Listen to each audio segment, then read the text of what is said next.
Hey, Sierra. Good to see you, brother. Again. How are you doing? And welcome to another installment of this Saturday live stream. It's always nice. Well, my week has been pretty good so far, except from a lot of work.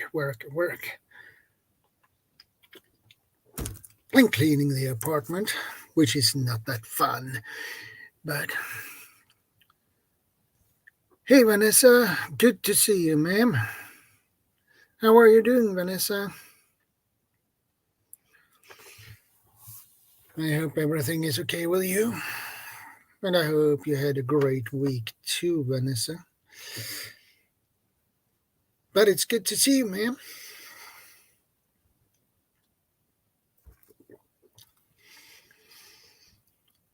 So we wait a couple of more minutes and see how many drops in.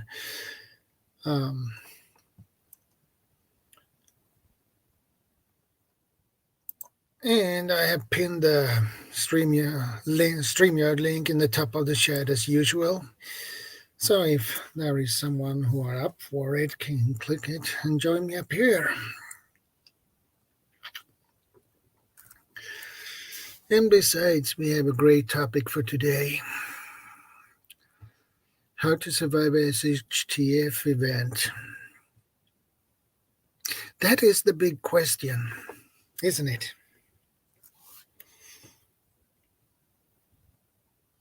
Sitting at a roadside burger stand waiting for my brother to arrive in his tractor trailer. He's treating dinner. Okay. That is good.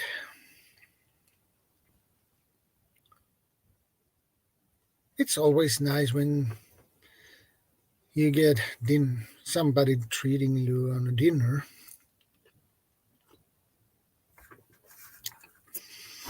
And I hope your dinner will taste good and be yummy. And by the way, will it be a burger or something else?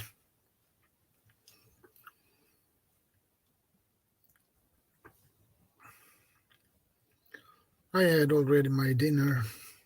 It was 2 sandwiches and yogurt.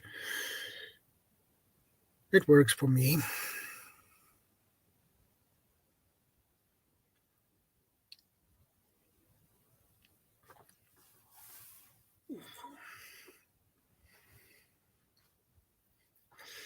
Good to see you guys. Good to see you. We are 5 in the house. I wonder who the others are.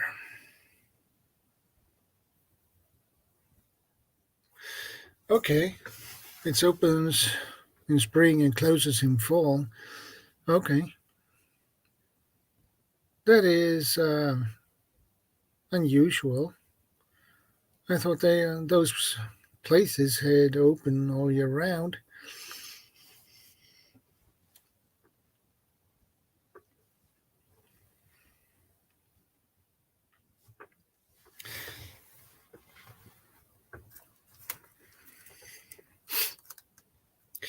But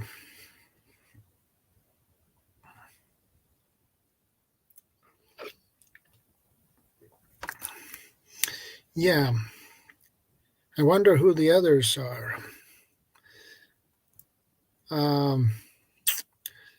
Please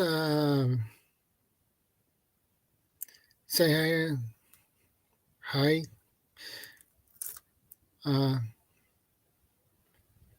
Those who have not put a comment in the chat, please do and say hi to the rest of us so I know who you guys are. And yeah, I see your hi others sounds a little bit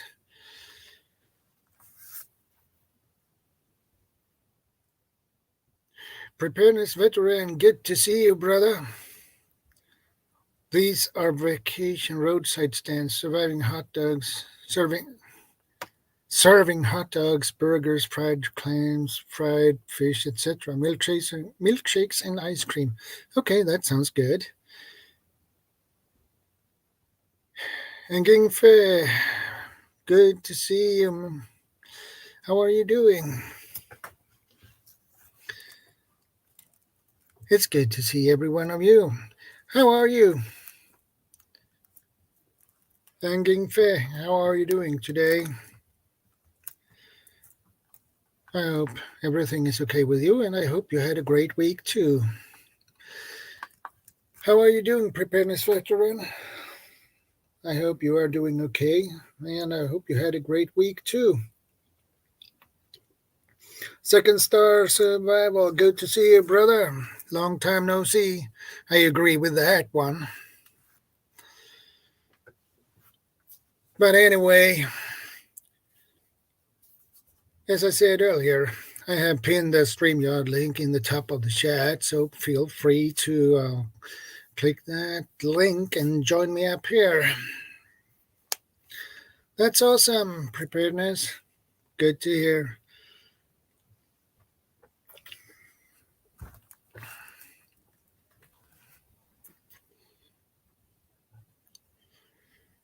Across the street is an antique equipment museum and a kid's nature walk with dinosaur fossils.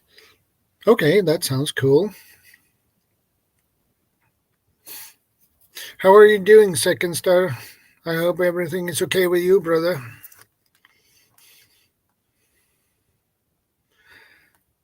Yeah, I know, CR, and that would be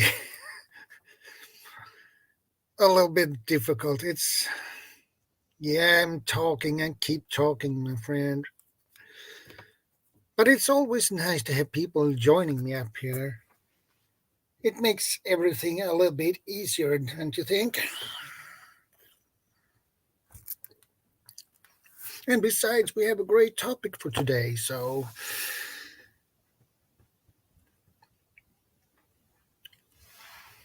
Hey, Greyman Prepping, good to see you, brother. I thought you would pop in.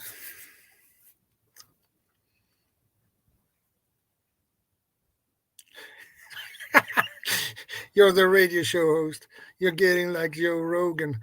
I have no idea who's Joe Rogan are.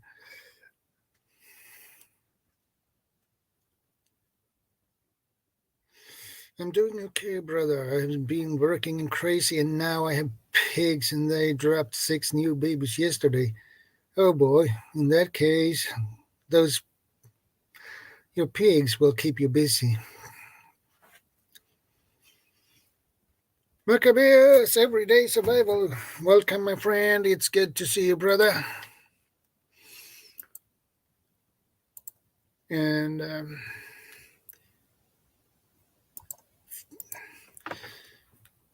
there you go. Now you have a blue jacket too, Maccabeus.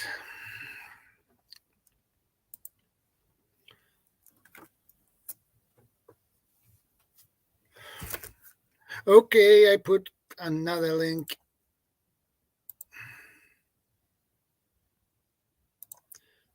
That's weird. The link won't work. We put another link in. That might help.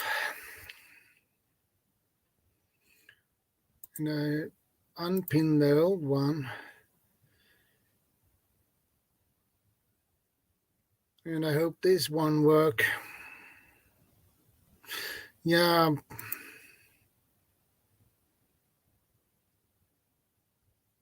I pinned that one. There you go. I hope that will work now. Otherwise, yeah. Hey, Gail, good to see you. Yeah, I couldn't tell the difference. I was reading that I don't know whether there was a space in there or not, but it looked like they were exactly the same. But the second one worked. I tried like 4 times on the first one and kept on getting all these weird error messages, and then yeah, it's weird. It happened to me when I have been on other people's streams too. It doesn't work, and they have to put out another one. Yeah, I have no idea what's wrong with it, but it happens. But we have a great Computers. topic for today. Yeah, computers. How to survive a SHTF event. That's a good topic, don't you think, brother? How to survive an SHTF event. Oh, It's a great topic. yeah, unfortunately, do you know how many SHTF events there are? Yeah. I mean, I can think of 20 right off the top of my head, major ones, and each one of them is going to start out totally different. And the first month is going to be a totally, most of them they'll have a lot of similarities, but they'll have a lot of different lead-ins into the final. Okay, government's gone, law enforcement's gone. Yeah, yeah.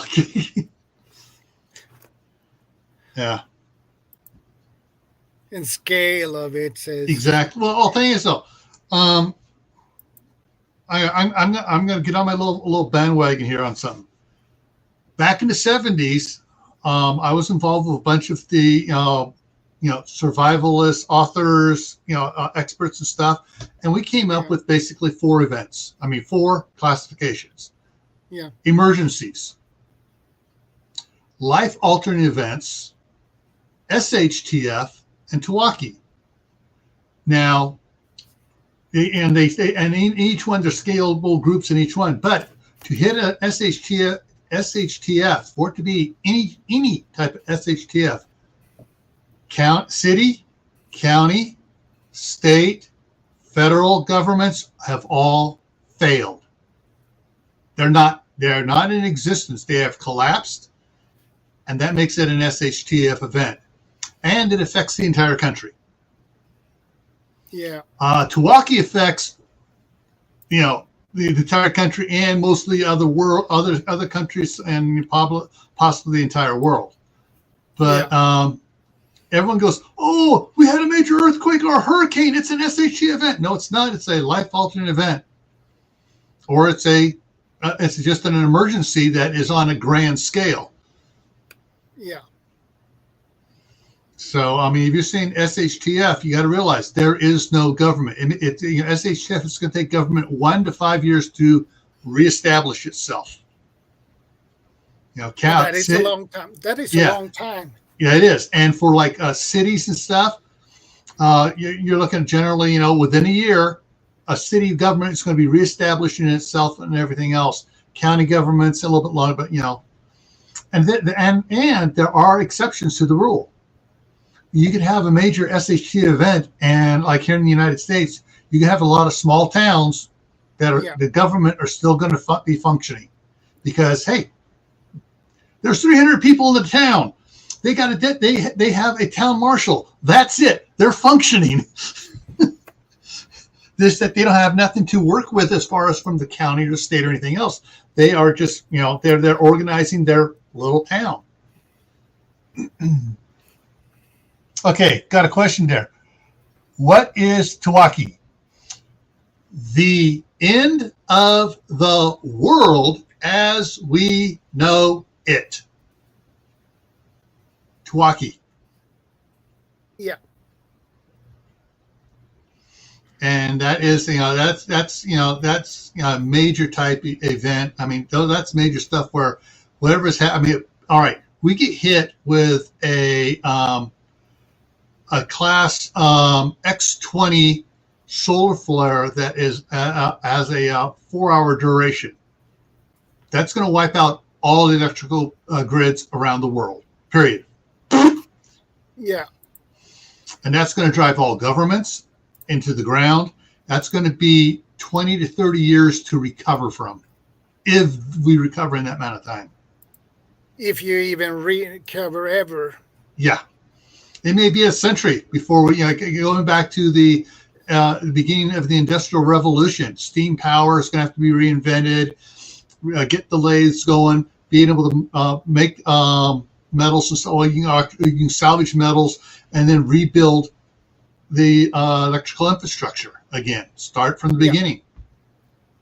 And that is something that takes time, because most of the people who has the knowledge about how to build electrical things, they have probably died off. So there is only a few probably who have some knowledge And what's so bad is like for here in America, we no longer build our transformers here in America.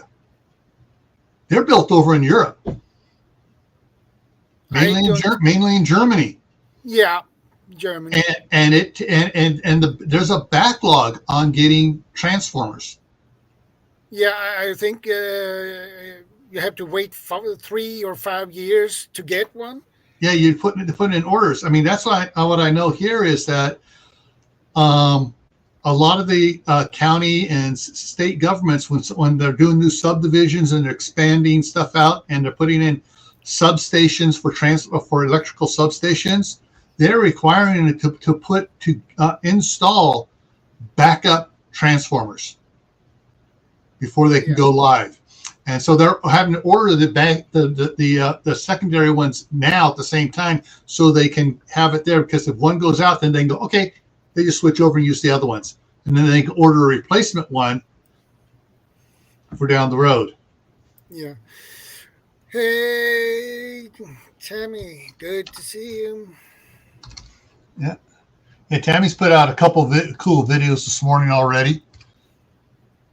Okay, cool. And so I try to keep up here with all the chat here. Thanks for hit the like button. I appreciate that. And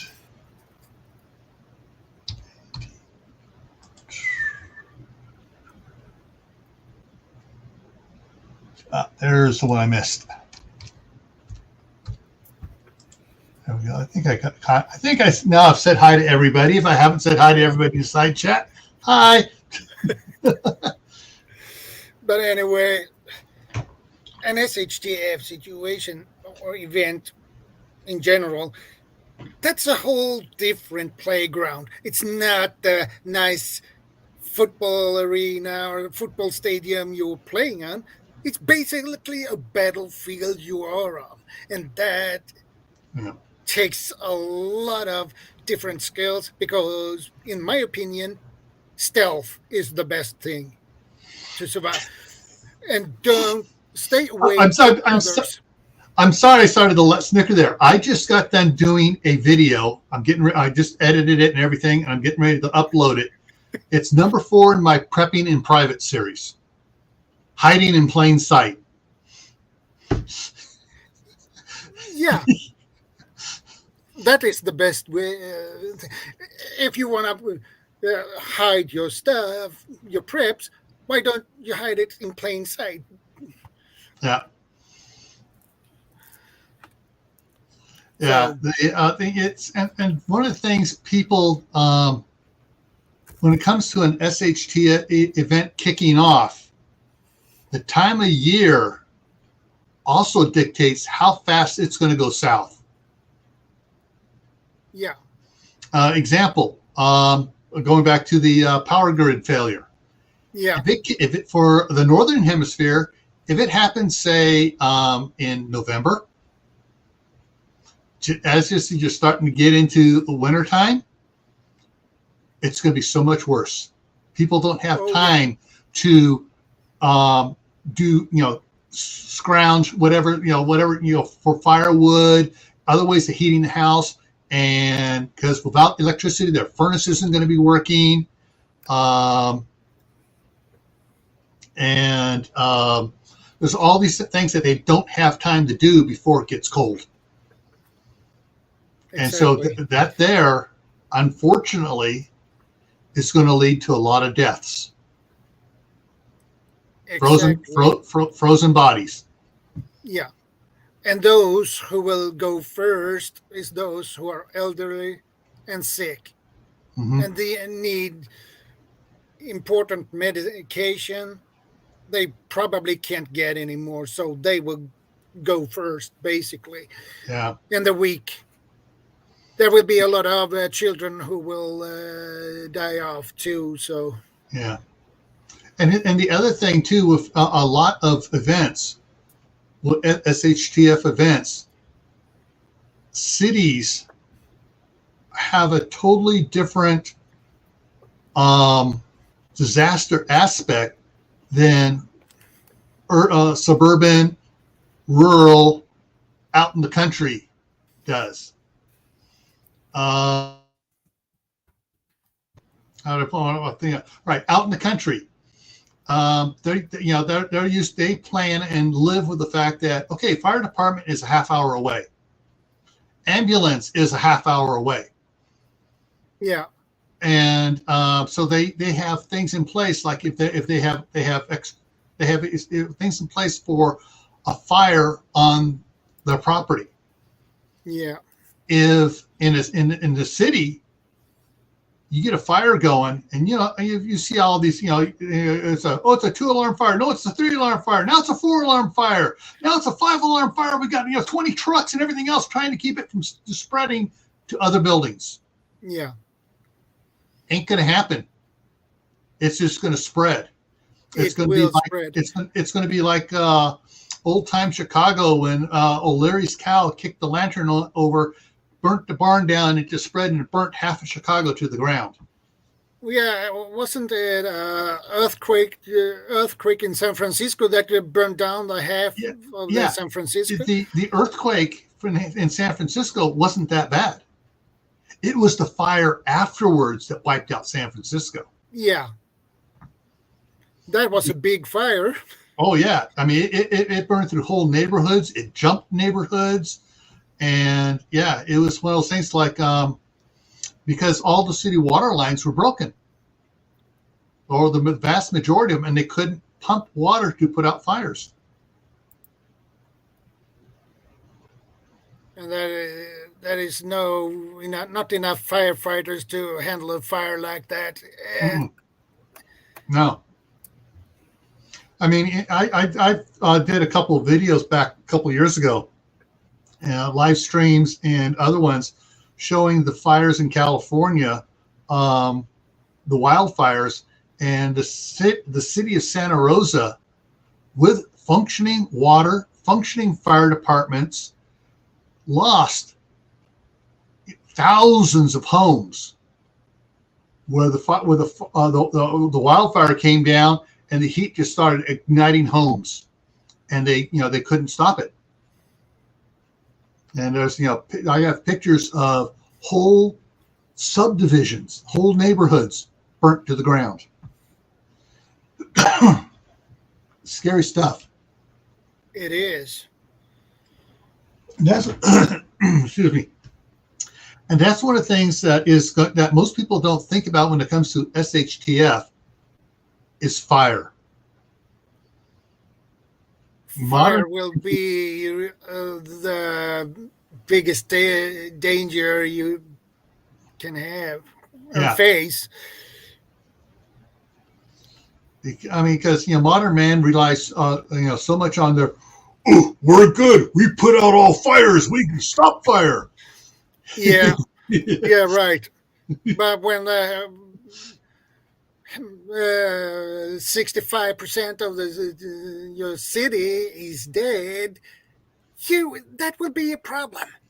Well, this will even before 65%. I mean, this is this could be power goes out.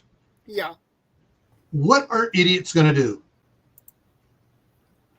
Idiots are going to be getting all their candles going and all these little tricks they saw how to heat their house using indoor heating and stuff.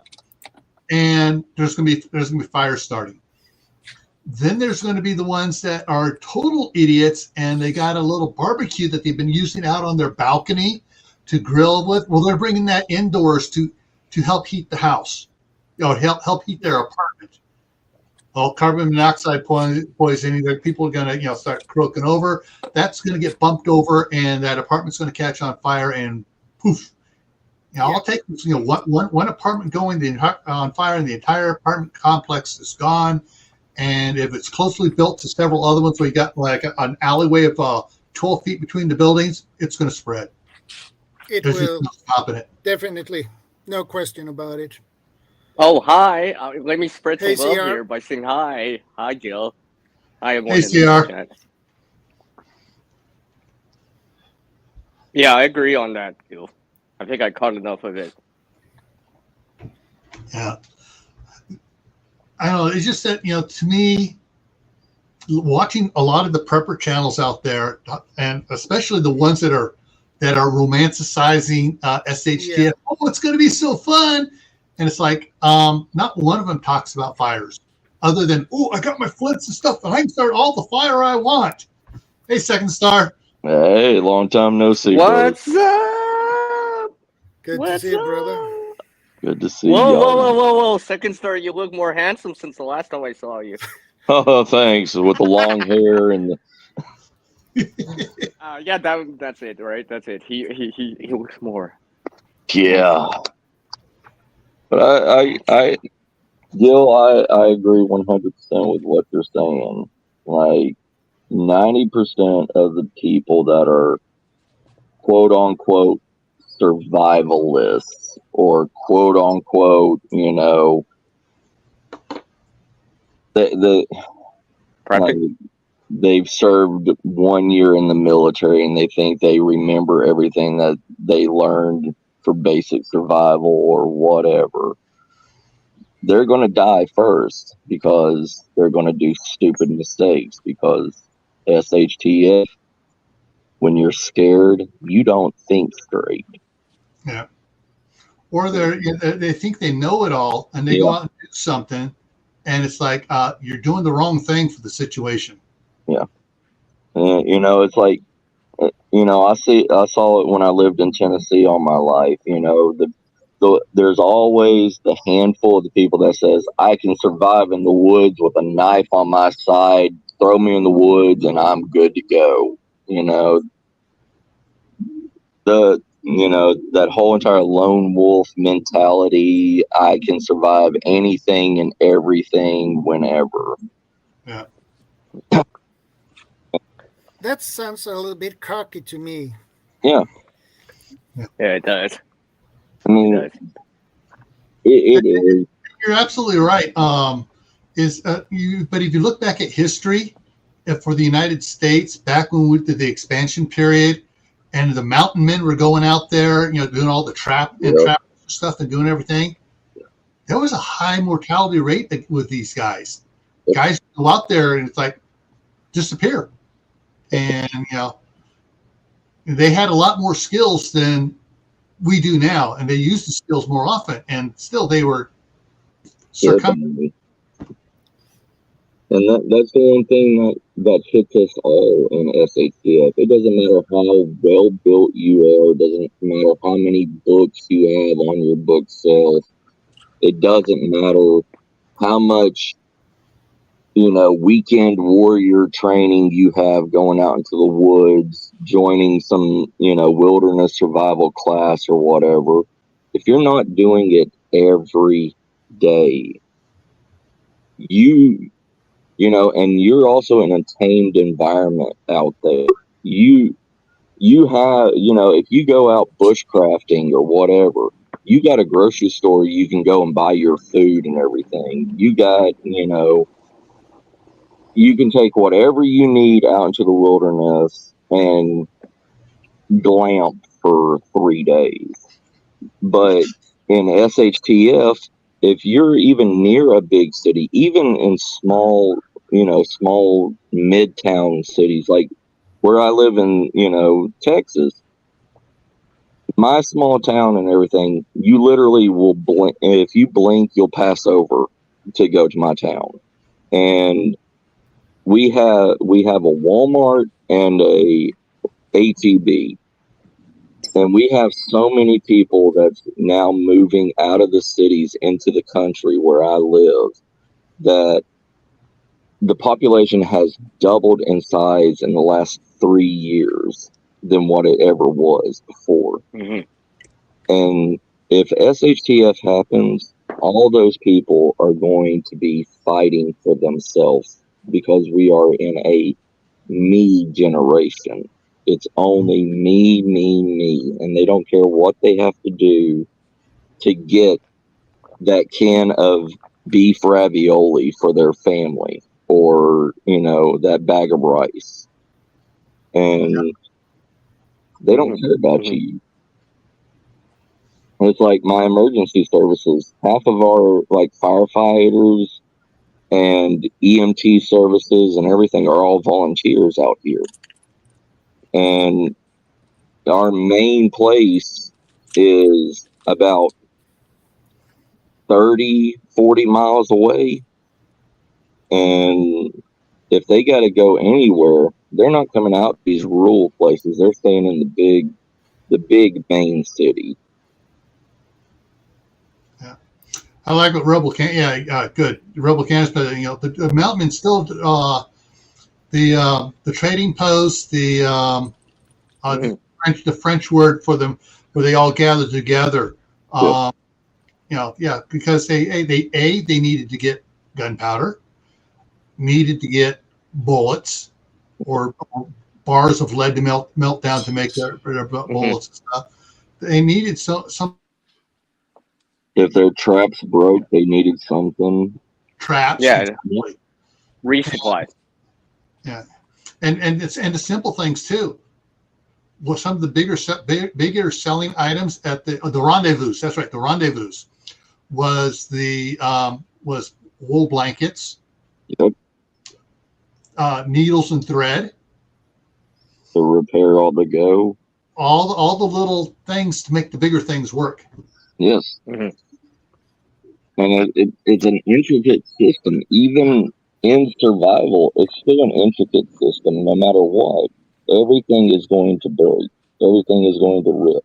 Everything is going, the stuff that you have is always going to need to be repaired, fixed, taken care of. And if you don't know how to do that, yeah. Painted. Things, metals rust, right? Steel can rust, so you have to take care of it. And those mountain men, they had more than just one skill. They had woodworking skills. They had, lumbering skills. When they went to a camp, Fishing. Yeah, if you don't have, you have to have more than one skill in any of this in SHTF, because you can't call Bob down the street when your water pipes bust and everything to have them come back and, or you can't call, another person down the street to come and dig a well for you, because now that's on you. They're taking you have to do your own troubleshooting and try to fix it the best you can. And they need to repair their clothes, their tarp, or the tent if they had one. Yeah, and duct tape only goes so far, everyone. Duct tape only goes so far. And it only lasts so long, too. Yeah, exactly. It's meant as a temporary thing, right? You temporarily patch something up until you can sew it later. But I mean, if you have rolls of duct tape stored on the shelf, it breaks down. And those, and also you have to understand the anatomy of.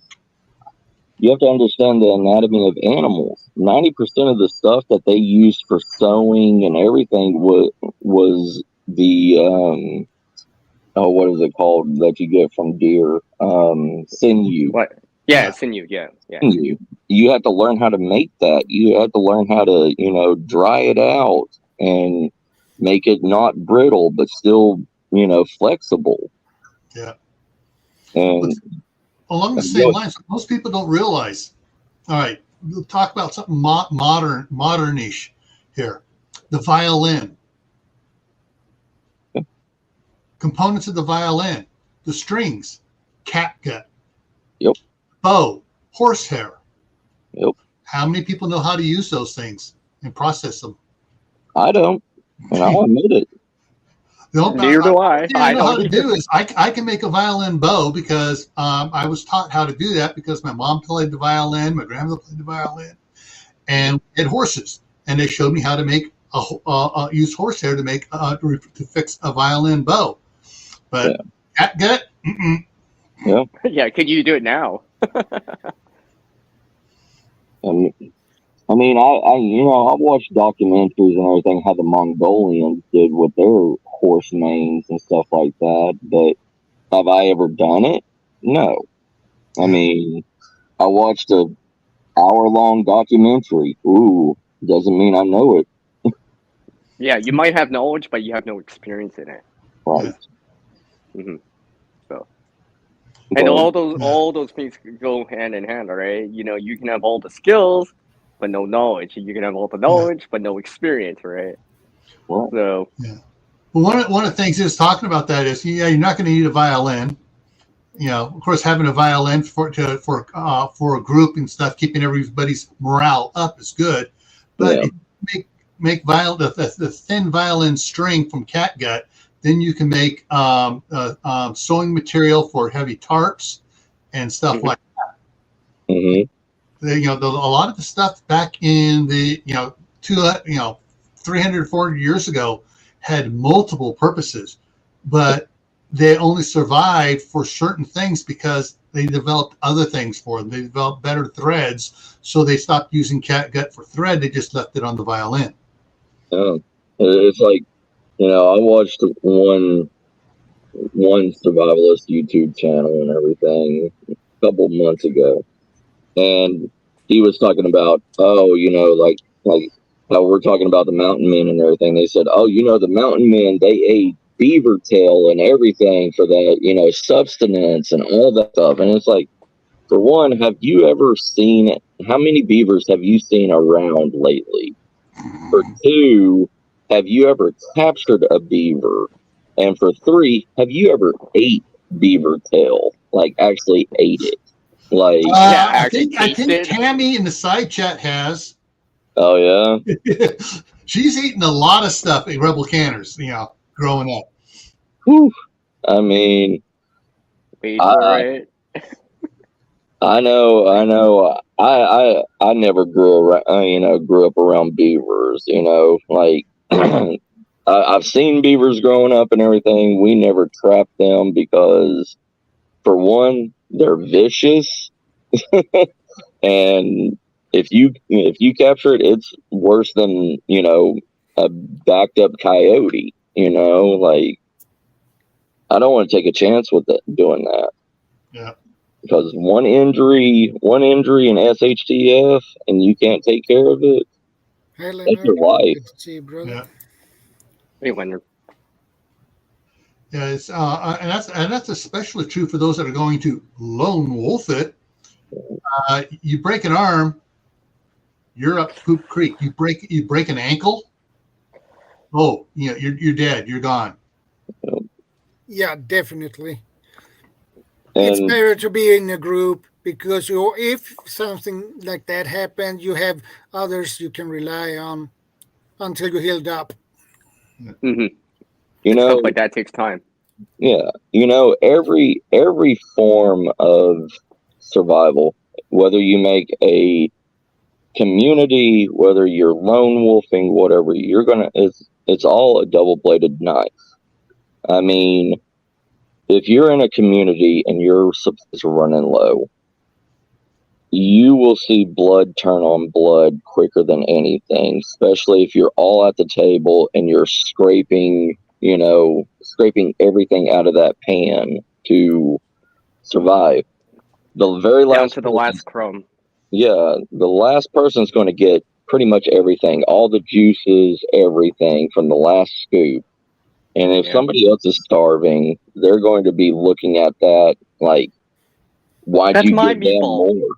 Yeah, why'd That's you my give them more meatball. than me?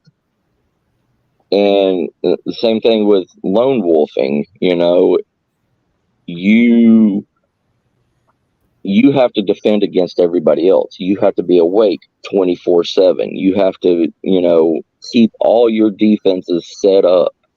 But in the end of it, you know, there is no 100% proven method because none of us have ever been in that. We've been in such a good, quote unquote, good harmony for so long. Mm-hmm. We just don't know how to. We don't know how to truly handle true fear yet. Yeah, we don't have experience in it, right? Yeah. Like I said, you can have all the knowledge and the skills, right? But no experience. I agree with you about that, Tammy. Yeah, Yeah, back when I was growing up, my dad was great. It was of the philosophy. There was a saying back then, jack of all trades, master of none.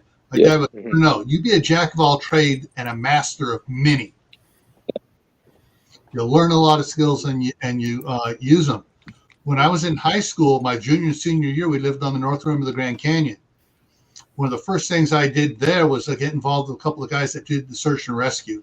Right. And the first 9 months, they were teaching me all the tricks they could for going out doing search and rescue out there in the high plateaus of northern Arizona and the high desert there, where in the wintertime you have 5 feet of snow, in the summertime you got 120-degree temperature in the shade.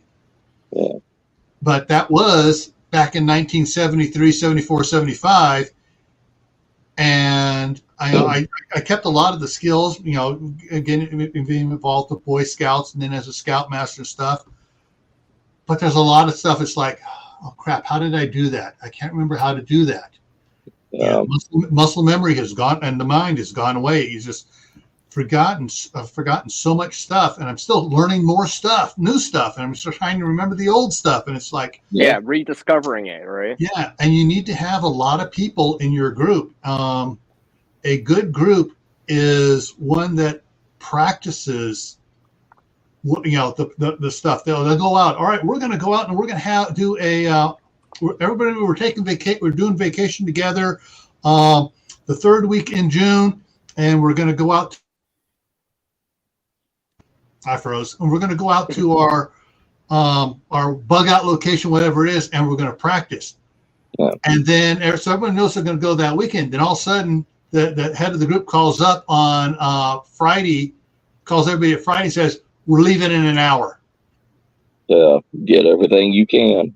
Yeah, it's happened. We're leaving in an hour. And everyone's like, and everyone's going out there. Now they're under stress going out there. They arrive, they're under stress. They don't have all the luxury foods they were going to do. Now they got to work on it. And groups that do that practice stuff like that, surprise drills and stuff, are going to be so much better off because they've lived stress. Yeah. They know it's a drill, but still, it's like, crap, I don't have coffee. I don't have this. I forgot to pack my cigarettes. That right there, those two things are going to stress out a lot of groups. No coffee and cigarettes. Me, doesn't matter. I don't do me either. So it's like, I don't care about that stuff. But there are going to be a lot of things that people are going to realize if they do quick drills, surprise drills and practices, that it's like, oh, crap. Yeah. Okay, I need to get the notebook out. This is what I need to do for next time. I need to get this stuff ready. And they need to use it as a learning experience, not a griping experience. Yeah. And I understand that.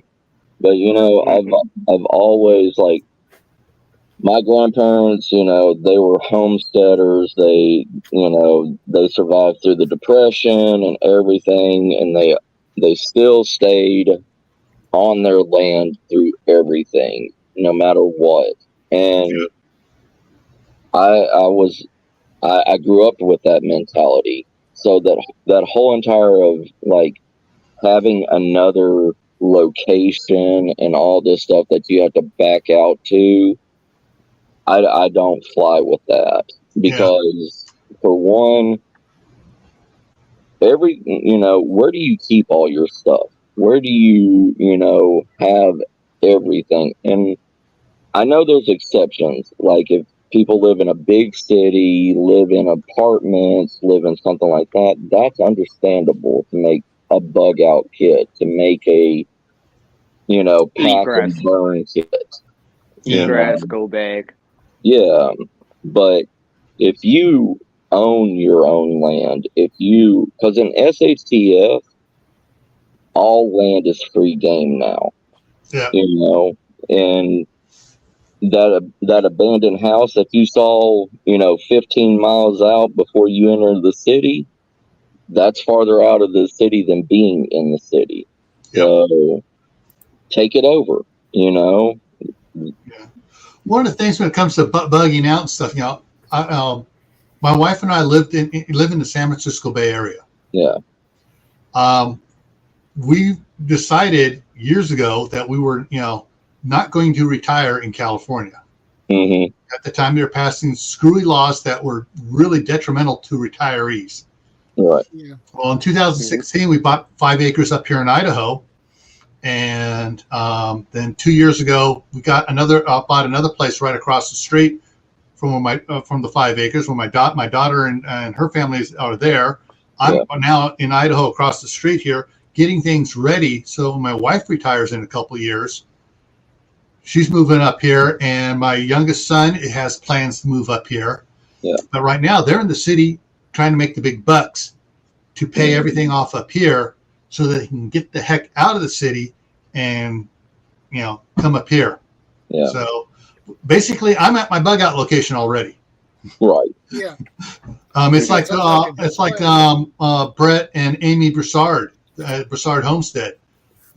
I think it's about 5 years ago. They had a bug out location they owned, and they said, "Screw it, we're moving there."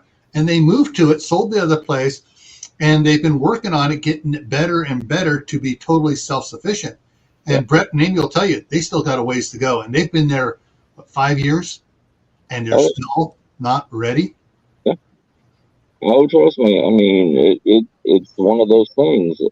Unless you buy the land that's already preset, pre-made, it already has a 20-year orchard in it. It has land for garden, and that's been tilled and plowed and everything multiple times.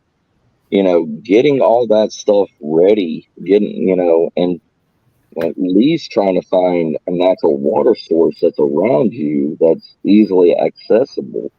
Like on my land, I have an underground river source that runs straight under my land. So I put sump pumps down there. I don't have city water or anything anymore. All my water comes up from sump pumps. And, and even then, through a lot of the droughts, because we're having huge droughts here in Texas again.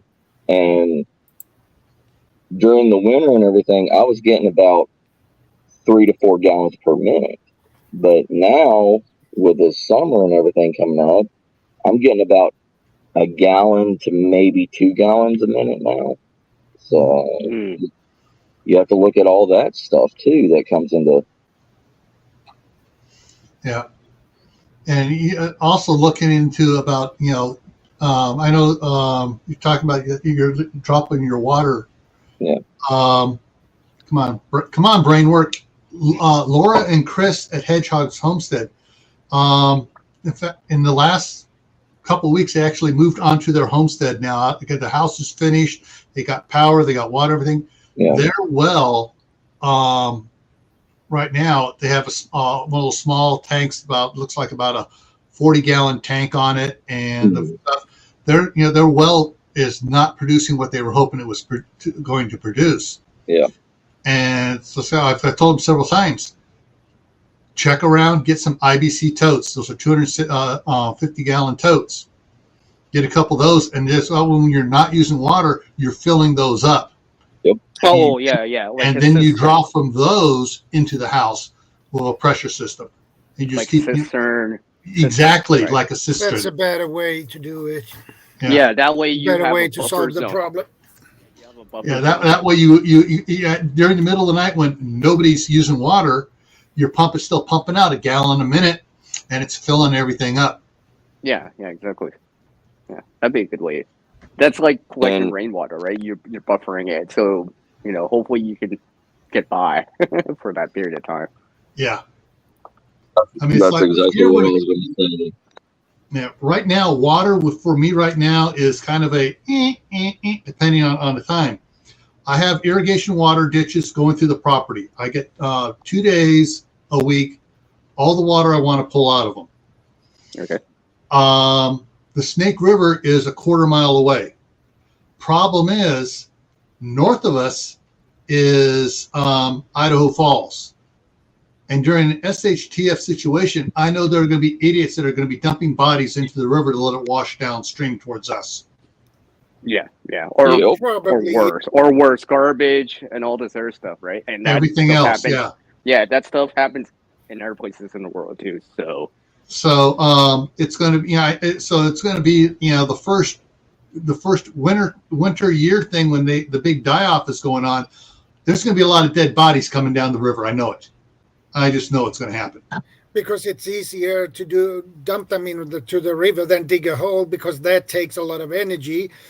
And the ground's frozen. Yeah. Oh yeah, that too. And so, which is why I've got 15 of the IBC totes that as soon as I get my shop insulated, and I'm going to, once it's insulated, then I'll put the totes in there, fill them full of water, and that'll be my water storage. And that would give me enough water, drinking water for me, my daughter and her family across the street, my wife and my 2 boys in California. If they get up here, they'll give us over a year's worth of drinking water, over a gallon a day for everybody. But the other thing I'm working on right now is trying to get water rights so I can put in a non-drinking, what's called an agricultural well for watering animals, crops, and stuff. If I put one of those in and SHTF happens, it's like, hey, I'm drinking from that well. I don't care. It's water. Yep. But you can still you're going to do what you're going to do. Yeah. Another thing is people don't understand in SHTF is the mass amounts of dead bodies that will be there, and it's not just bodies dumping in the river or anything like that. It literally, you have to go and scavenge in a major city, and there's people constantly killing people. There's not going to be anywhere picking up these bodies, so it's going to be stinking. It's going to be making you sick, and the flies and disease and everything that's going to be floating around these cities. It's worse than what you imagine. It's not like The Walking Dead where they're walking around and not being sick or anything from thousands of dead bodies rotting away. You have to look at reality. Yeah, one of the things is when I was working for the federal government, some of the scenario planning we did was all right, if we get hit with a CME and we lose total electricity and it's going to be out for the entire country for more than a month, what's going to happen? And what most people don't realize, if the power's out for the entire country for a month, totally out, the amount of downward spiral that's going to happen in that month is going to be insane. Yeah, rotting. I totally agree with that. Yeah, because because basically cities are going to be going down like a slippery slope. They're going to be going downhill so fast because after the first week, it's going to go exponentially. The bad crap happening. Well, yeah. By the end of a month, everybody that can vacate the city will have vacated the city. Yep. And people aren't going to want to go back. There's going to be, even with a month without power, the die-off for the United States was listed at 60%. Ooh, that's high numbers. Look how many people in the United States. I mean, New York City, Chicago, Los Angeles is a little more spread out. San Francisco, your big metropolitan, Miami, your tall cities are the problem. Yep. I mean, I'm just looking at just the hospitals and the prisons alone that will sit there and let people just rot away, and die. Like, they're not going to open up the jail cells and say, "Oh, here, you're free. Go do whatever you want to do now." Like, these people are living. locked in. Yeah, they're going to be locked in, and Yeah, they're going to be locked in in. until they're dead. Yep.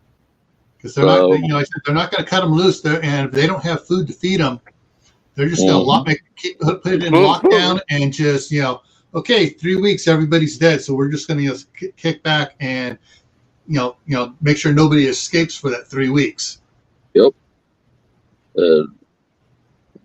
You know, and then look at nursing homes, all that stuff. You know, they're going to be too weak and frail to move.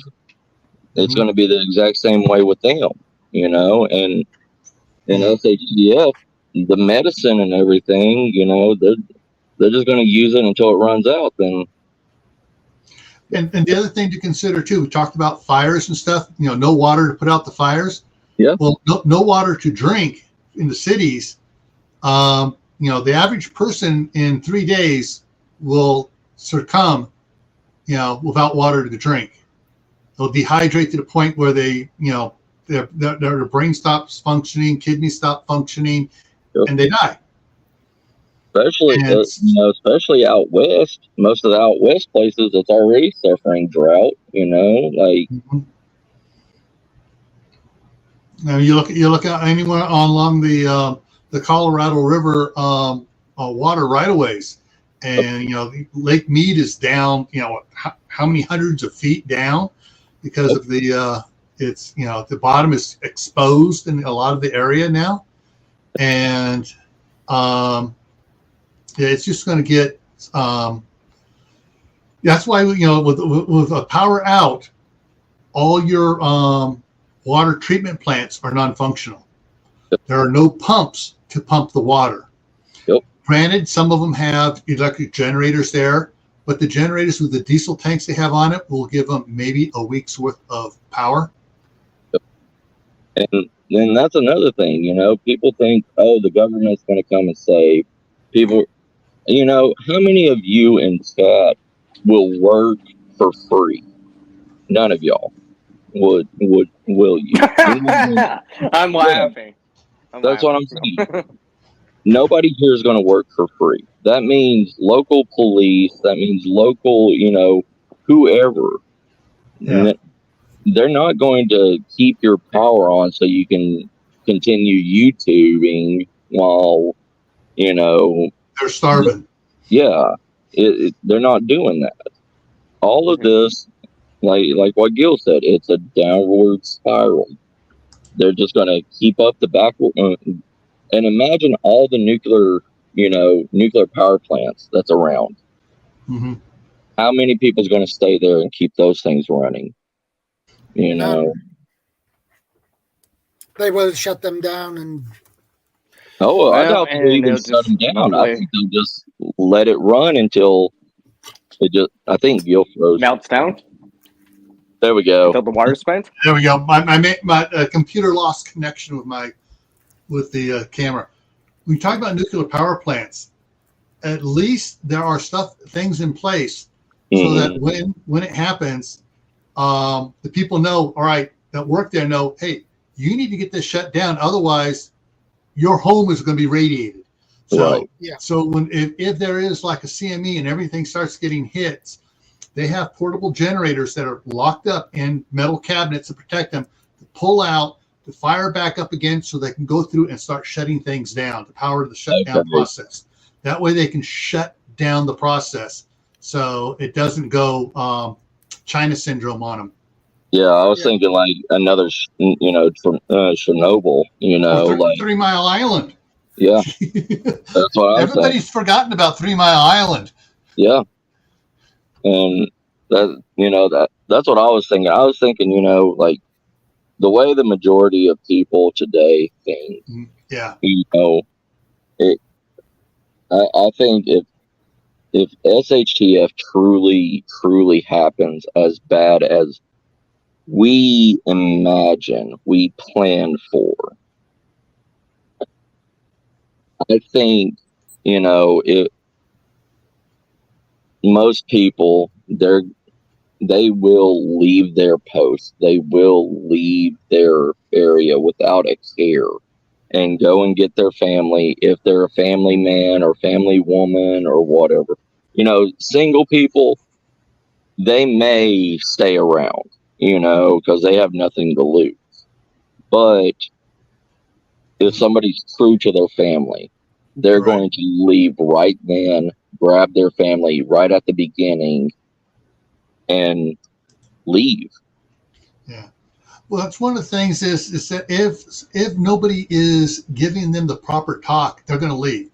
Yeah. But if there's people saying, if you get the right person out there saying, hey guys, wait a minute, we need to stick together here so that we can survive. If we all split and go our separate ways, we're toast. But if we stick together, we're working for free for the short term, but we're working to survive so that we can thrive later on.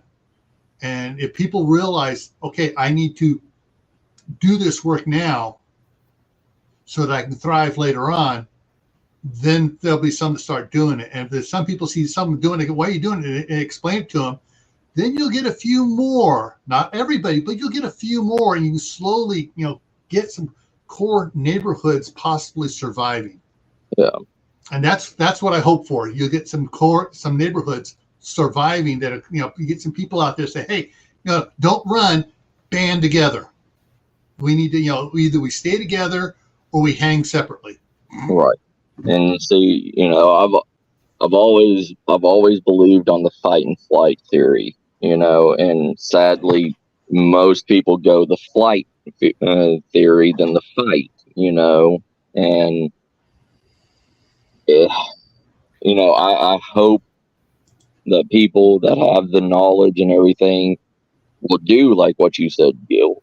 But I just I always go for the worst. So if the good does happen, it brings back a spark in humanity to me, But 9 out of 10 times, I always got to look at the worst scenario, because. Yes, for me, my wife, we started looking for our retirement home back in 2013. Yeah. We bought the place here in 2016 here. This town was absolutely a godsend for us. Actually, it's a city. It is an incorporated city. Right. It is 1/4 mile square. Yeah. Approximately 420 residents. There's 2 roads in on the west side, 2 roads in on the east side, and there are six irrigation ditches coming through town. Yeah, and we know how to draw off the Snake River. Right. So we, it's gravity feed. There's no pumping in it. It's all gravity feed. The city here has 2 wells. Yeah. Right now, I've been beating on the city council, and I've been the city maintenance guy has been beating on them, and one of the city council members is pushing on it too about we need to get some federal or state grant money to get solar panels to power the wells, so that even if the grid goes down, we still have the wells pumping water. Mm-hmm. Once that's done, everything's going to be here a lot better. But just about everybody in town does some sort of backyard garden. Yep. Those that are still young enough go hunting. Yep. And what's so funny is at the city council meeting on Thursday, we were talking about, I live in such and such, but I tell people I live in so-and-so's old house. And if it's a really old person, I live in so-and-so's old house, because everybody knows the houses by who lived there when they were a kid. Yep. And so, being one of the new people here, everyone's kind of until they, you're from California, you're one of those Democrats. No, I make the NRA look liberal. I work for Homeland Security.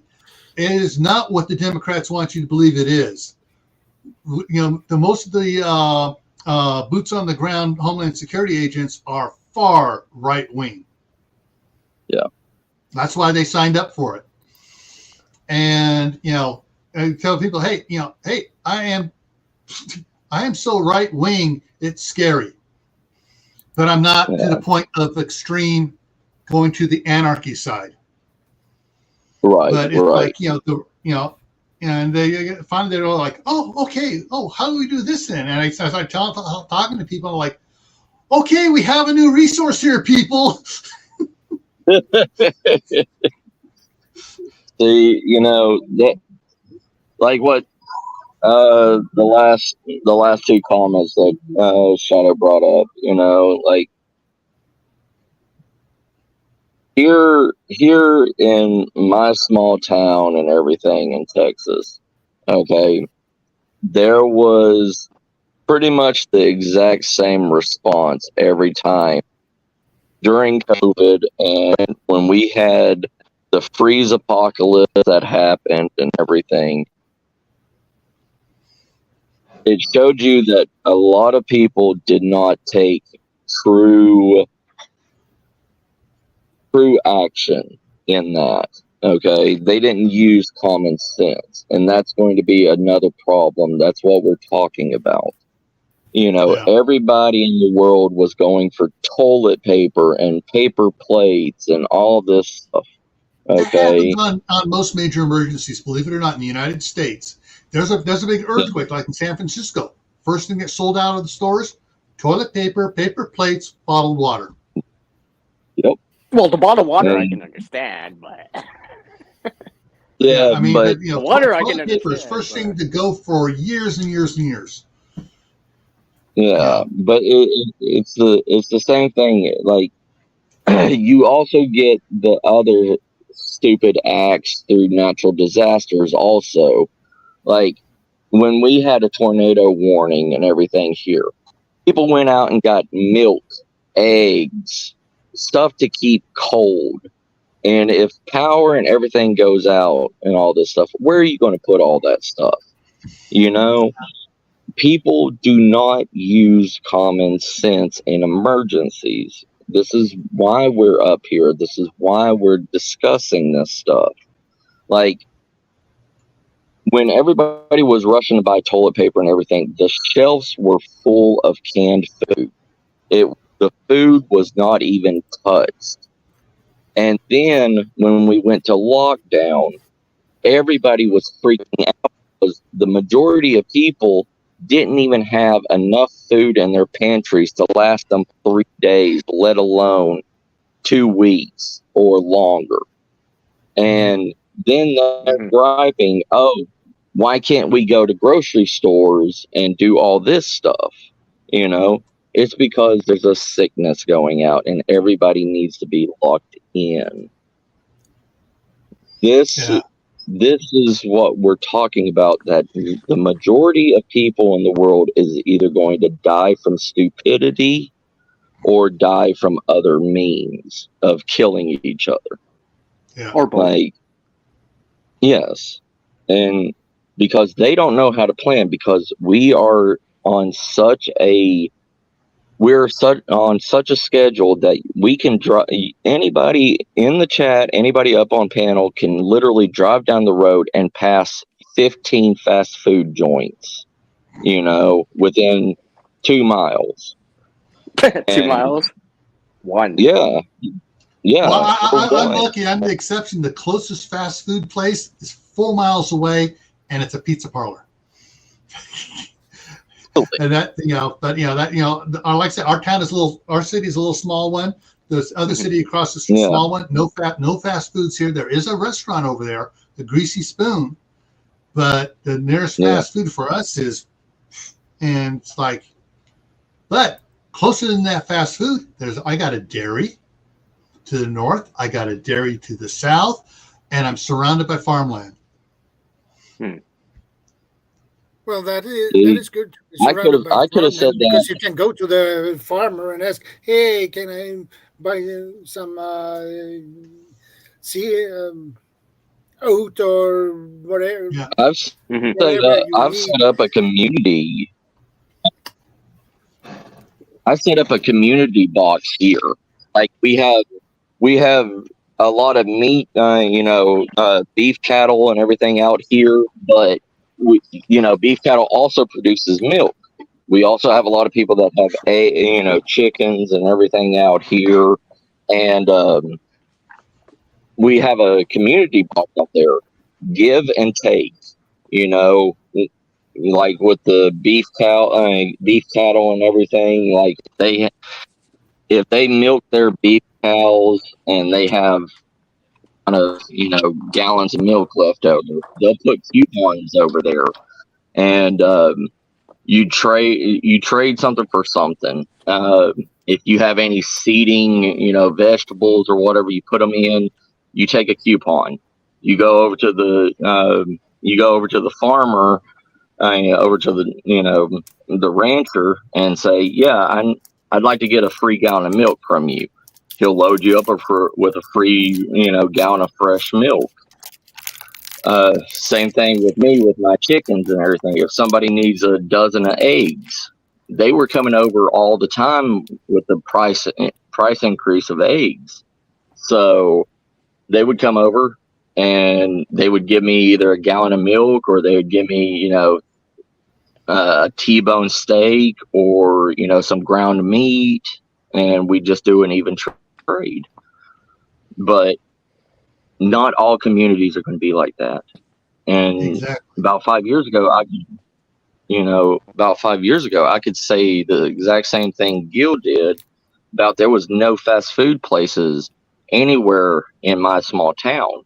But as soon as Walmart got up, there's been a Chicken Express put in. There's been a Lotties, a Whataburger, 2 McDonald's put in, Taco Bell, everything, just right down the road towards Walmart, and so majority of people don't even know how to cook anymore, because it's so much easier going through paying $5. Convenient. Yeah, it's convenient, right? And I'm hungry, by the way. Taking it to the next step on that is there's the food delivery service, Grubhub, and that. It's like, I'm going to order again. Not doing takeout; they're having it delivered. Yeah. Skip. Uber Eats. It's Uber Eats, all this stuff. It is. You can even have your groceries delivered to your house now. Walmart delivers groceries to your house. That's what I work with. Yeah. Deliver groceries to people's house. Doorstep. Yeah. See? Like, it is, the way the world is going has made the world lazy, has made the world lose even the most common skill that you're supposed to be, taught as a child to cook. We can't even do it. There was a house on the news that got burnt down because the daughter was by herself and everything, and she was like 18, 19 years old. She set the house on fire by not breaking the spaghetti noodles and just dipping them in on one side and letting it boil and catch on fire. And the parts taking over caught the heat. Yeah. Oh my. Yeah, and she burnt down the kitchen and everything in the house. And she was like, almost 20 years old and didn't know how to make spaghetti. She saw it on TikTok. Our kids were learning how to cook. TikTok. Our kids were learning how to cook when they were, all right, the boys started learning how to cook when they were in Cub Scouts. My daughter started learning how to cook probably about the same time. She was older, so she was probably about 10, 11 when she was learning how to cook. And it's just scouting to me is probably the best place to send your kids to get them prepared, because they learn first aid, they learn they have archery, rifle, shotgun merit badges, wilderness survival merit badge, emergency preparedness merit badges. That they learn, and they're camping. They learn all about camping and stuff, all the different merit badges just for camping, and they have to fix their own. They have to fix meals, so they learn how to fix meals. Starting, scouts starting at 10 and a half years of age. That's, absolutely fabulous. I learned to cook when I was about 4 years old, and I made my first meal when I was 5. Yeah. I think I was 8 or 9 at that time. I mean, actually cooking. You know what I mean? Yeah. If you're in the city, these are not the guys you got to worry about behind me. These are not the guys you got to worry about. I knew Gil needed an excuse to bring those up. Back to that again. Actually, you want to get these guys on your side, but if you're in the city and stuff, it's the other guys you need to worry about. It's the Flanders living next door, that all of a sudden is going. Ah! What's the quote? The world is only 3 meals away from anarchy. Yeah, something like that. Yeah, 9 meals. Yeah, 3 days. 3 days from anarchy. Yeah. Yeah. I mean, how many people has acted crazy? Like, I've seen people that haven't ate for like 12 hours and I'm so hungry, I'd do anything for, a sandwich or whatever. And seriously, like, these people would actually be stupid enough to do something, but, just that quote, I'm so hungry, I would do anything for a sandwich. And that's true. Yeah, people will say it, but I mean, but it's totally different. In SHTF, they will do something. Oh yeah, definitely. Yeah, 2-3 days. I'm just thinking about it because I'm dieting. I'm on my other channel, Family Compound. We're running the weight loss challenge. We've got 2 teams, seeing which team can lose the most weight. And so I'm trying to lose about 20 more pounds here. It's been like 16 hours since I ate something. Yeah. And it's going to be another 3 hours before I have quote breakfast. Yeah. I have 2 meals a day, and it's like once at first it was hard. But finally, I'm down to hey, I have 1 meal, and then 4 hours later, I have the second meal, and then I'm good. I train myself once a month and I have type 1 diabetes, so I have to continuously eat. But what happens in SHTF when I'm having to, cut down food and I can't eat something today? So at least once a month, I make 3 Ritz crackers because I saw it out of a 1960s like Marine like fasting book, and it's 3 Ritz crackers with a spoonful of just plain tuna, and that's all you eat all day long. You eat 1 for breakfast, 1 for lunch, and 1 for dinner, and that's supposed to be enough nutrients for your body to survive to the next meal. And I'll tell you what, I would literally take YAR out for ham sandwich during that day. I mean, I would. I'm that hungry, And I know that feeling right now. I'm just saying. Yeah. I know that feeling right now.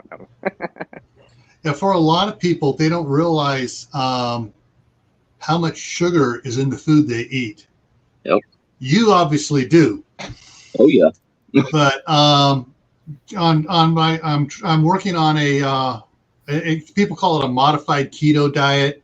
Yeah. But it's several doctors out there that are pushing this, and they talking about the ins and outs and how you can give a little here, push a little there, to balance it out for your own system. Yeah. And sugar is the hardest thing for me to give up right now. Yep. That and salt.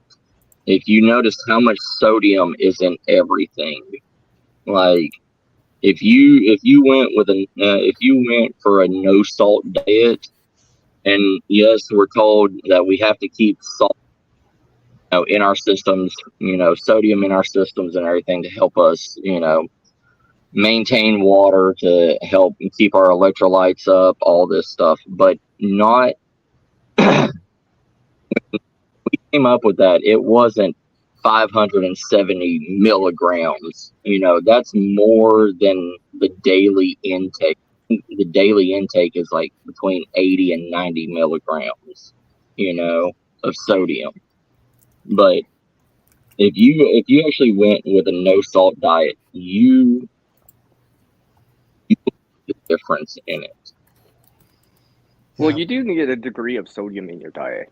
Oh yeah, you do, because it's an electrolyte to your system, right? To get the nerves. It keeps your nervous system functioning. Yeah, the electrical signal. Yeah, but the bad thing is, like what we were talking about, people with medical problems and everything in SHTF, like people that have kidney problems, stuff like that, or a failure with their kidney. They have to be on a no sodium diet because sodium messes with your kidneys. Yeah. Yeah. My wife years ago, her doctor told her that one thing, the amount of sodium she was eating with all her, all the things and stuff was what was causing her to retain a lot of water. So she started cutting back. So like when she still we still have salt in the diet and everything, but it's like the cans of diced tomatoes or the tomato sauce or the tomato paste is all salt free. No added salt to that stuff. And because there's other things which naturally have salt in them already. And so, a lot of the added salt stuff she's gotten rid of. And it's like, and she still complains about, I'm eating too much salt. I go, what salt did you have today? There's other reasons that's having you retain water besides salt. I wanna share something with you guys. All right. What the daily recommendation for salt here in Sweden is.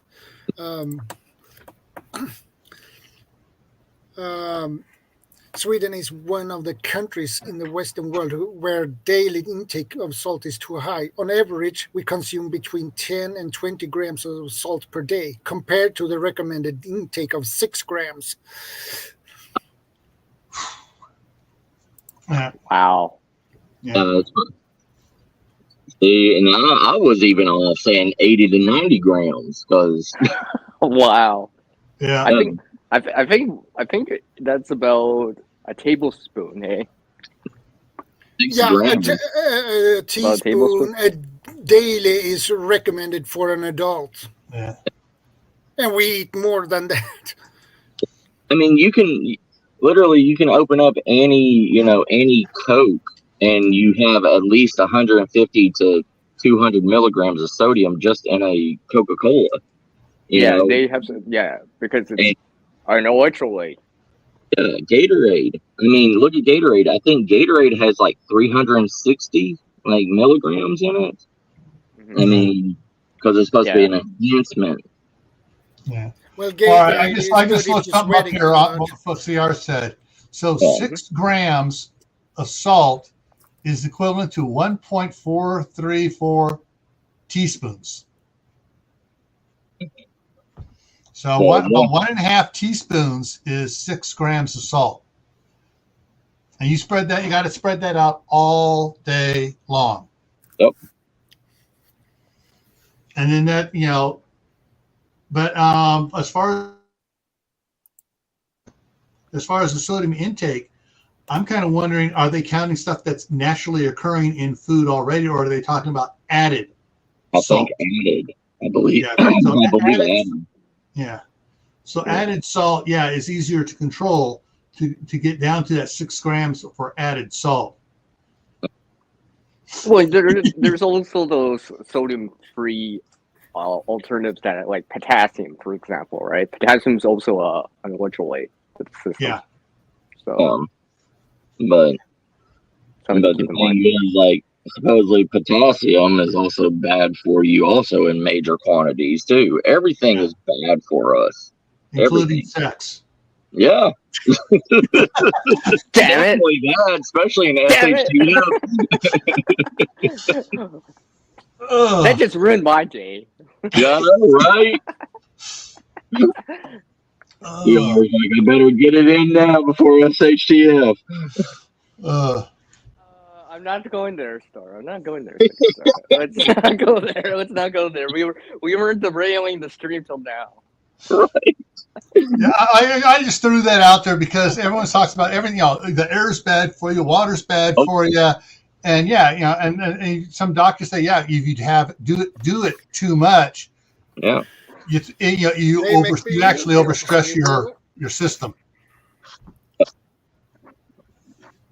I don't know. I mean, the world is so much different than it was 50 years ago. Oh, yeah. With all the... Even 20 years ago. I'm just saying, with all the... We have to keep everything lasting so much longer. We have to keep so much preservatives and everything now, because we never know if another flooding of the Midwest is going to come and destroy, tens of thousands of pounds of food and, farmland and everything else. It's.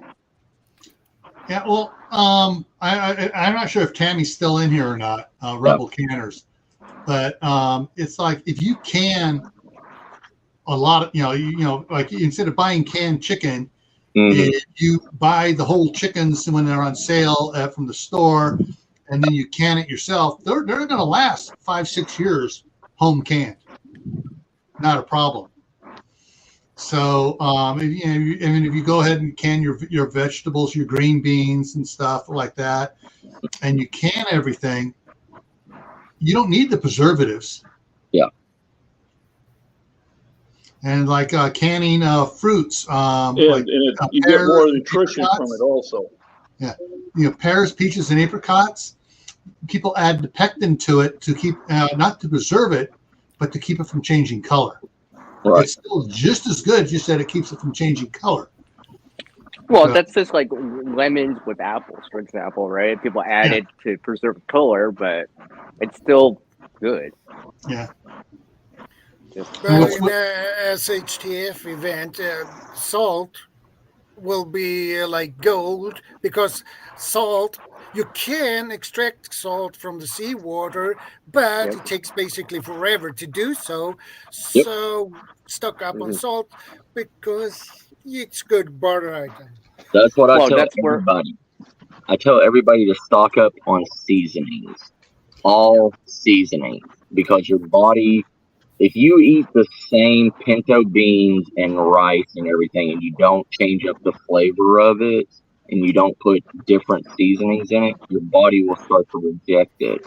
I mean, you could look at it with the British rule of India, where they were just giving them pinto beans, and most of the people were starving to death because they couldn't continue eating it because of the same flavor profile. Yeah, food fatigue. Right, that's what it's called. Yes, thank you, Gil. Yeah, which is funny. I do a little short video every day called Your Prep for Today. Yeah. Yesterday's was other flavorings. Yeah. Earlier, let's see, back on the 9th was orange extract. A couple days before that, maple extract, root beer extract, Yeah. Covering things like that. And there is, you want to make sure you have ingredients. If I use this and this with that, it tastes one way. But if I use this, this, and this, it tastes totally different. And it's wow. Yeah. And I'm a meat eater and everything, and a heart and everything. But if you want to learn how to flavor things differently to taste like something that you want, go to a vegan cook or a vegan eatery. They will teach you how to. I went to Memphis in May, and a man won the barbecue contest with a tofu barbecue chicken, and it was tofu, and it tastes just like barbecue chicken, and you would not have known any different. But this is the stuff that you're going to have to learn in SHTF. You're not always going to have red meat handy. You're not always going to have, an MRE handy. You're going to have to, go out and eat help. You're going to have to go out and eat something that you would never eat in your life. Worms, whatever. Flavor it up. If you got 100 worms, flavor it up and eat it like spaghetti. Or if you do the worms right, you can actually do the worms, cook them right. It's like you turn into a hamburger patty. Yeah, and actually, this is going to gross people out. It's actually healthier for you to eat a worm hamburger patty than a beef hamburger patty. Yep. Yeah, you can dry the worms and grind them to powder, and you can put them in a stew. I've always every time one of these little survival courses and everything, they're like, oh, eat a worm, eat a cricket, eat something. And I just grab the worm and just throw it down my throat. I'm sitting there throwing it on a grill or whatever, but from the Bible. I agree about that. Yeah. From the Bible, John the Baptist was in the wilderness and he was raised on honey and locusts. Yep. And grubs. I mean, wood grubs. Those, they don't have a bad taste to them. I mean, especially if you get them out of, pink wood and everything, they taste like what they eat. So. Yep. Can I just jump on? Wait a minute. That means that the worms are eating cow poo. I eat them raw. About eating bugs. Well, you know what? There used to be a show that did that. Oh yeah, Joe Rogan, right? So just to bring that into perspective, right? So it's that gag reflex. It's because we're so accustomed to eating, let's say, airplanes, right? There's like bugs. Eating already food, already processed food. Yeah, that gag reflex and all that stuff, right? And here's this blended up bug thing or whatever, right? It's just and the smell sometimes, but Hey, I can tell you right now that scorpions taste like shrimp. I mean, they like if you put it on a fire and everything, and you just eat it, it tastes like shrimp. It tastes like a mix between shrimp and crawfish, kind of. Shrimp on the Barbie. Yeah. Yeah. Well, it's funny as a Your kid. mental outlook changes. Many things that used to be vile would be appetizing. If you're really hungry, you eat whatever you can get. So when I was a little kid, we had this weed. We called it sour grass. It was a sort of a different variety of oxalis. And we would go along. It had the little pink flowers on it. We'd pick a stem or two and just walk around chewing on it. Mm-hmm. And after about 10 minutes, go grab another one, and we did that for years as kids. I mean, we even got kids at school looking around their property looking for it because we'd take some school. We'd sit there in elementary school chewing on it. teachers are going, what are you eating? Sour grass. It's great. Yeah. Kids will try it and they'd be, looking for it too. I started to do that with wild chives. I have to. In Georgia, where my grandfather and everything had his dairy and stuff, there was a plant. I don't know the name of it or whatever, but we used to call it molasses tongue. And you'd break it off, it'd pour out this like black substance, and you squeeze it together, put it in your mouth, and it's like chewing gum. And it suppresses like your hunger and thirst and everything. And you don't swallow it, you just chew on it. What's it called? It used to be called molasses tongue. That's what my grandfather used to call it. That's what I need right now to curb my appetite. I just want to throw that out. I could use that right now. Mm-hmm. Where do you get that? Send me a picture later, Star. Send me a picture and a link or something so I can look it up and be like, get some just in case. I'll try. I haven't seen it anywhere else except for down there, but it usually grows at like cow pastures. That's one of the problems. But yeah, it's got like this black R substance that you squeeze out of it, and you like break the leaf up and you put it all together, and it's like chewing gum.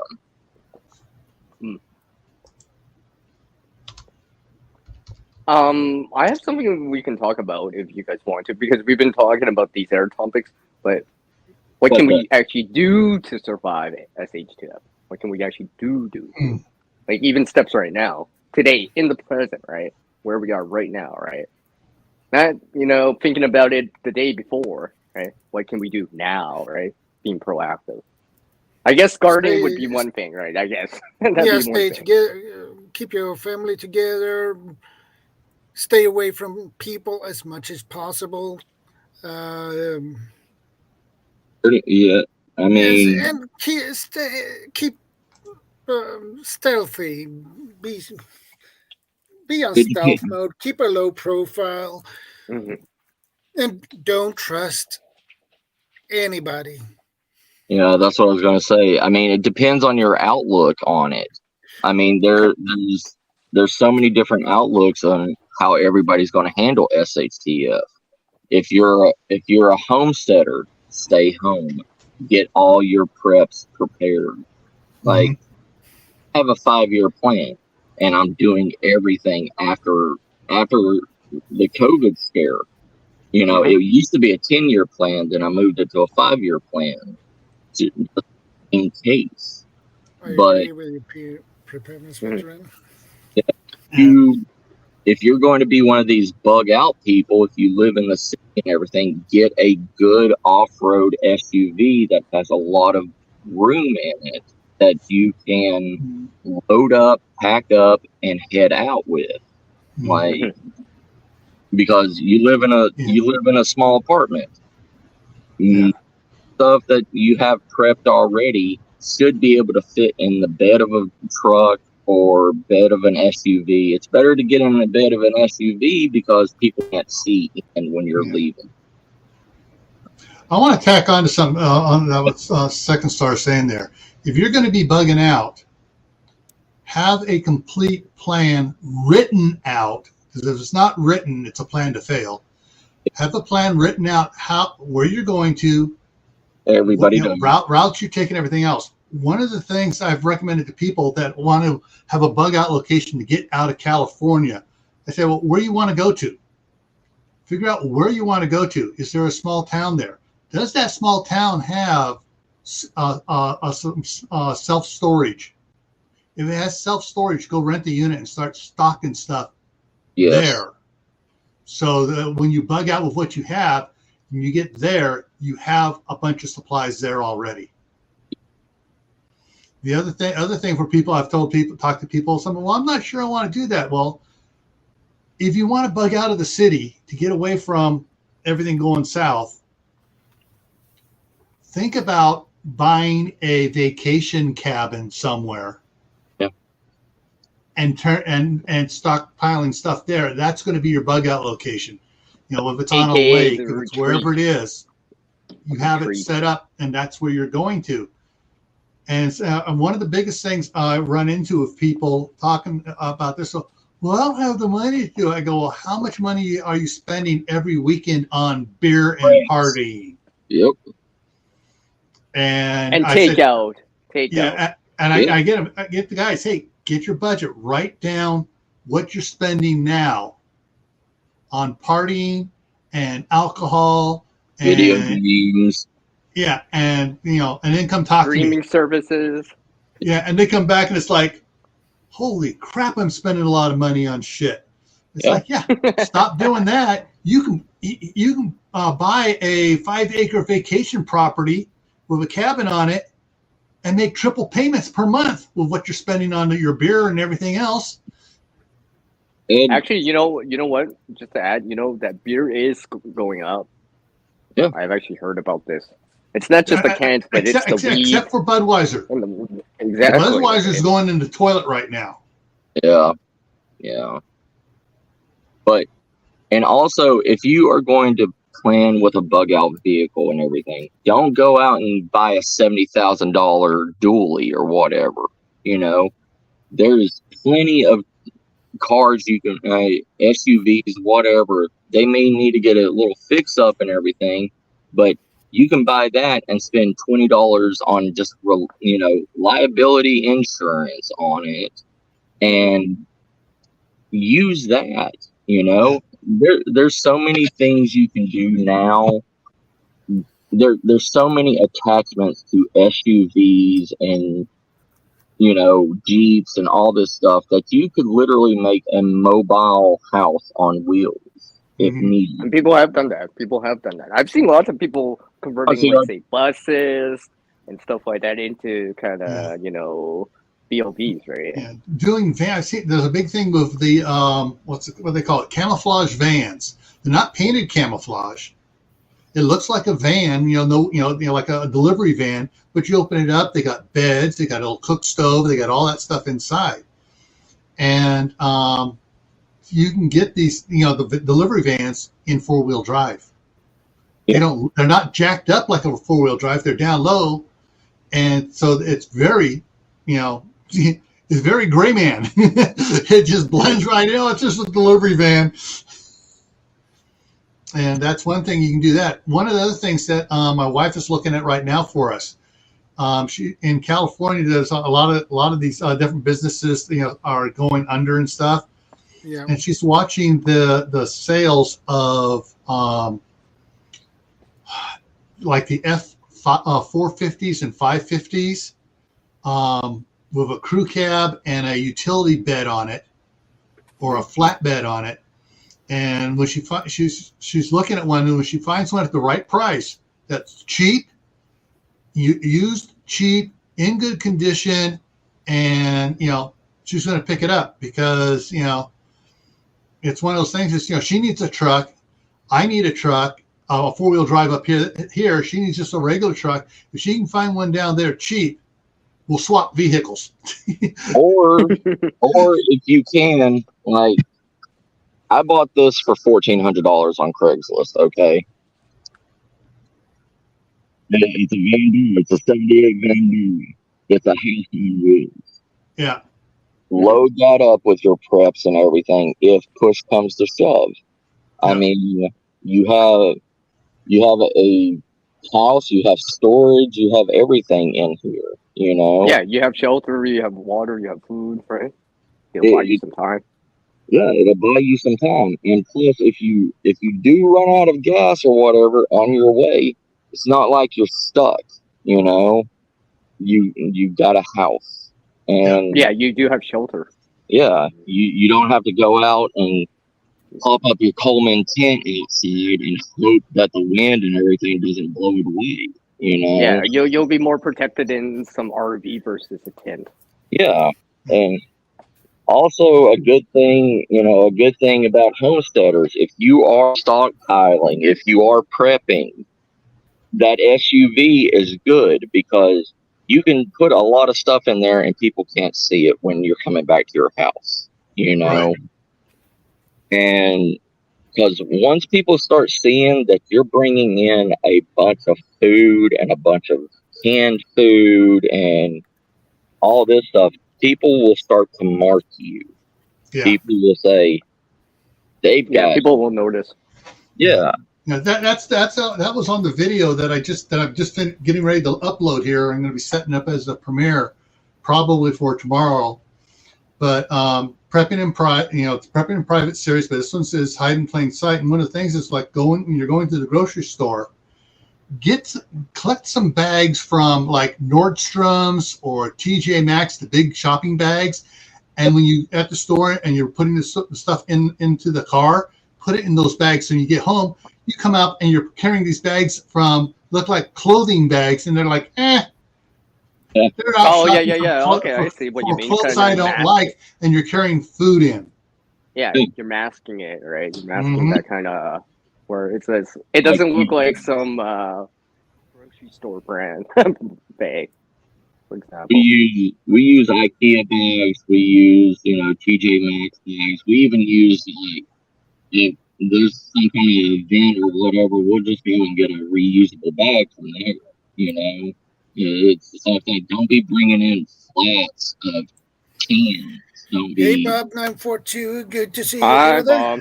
Hey, Bob. And So, Bob, yeah. if you're up for it, you can join us up here.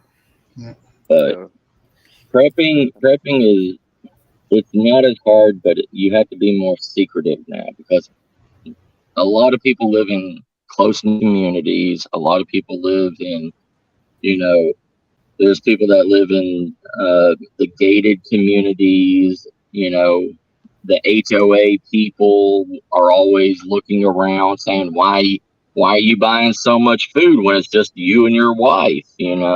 Like, where are you storing? This is the first of the month, and I just got I get my hungry. retirement check. Big party. Yeah, right. That's how I would say it. I get hungry fast. I'm throwing a party. Yeah, right. Kind of mask it like that.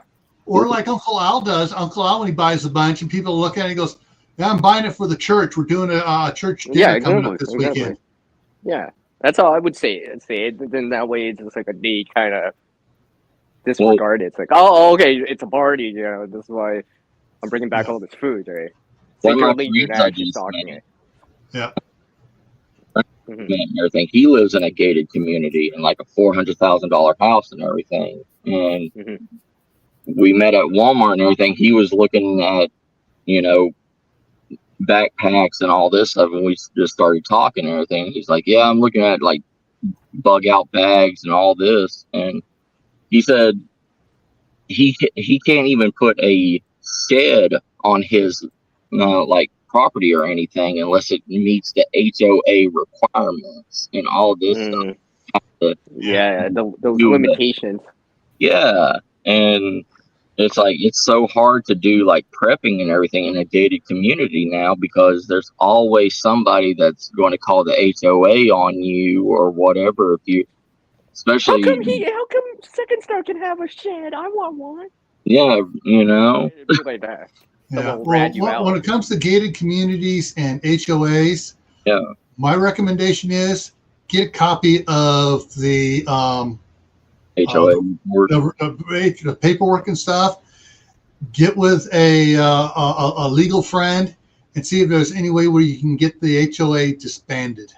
Yeah, because he said he tried to, because he was allowed to put a small plot, like a 5x5 plot for a garden in the back of his backyard. And he went and the HOA representatives had to come out there and had to measure it and all this stuff to see if he's within guidelines. And then he was like, well, you also say we can have chickens and everything. They were like, oh, that's been a disbanded rule. Because people are bringing in roosters to breed. So, yeah, it's like. Yeah, unless it's in the paperwork, it's not a rule. Yeah. Yeah. I don't know about his predicament. That's too much for me. Yeah. When it comes to HOAs too, and you also got, if you live near an HOA, you can help get rid of the HOA if they try to enforce their policies on you and you're not in the HOA. And back in California, they set up an HOA behind us that came in after we were on where we were at, and they try to say, "Oh, you're all under our sphere of influence. You got to do this, this, and this, and this." Of course, they didn't realize I was a federal agent at the time, and I went to the city, came in with the police department, and we arrested the entire board for basically extortion against everyone. They were trying to collect dues from everybody around it. And we arrested them for it. The city banned it and dissolved it that day. HOA veteran is a community. It's called a homeowner association, and it's been put into a lot of places. And supposedly, they're there to regulate everything within the community to keep everybody's house prices the same for when you want to sell it or whatever, and keep anybody from dragging the property values down. Yeah. And unfortunately, you get people that get elected to that, and their head swells up, and they think, "Oh, I am so important." And pretty much it's like a PTA for people that believe that they're worth more than they are. Yeah. Yeah, you're just thinking about that. There's an animated movie called Over the Hedge. Yeah. About the animals and stuff. And the lady, the head of the homeowner says, "You can't arrest me. I'm the president of the homeowners association." And the police just tackle her and haul her off. But yeah, it's homeowners association was a good idea that went bad from the start. Yeah. It turned from a good thing to a tyranny, pretty much. Yeah.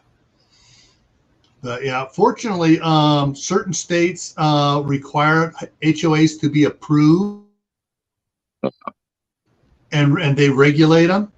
Some states say, they got to be approved, but the counties regulate them. The county does the approval and regulating them and stuff.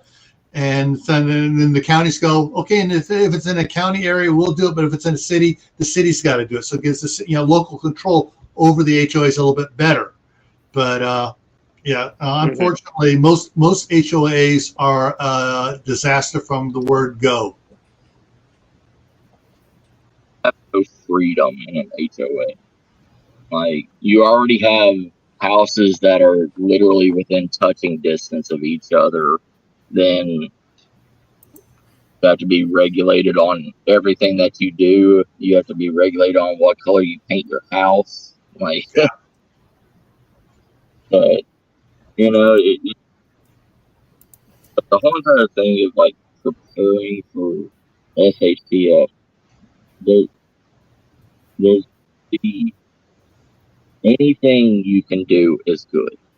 Yeah. There is no, you must do this. Yeah. Because everybody's different. Yeah. Yeah, and anything you do beforehand will help too. Like gaining skills and knowledge and experience beforehand, and starting the seeds beforehand, right? Starting the garden beforehand, making the soil great beforehand. Yeah, the only thing I tell people is something they must do. They must set a budget, because that's going to help them out so much. And the other thing I tell people what they must do is do an inventory of what the food you have in your cabinets. Figure out what you eat, and only buy what you eat. Because this the saying: store what you eat what you store. Yep. If you're not going to eat something, it doesn't matter how cheap it is. Don't buy it, because you're not. If you don't like it, you're not going to eat it. Mm-hmm. If you don't like beans and rice, well, then don't store that. I mean, I like beans and rice, but not everyone does. But everybody's going to say they like beans and rice. The thing is test yourself on how long you can eat this stuff that you're prepping. How long you can go eating it. Try cooking a week's worth of meals with just beans and rice, and see how far you can get through it and what you throw away. If you can only eat 2 days worth of it, there's no sense of there's so many stipulations to prepping. Yeah. Mm-hmm. one of the things I found out that helps for people with prepping too, when so they don't get food fatigue, is make a 4-week meal plan. Go through and just so you have breakfast, lunch, dinner, and you figure out what you're going to eat. Now, one of the things I have noticed is that breakfast is the most repeated meal.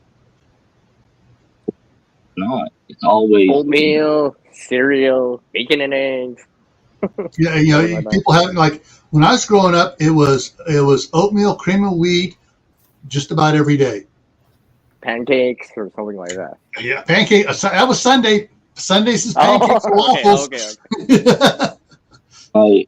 Like me, growing up, my grandmother always had, biscuits and gravy, bacon, sausage, all this stuff on the table and everything. We ate our fill and we didn't eat again until 10, 11 o'clock at night because we were milking 300 head of cattle, taking care of 100 pigs, Yeah. Mm-hmm. Out all day. And I got to the point now that I wake up, go straight to work. I miss breakfast. I may eat at, lunchtime, but I definitely never miss dinner. So I eat 2, maybe 1 meal. Mm-hmm. Yeah. And see, everybody's different. Not like you're not. That's why, all 4 of us are on this and we're all 4 different people differently. That's why exactly. That's why it's so hard to reach each individual, because everybody has a different mindset. Everybody has a different way of thinking what the apocalypse is going to be. Location. Yeah. Regulations. But, as long as you get the basic rules, make sure you have plenty of water, make sure you have plenty of food, and make sure you have plenty of items that are going to help you, throughout the rest. If you've never used a ferrocerium rod to start a fire or anything, don't go out and buy the most high-end expensive one and use it one time in your life. Learn it if you're going to buy it. Just to jump on. Mm-hmm. Yeah, go ahead. I was about to say about the ferrocerium rod, for example, is learn it, but realize that, what I say is start with a cotton ball, dryer lint, right? Then migrate up to something much more difficult. Let's say next thing is fat wood. Then actually try to make shavings and start something like that. Just normal wooden shavings, right? That's not infused with resin or sap or anything like that, right? And then, then you realize it's like, oh, okay, now I have to try. Now I really have to shower it. It's not just a one spark thing, like with cotton ball or something. Yeah, I believe throwing every skill straight into the fire. Like, do the hardest thing first, because if SHTF happens and everything, where are you going to get the rest of your cotton balls? Where are you going to get the rest of your, dryer lamp? Where are you going to get all this other stuff unless you are literally, and I say it loosely, but it's true, unless you are hoarding this stuff every day and you've got mountains of it, you're not going to have it. But you do have trees out there. You do have pine trees. You do have cedar trees. You do have natural stuff out there.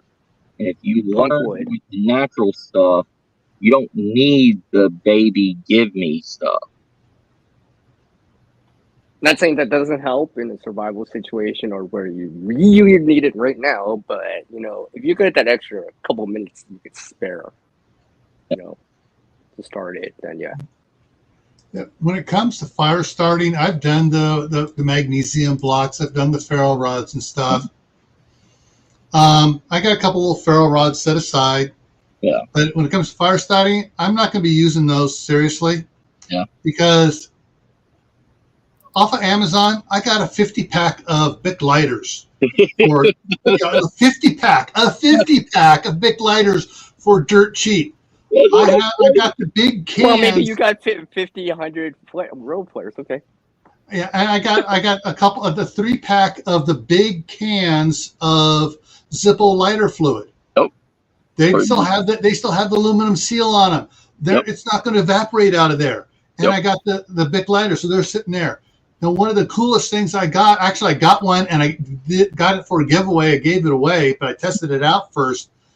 Was Zippo's arc lighter. Oh yes, Oh, yes, yeah. yes. Yeah, Those arc are lighters, amazing. the plasma lighters. Yeah, those arc lighters, and if you have one of those little small solar panels that with the battery in it, you can and you just USB, you can charge that sucker up, and it's good for years. You can melt through thin like aluminum and thin metal with that too. Those arc lighters, Mhm. they are amazing. Yeah, and so long as you keep Yeah, them you can dry actually and they don't solder get with it. wet, Yep. they're gonna last for a long, long, long time. But, yeah. So fire starting for me, when if I'm down to that ferro rod, yeah. Oh, it's bad everywhere, really bad.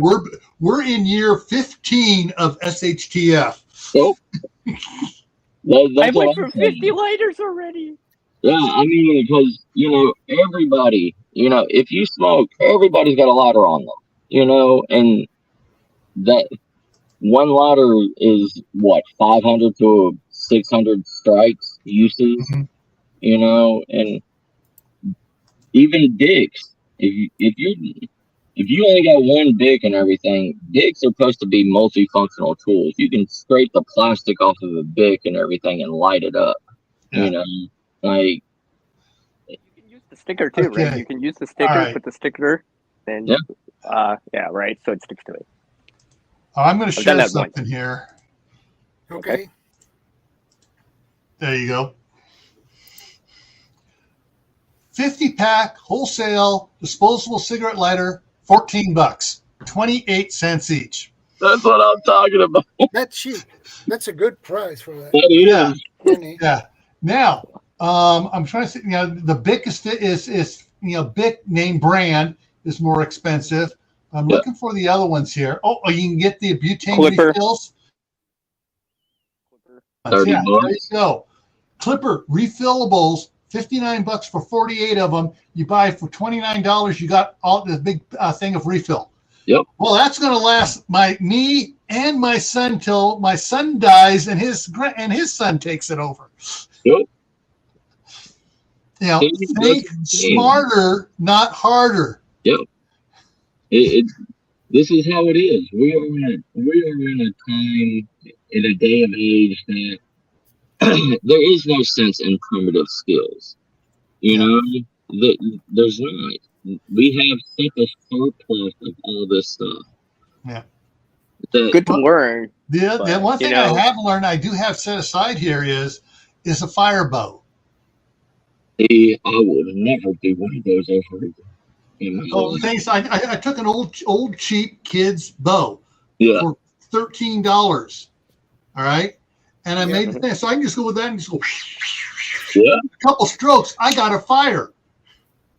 I'm not doing the little small ones where you're going really fast. Yeah. This is a big bow. You twist the stick in there and you just go a couple strokes, and that thing's just spinning high speed, and it's producing a fire quick. Nice.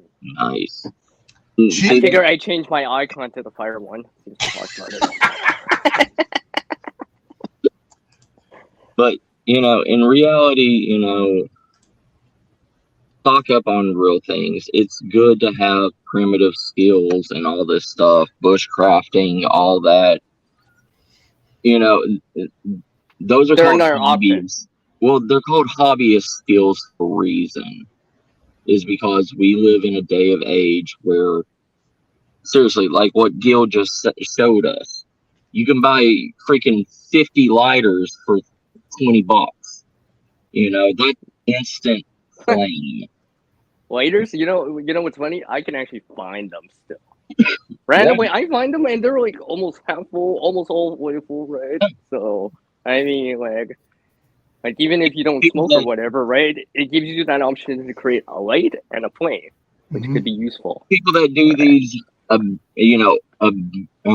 deserted island, survival things and everything, they find like 5 or 6 lighters on the beach. Like, and some of them actually work. They float. Those lighters, they'll float. Yeah. Some of them they still work too sometimes. Or they got fluid, and they're mixing it with a lighter that doesn't have fluid but has a spark. And lighter, you need instant flame. You need something that's going to start right then. You don't need to spend 20 to 30 minutes making a fire, burning the calories already in a time where you're counting every calorie that you waste. And it's a wonderful dreamland scenario, with all these skills. But in reality of things, most people are going to be scavenging for everything that they can get their hands on to make their life easier. Yeah. They don't want to get a survival book and learn how to make a lean-to and everything when they can just go and hotwire a truck. And nowadays, it's practically impossible to hotwire things. You got to have special tools now with these, cars. Well, unless you live in the good country, the southern country places where they still have like 1970s trucks. Yeah. I mean, that's what's funny is someone was talking about that. They went and got the toolkit so they could they got licensed as a locksmith, so they get this toolkit so they could break into cars and steal cars if they needed to. And it's like, well, that's great as long as we don't have a electromagnetic pulse. Right. It's like, because if we did have an electromagnetic EMP or whatever, the only cars you're going to get to start up and run is stuff from the 60s. 60s and earlier, yeah. And even the 60s, you might lose your the square little block, the voltage regulator. Regulator. But if you have a spare voltage regulator and a couple, I think you can get those for like $5. At least you used to. Just keep it in the glove box in its little box. Yeah, as long as it's not hooked up, it still works. Yeah. The starter solenoid may go in, but if you park on a hill, pop the clutch. Yes, sir. Yeah, I'm old school. I popped clutches many times getting things to start with dead batteries. Yeah,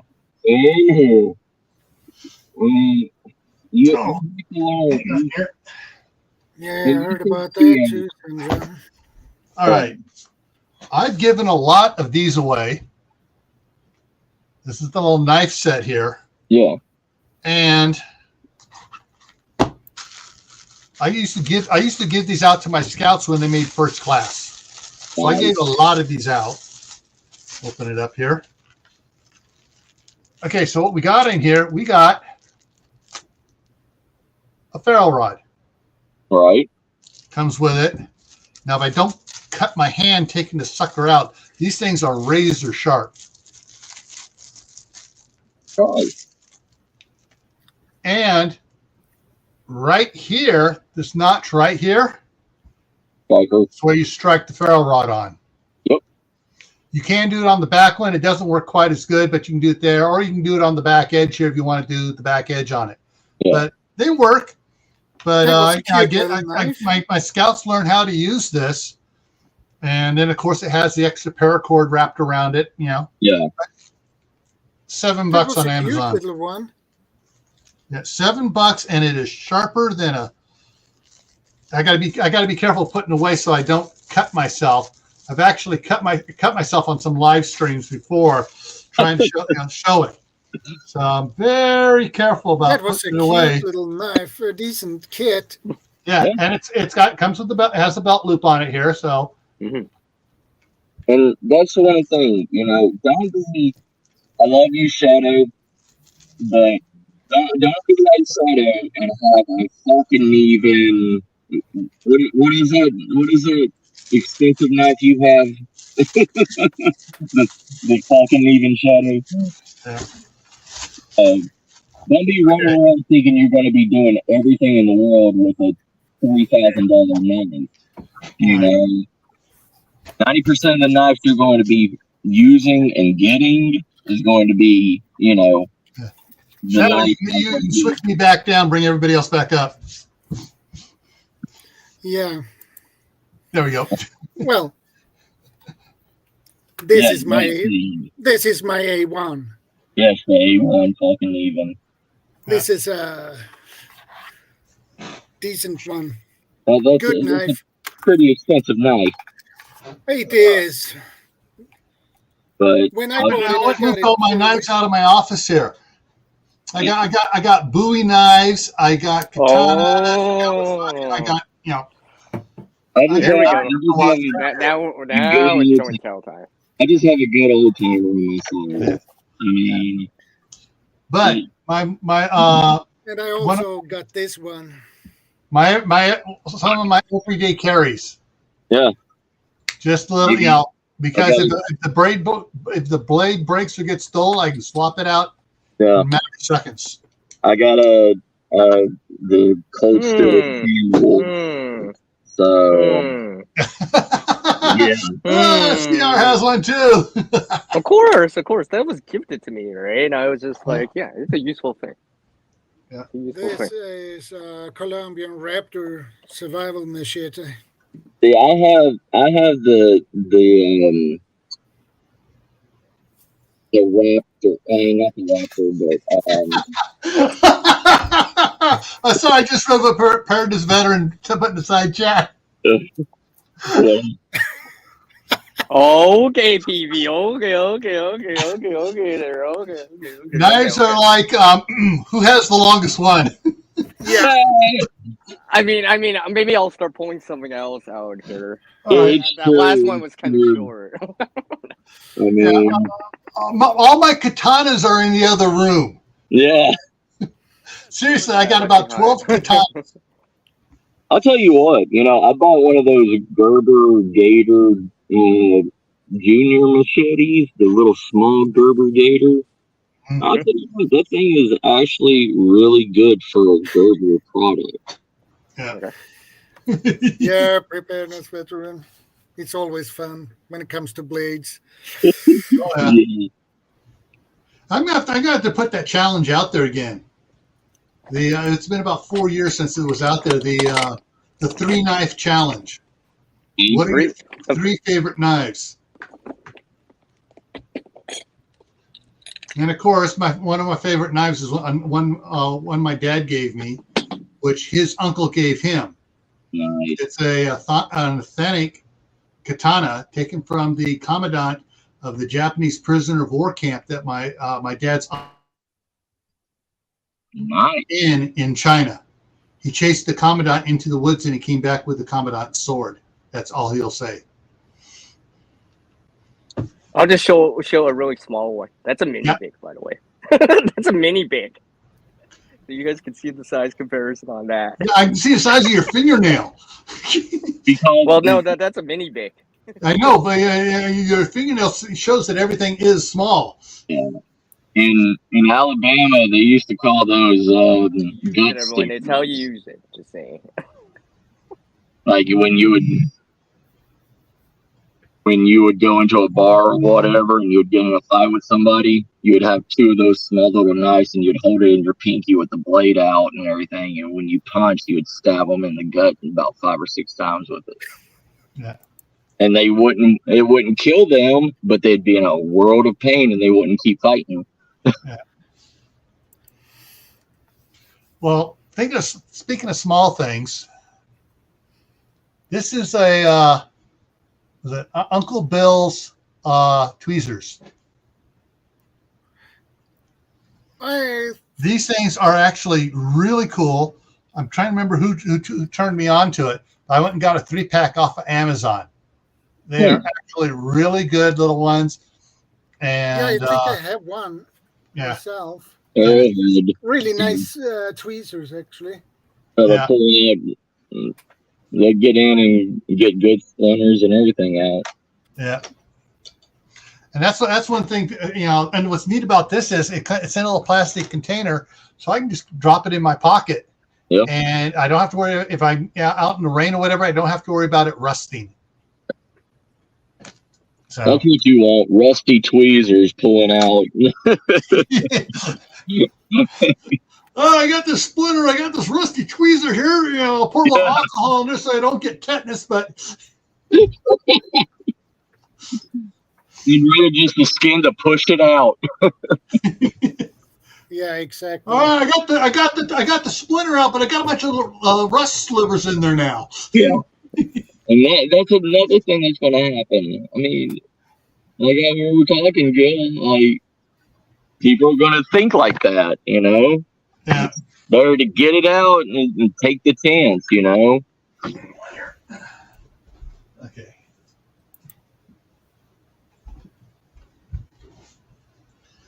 Okay, I'm going to do some promotion here for a friend of mine, Doc Bones and Nurse Amy. You want first aid? Get this book. This is the color version. This is the color version. Ooh. Yes, the color version. This is an $80 value. I've given away a couple of these so far. But this, He's got the third edition. This is the fourth edition. Hey, Bob. What's up, Bob? Hey, guys. Hey, Bob. Hey, Bob. I think they need to get the next edition. Yeah. The thing is, though, what I would like to do if I buy another one for my wife, whatever, I'm going to get the spiral bound version. It's another $10. Ooh. But it's spiral bound, so it'll opening it up and stuff. It's not going to split the spline. But this is, I've been reading through it. I keep it here. I read through it. Very educational. And if you have someone who's been like a paramedic or whatever, this will be their best handbook to have in SHTF situation, because it covers stuff that normally their training doesn't have, but they will understand it a lot better than most of us. Right. That's the one problem I don't have. I don't have any friends that want to be preppers in the medical field. Yeah. Unfortunately, Doc Bones and Nurse Amy, they live back east. They have a Florida property, and they have another property up in Pennsylvania, I believe it is. Yeah. So it's like, guys, you need to come out here to the West Coast. Move out here. Right.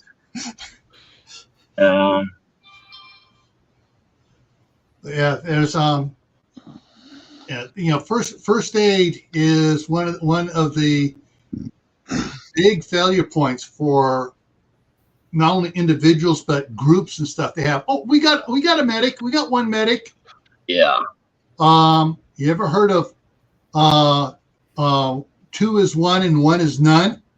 Yep. You need to have 2 medics in case one gets hurt, the other one can fix the other one up, and then you're back to 2 again. Yeah, because you don't want him in pain teaching you how to reset his shoulder or Exactly. Yeah. Yeah. But yeah, always get medical training. Bruce at Backwoods Law was telling us about this. A lot of departments, especially if they have if it's a part professional, part volunteer fire department. Yeah. If you go to them and say, "Hey, I want to be an EMT," they will pay for you going to an EMT, but you got to sign a contract that you're going to stay with them for 5 years. Really? Volunteer EMT. They'll pay for everything. A lot of departments will, just to get people trained. And you after your 5 years is up, you can do whatever you want to do. But they generally a lot of people stick around. They'll keep doing it so they keep their motors, their muscle memory skills up and functional on it. But so if you have out in an area where the volunteer fire department, see if they do that program, and see if they can. If they don't, see if they can check with their county or state about getting grant money to do that program. That way, you can get trained to be an EMT. Because I'd do that. I would love to do that because that's one of the problems, you know, like, you know, I got, you know, like I said, I'm a type 1 diabetic and everything. And like, if anything goes wrong with me or whatever, I bought one of those tell you about every single pill and what they do and all that stuff. Just in case, you know, it gets to that point where we got to scavenge if there's any pharmacies open, or do it at the beginning of the, you know, SHTF. But just in case I get my hands on some kind of medicine, I don't know what it is, I can look it up, you know, see what it does. That's about as basic as I have with books and all that stuff. But yeah, I'm trying to find something here. I can't find where I know I have it saved in one of my wish lists. I can't find it, so I'm just going to look it up here. Jumbo straws. This is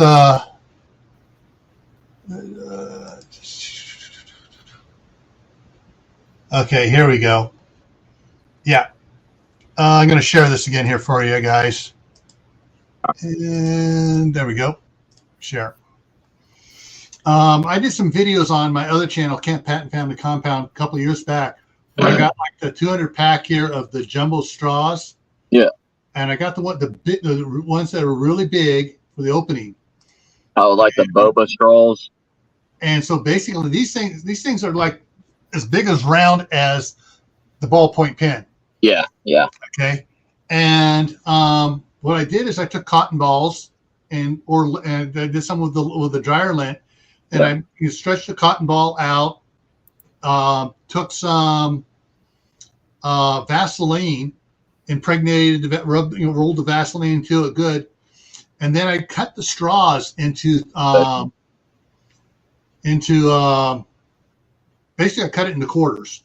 Yeah. And I took a pair of needle nose pliers, heated it up, melted the one end closed, stuffed some of that Vaseline cotton stuff inside, and sealed the other end up. Yeah. And I made a bunch of these. And so that's instant fire starter. You need to start it. You split the side, pull out just a little bit of the cotton ball stuff. It'll start from a ferro rod. It'll start from a Bic lighter, a plasma lighter, you know, whatever, and it starts really easy, and once it gets going, it's hard to put out. Nice. And you just light it, put it into your little nest of tinder and kindling, and you got yourself a fire real easy, and it will keep forever if it's sealed right. So you can spend a weekend, you make about 50 or 60 of these. You're good for. You got fire starters that you probably never use up in your lifetime, unless of course it's SHTF happens. I got a fireplace and everything. I got a wood stove and stuff here, but I've been making wood chip and what is it?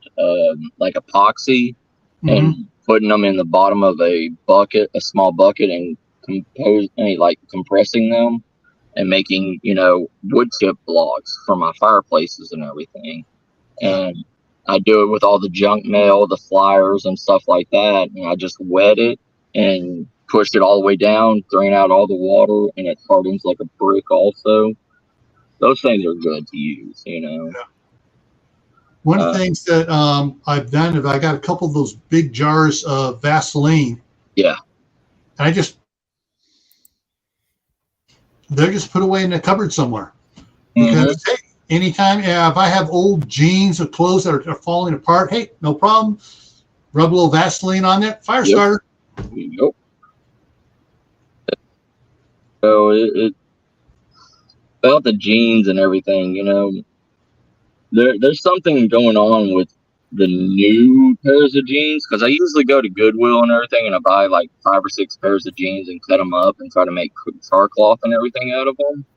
But some of these brands of jeans and everything, they don't turn into char cloth. Like they melt together like it's like nylon inside of it. They have like 90% cotton and 10% polyester. Rayon, polyester. Yeah. I know I've tried that with denim, so-called denim. Also, I tried that. It didn't work out. So what I did with mine was just took little popsicle sticks and any kind of fabric, any of our used clothes, tie them onto popsicle sticks that have already been soaked in paraffin wax, and tie it all together, dip it in paraffin wax with a match. Boom, there's your fire starter. You know. Yeah, I tried that char cloth stuff, but it's not pure cotton. I think you'd probably have to like go to a fabric store to buy real cotton fabric, because in clothing, it just, I couldn't find it anywhere. Everything I tried, like, like these new these new Levi's, and like they stretch. Yeah. They got the stretchy to them. They're not 100% cotton. Painter Supply. Yeah. The Painter Supply drop cloths, or you just contact a painting company when they're going to toss away their old, paint cloths that got so much paint on them and stuff. Generally, even with the paint and stuff, it will burn. To me, rub a little Vaseline on there, and you got yourself a fire starter. One of the neat things that most people don't think of, you got to think back to birthday parties. Trick candles. Once you can't blow out, you get a little started, and it's, hey, the wind's blowing. Oh, it's back again, and you go down, you put it in your fire, and you got wax there. You got the candle that won't go out, and boom, you got yourself a good fire starter there. Oh yeah. Oh, you know what else you can do? What? Just use a sparkler. Just use a sparkler. Once you ignite it, keep going. Yeah. You can weld with a sparkler, okay? Well, maybe more than one.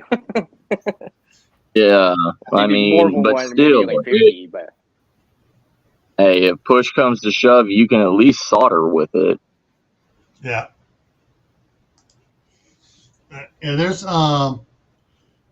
there are a lot of things that people take for granted that they don't realize that if SHTF happens, they may find a few of them, but in the long term, that stuff's going to be disappearing because everybody's going to be grabbing it and going with it. And that's why you stockpile the cheap stuff that is going to be around for a long time. But when it comes to fire in SHTF, especially in the wintertime, if you're smart, once you have that first fire start, you're going to keep your fire in your wood burning stove or your fireplace going 24/7. Nope. And that's another thing, like if you look in the colder areas, you know what you need during the winter. You know what for your time. So go ahead and stockpile for that stuff, because you don't want to be that person that's sitting there freezing to death when you knew you could have done something. Yeah. Yes, done something proactively beforehand, right? That's what prepping is, right? You're proactive. You're doing things beforehand while it's in an easier or less stressful state. So when it does happen, it's already done, ready in advance, right? Yeah. Which means that you can focus on the next priority, whatever it is. Let's say water, whatever it is, right? Security. I mean, it's like some people, I've run to in the cities. Why do I need to prep? Why do I need to prep? I ask them, do you have car insurance?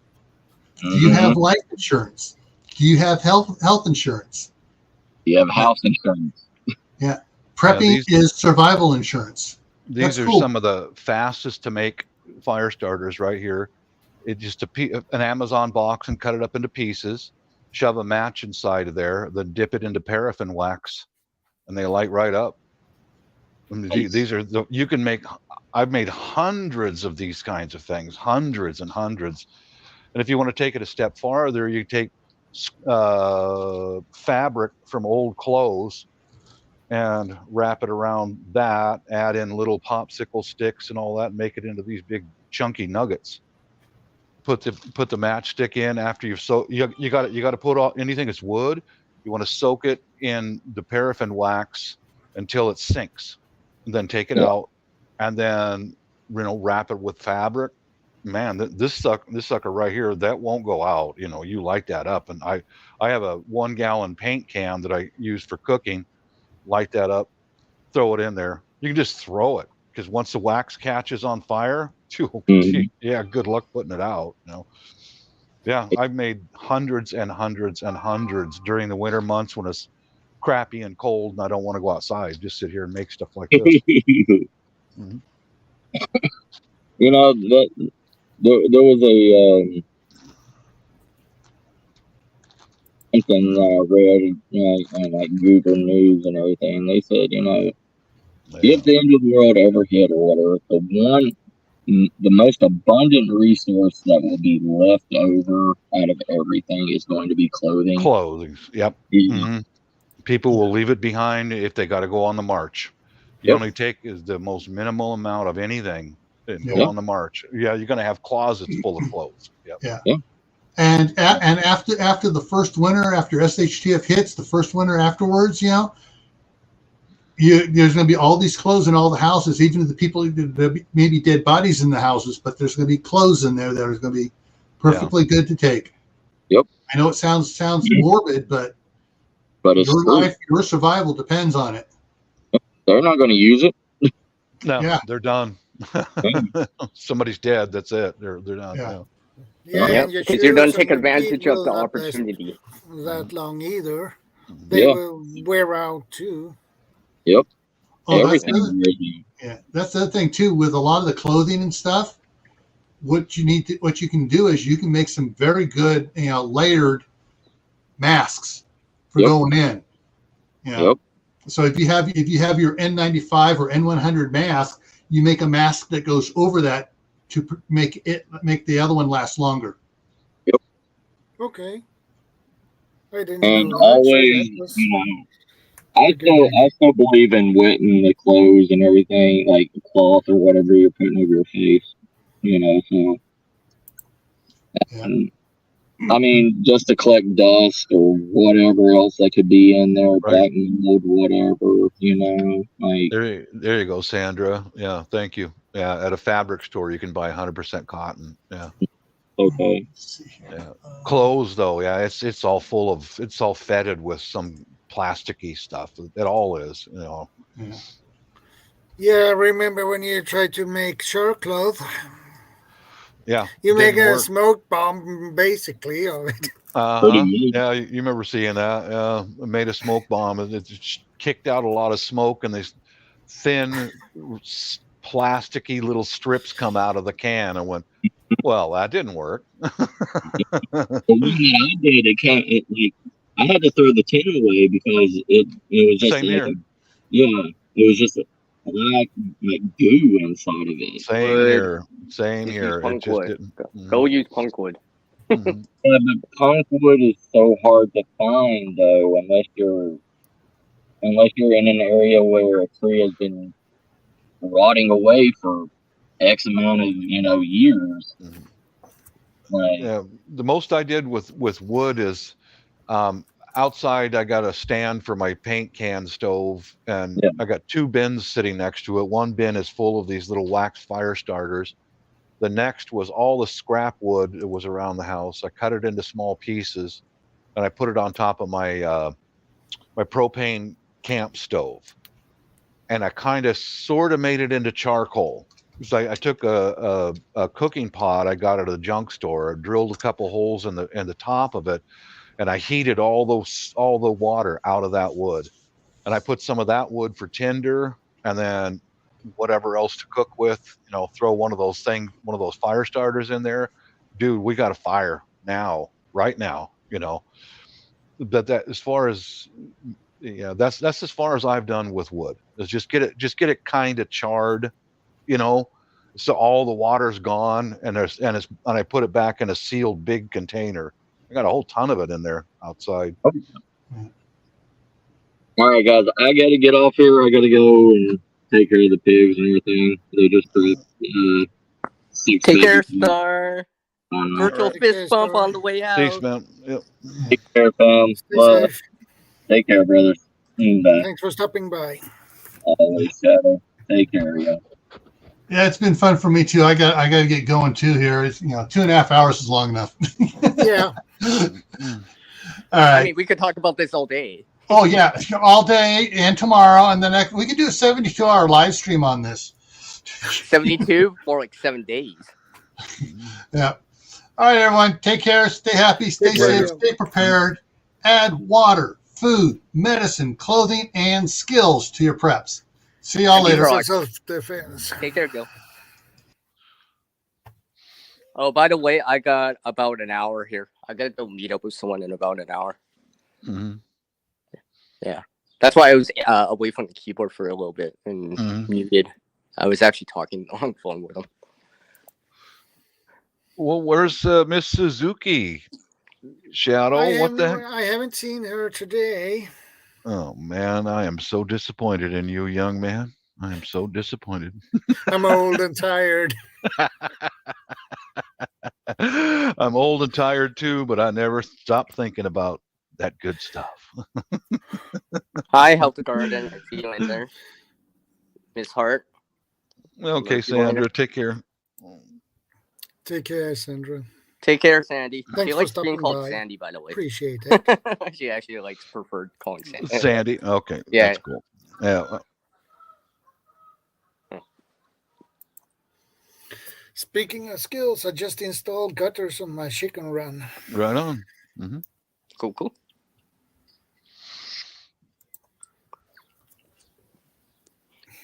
But anyway, SHTF event will, in my opinion, it will be a nightmare no matter what. You're gonna have to learn how to do without. Mm-hmm. Yeah. You just what do and you use do? what you do have. Yeah. What do? You do without. Yeah, and use what you do have. Mm-hmm. And hopefully you have more to work with. Right. That's Yeah. where the preparedness comes involved, right? Where you have a little bit more to work with than just one night, for example. And you need to learn to adapt pretty fast. Yeah. If you don't, you're screwed. Yeah. It's the people that are willing to adapt and change that'll probably get through the situation. Because they'll have the will to actually want to learn something, adapt, or improvise, right? Versus, I don't have this, I can't do it at all. Kind of Those deal. are those people don't fare up too well. A lot of people, you're going to be I can compare my times in Sandra. martial law overseas to what we're talking about. The people over there are pretty used to this. There's been 300 years of war there, and it has never stopped. And so I just follow their lead. What they do, I do. Keep your mouth shut, fall in line, get frisked again and again and again. Don't carry any weapons on you. No, you're not going to like it. Mistake. You're not going to like it if you do. Yeah, you just got to fall in line and do. You see somebody freaking out, get the hell away from them, because they might get you shot. Because that's the rule of the day for martial law: is you get shot. I'm walking that way. Yeah. Oh. Yeah, Shadow, I got a whole nother box of those bird spikes. Did you see that video where I put them up above my deck? I have that on my watch later still. I haven't officially watched it yet. I noticed when we first moved in last summer that on my deck you could stand on the hand railing, go to a tip out part of the house, and then access a second story window. So you know what these bird spikes are? These are the spikes, and then they snap into these plates, and I painted them warning colors, and then I put them up so you can't jump up on that tip out and get to a second No, story window. that would be very painful, I guess. Very much. Yeah, these are stainless. They're not sharp. I didn't alter them at all, but they're a stainless steel rod, and that'll go. I mean, he's only going to attempt once. You don't need those sharpened. You don't No, need you to. don't. No. And I painted them Red, yellow, yellow, and white. Yeah, so that you can see them from a distance. So anyone coming by will go, oh no, because we're going to have some. Let's go to the next place, guys. Yeah, you've heard me say that how many times? Go to the neighbors. Don't come here. That's my Make kind yourself of a hard target. right. That's my kind of stuff for my outlook on SHTF is you've got more to worry about from common street crime than you do anything else. That's where you're going to get hurt or, but this summertime we'll have open windows on the second floor for airflow and air conditioning units. And I did that tip out. I used a whole box of these. They come in a large box, in a box like this. And I've got one more window, and then those two corners on the front of my house. I'm going to put the same thing because they can stand on the fence, jump up, grab the roof of the line, and get up to the second floor windows. So that's my SHTF stuff. Prevent it from happening rather than because I mean I'll be honest with you. I watched a series on a guy called Richard Ramirez, the Night Stalker there in Los Angeles, and that's how he was getting into people's houses. He went around residential areas and he noticed any open window, and that guy was in. First thing he'd do was find the master bedroom and he'd shoot the adults right in the head, both of them, boom, boom, and then rob the house, rape the children. Sometimes he abducted a couple of kids, stuff like that. So, yeah, that's the kind of stuff that looks like a CR dropped on us. Yeah, but he will probably be back. Okay, Sandy. Can you excuse me for a minute? I'm going to go warm up a coffee, and I'll have coffee with you. Yeah, okay, no problem. Just a moment. Yeah.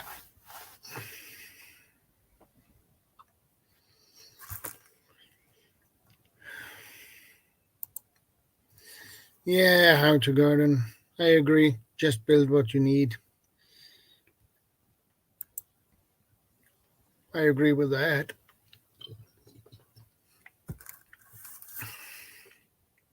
Idaho, garden girl. Good to see you, my friend. How are you doing today? How has your week been? I hope your week has been great.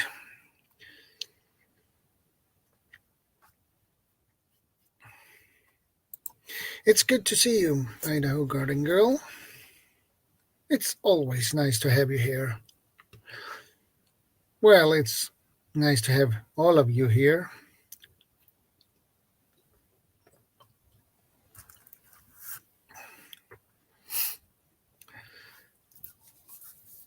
So, Idaho garden girl, how is everything going for you?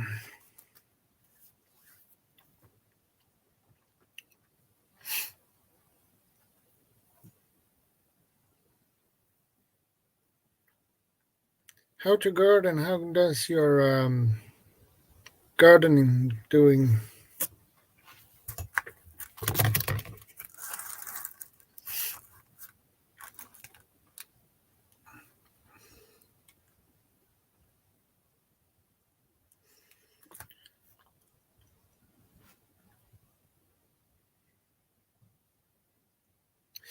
I agree, Sandra. I agree. Well, that's the point. It's nice to feel welcome. I agree with that.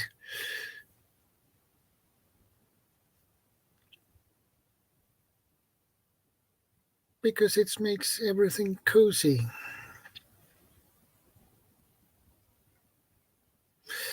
Everything is pretty good. I've been getting my garden beds cleared out. Cold wind is blowing right now. Okay. But it's good that you have your raised beds cleared out.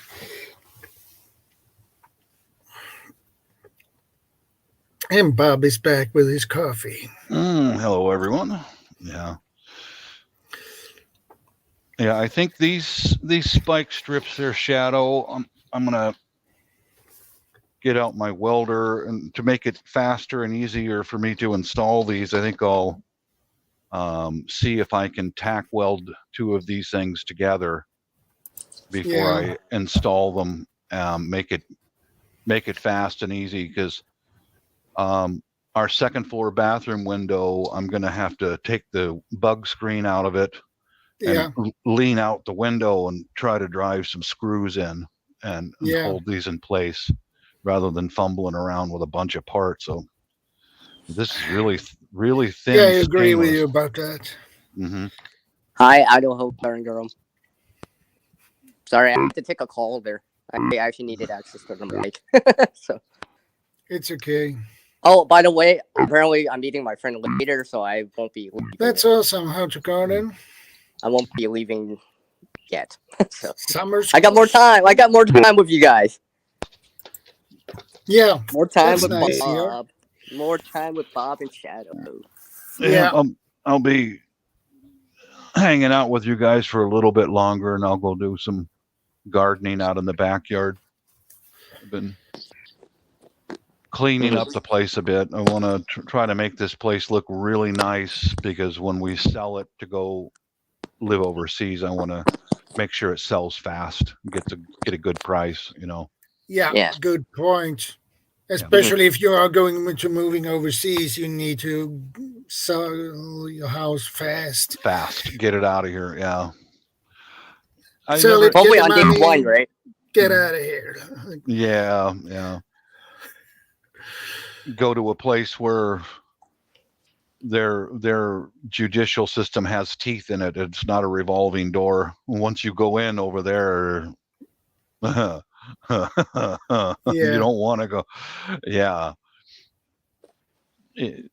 Over in the Philippines, just to be seen, if most people don't have much money, so just to be seen to see a judge to be set for bail, or it takes 5 to 8 years just to go in front of a judge. 5 to 8 years just to see if you can qualify for bond. What?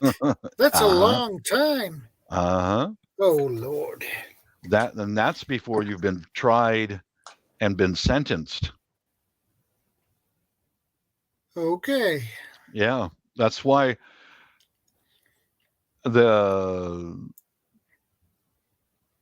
we're safer over there than we are here in the States. I hate to say it, but it's true, because of their legal system is, they know how to, they know what to do. And it's not all political. It's like, you're gone. Most people there don't have resources to be able to replace what was just stolen from them. So they take a career thief, and you're one way or another, you're out of here, but it's 5 to 8 years if you don't have money. If you have money, you can get a lawyer and represent you and all that, then you can get to bond hearing fairly quickly, just like here. But over there, if you're dependent upon the state to move fast to get you through the legal system, it just, dude, a lot of the government agencies there still use typewriters and paper. Okay. Yeah. What's this typewriter you speak of? Hey, Courtney. Good to see you. Hey, it's the Courtney. How are you doing, Courtney?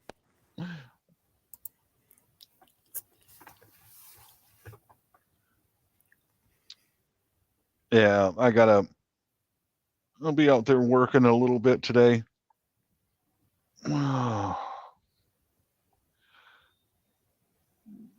But yeah, just to be clear, the bird spikes are not because I watched something on the Night Stalker, Richard Ramirez. It's also because I watched a number of interviews here on YouTube with convicts in prison. And sometimes I think they get a little bit of a leniency if they sit down with law enforcement for an interview about what do you look for before you break into a house. You know, I watch a lot of those, and those are full of information. And take preventative measures to follow that up with. Yeah. You Mm-hmm, mm-hmm. It's like doing research. It is, yeah, and then act upon the information that I've learned, and that takes time. But everything I learned, I go, what can I do to prevent that? Mm-hmm. You know, yeah. Try to improve the situation, make things better, not worse. Mm-hmm. Yeah. To me, in many ways, that's part of prepping. Is preventive. It really is. I mean, proactive. You know, there's different words you can use in place, right? Proactive, preventative, right? Yeah. Being ready beforehand. Mm-hmm. Sometimes it does really make a difference, right? Because it gives you more lead time. Yeah. I put up another camera, and I was talking to my neighbor, and I said, I hope you guys don't mind me putting up these cameras, because none of them are pointed at their house and all that. I respect their privacy, and his wife says, I don't mind at all. It makes our house safer. I was like, okay. Good point. It's like that community watch, right? You know, everyone else is trying to watch out for each other. Just because it overlaps, like cameras, motion detectors, lights, and all that stuff. Well, that's why I brought up to her and another neighbor, I said, if you notice me sitting here like today in my garage with the garage door open, I'm watching your house while you're at work.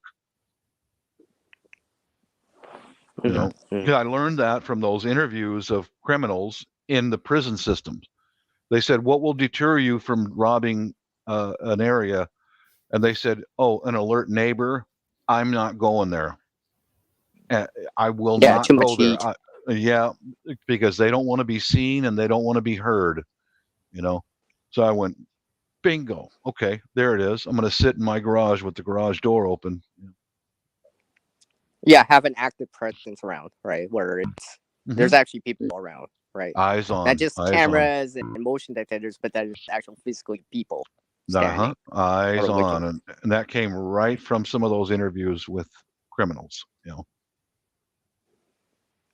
Yeah, they'll probably distort the more common. You know, it's not the distort the, you know, that's really gun ho and doing it, but you know. Yeah. It'll still help. They all mentioned, some of them mentioned something about this ugly guy in Sweden. Something about him. I can't remember what they said, but said he was ugly. Hey, what happened to Bob? He's not listening. It's like, what happened to Bob? Bob just suddenly disappeared. I'm off the panel. My mic is shut off, you know. He just mutes him. It's just like, say that again, Bob. Say it again. I dare you. I can take it. I know. If you didn't take it well, I wouldn't say it. You know, if it hurt your feelings, I wouldn't do it. You know. So yeah, being proactive is the way to go as much as possible, and avoiding confrontation and trying to avoid the situation as much as possible, right? Because you probably don't want to be in that situation. In my opinion. As far as the basics of being prepared, we've got that covered because I've been doing this for a long, long time. We've got the food, we've got the water, medication, first aid, all that stuff, and then ways to protect it. But, you know, now I'm to the point to where it's like preventative measures are what I'm focusing on now. Cutting back the trees, on bird spikes, claymore mines, tripwires, where that all come from? Napalm. I didn't see that flamethrowers, napalm, cluster bombs. Yeah, and you forgot the pungy sticks. Pungy sticks. And I guess we're plunging into that. Boy, I wish some of that stuff was legal here because I've already got a bunch of that stuff made, but I can't put it outside.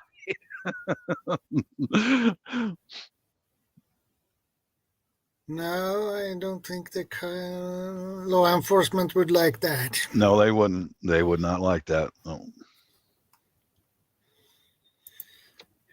Woman outdoors. Good to see you. Hey, women outdoors! It's nice to see you over here. I met Yeah. I met them through Quiet Listener through Victoria. Yeah. She has some interesting content too. So Woman outdoors. Let's see what her channel's like. I've never seen her around. well, outdoors. Mostly. Yeah, she Yeah. has a great channel, by the way. Yeah. I just recently met them. Nice to see you, Albie, in here. Yeah, they go camping and stuff like that. Well, it's okay, woman outdoors, no problem. Let's see. Let's I take a mean, look. you can see her using a ferrocene rod from one of the videos I've seen. Right That's a on. cool video. She does fishing too and stuff like that. So Yeah, I bet she you would do be, a little bit of everything. yeah.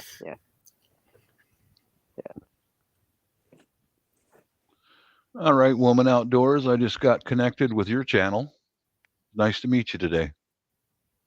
Never know, we might learn something from each other here. Very cool. Very cool. I'll go and investigate your channel in a little while. Yeah. Probably this evening after I settle in, doing some gardening and stuff. Yeah. Y'all ready for some fishing? I believe it. Well, hopefully Yeah. you'll catch more than that in that video that I saw you try to fish. But hey, it's still early in the season. Mhm. Yeah, it's a little bit too early for fishing, so I have to wait a little bit longer. But The ice is still frozen out there here. yeah, I mean, it's Oh. slowly melting down, but like the birds are But- like running or walking on top of the ice. They're not in the water. Yeah, they're on top but of the it. ice is we had plus 9+ degrees Celsius here, so Oh. yeah, I don't take the risks to go out and No, walk no, on you the wouldn't ice now. fish I or- don't yeah, do no, that. No, it's way No. It's just like a couple of inches. Too risky. Too Yeah, risky. it's not. It's not. It won't. Not worth handle it. A person's weight.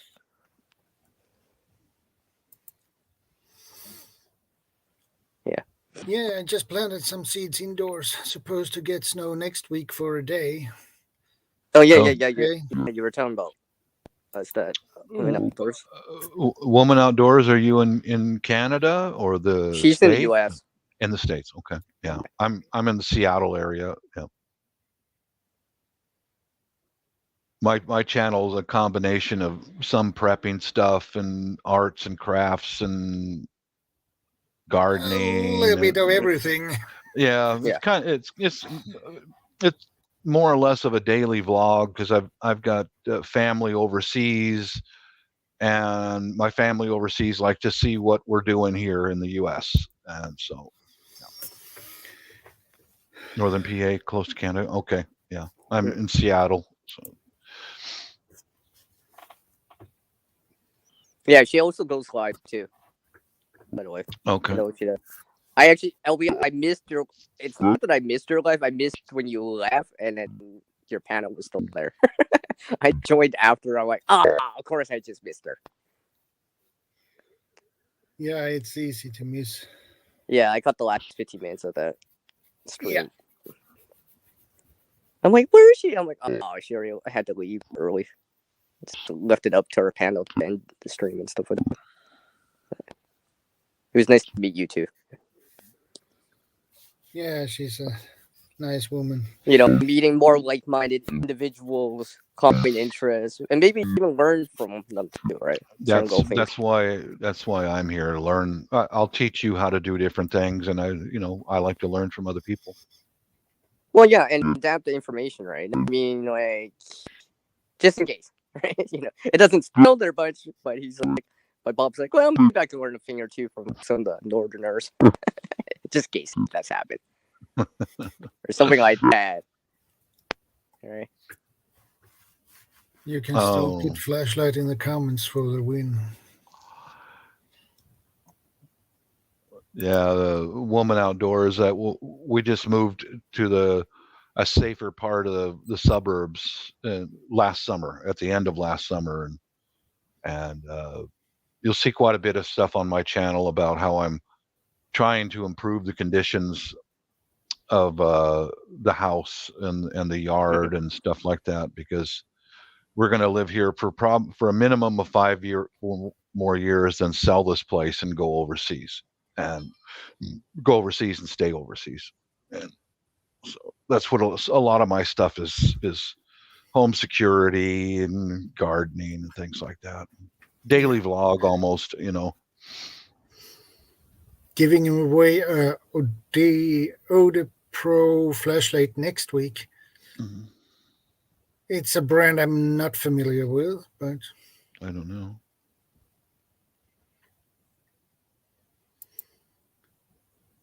Seattle and Portland people have wrecked it last couple of years. Yeah, couple years ago. Well, this Shadows is a prepping channel, and I can talk pretty openly about what happened in the Seattle area. I was here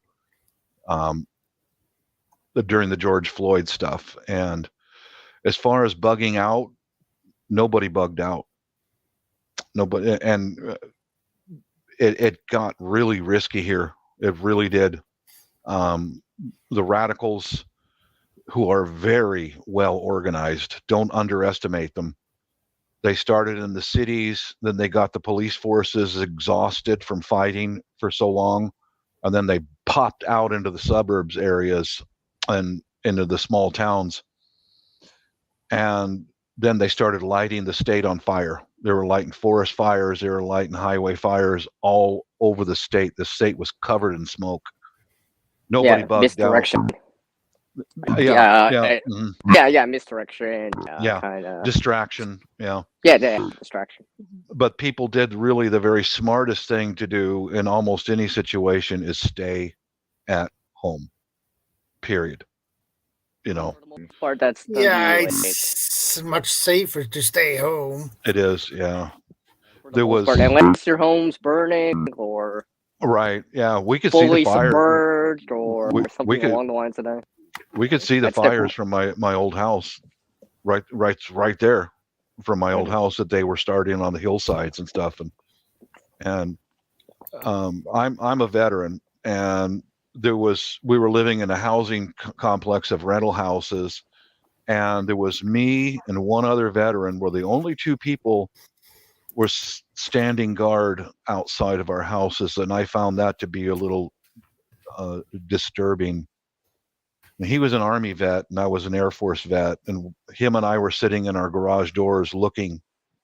Everybody else was just acting like, oh, whatever. Yeah, whatever. It won't.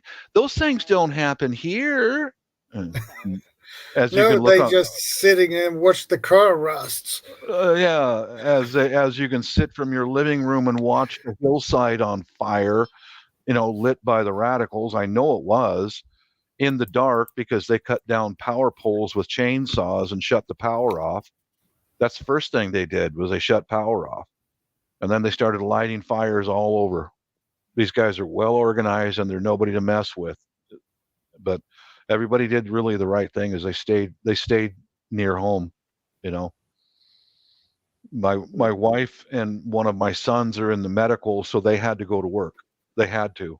And I made sure that they had a get home bag and all of the cars, and they're both armed. You're a veteran too? Right on. Thanks, woman. Where were you at?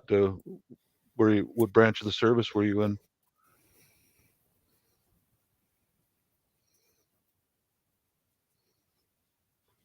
Yeah, I was in the Air Force 1984 to 1988.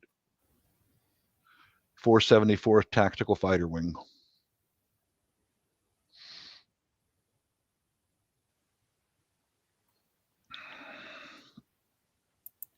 Right on. Air Force, right on. Smart lady right there. They're Air Force, Army, and Reserves. Okay. Mm-hmm. Yep. I did some time in the Air Reserves after my active duty, but And it wasn't for me. I wanted to get out. It wasn't in, it wasn't out. I wanted to get out.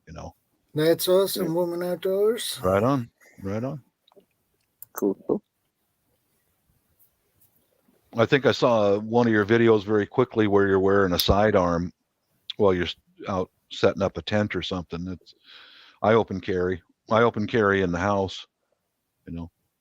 Oh, that video? I think it's the same video that I was talking about. Mm-hmm. One of the first ones I saw. My wife and son carry also.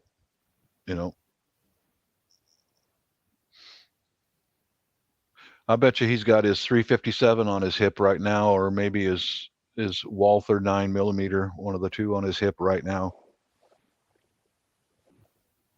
No, thank you, Sandy. Yeah, military's. It was okay. I learned a lot. I learned a lot about myself too. I was a 26Q microwave satellite technician. Right on. Okay, that sounds cool. Brainiac.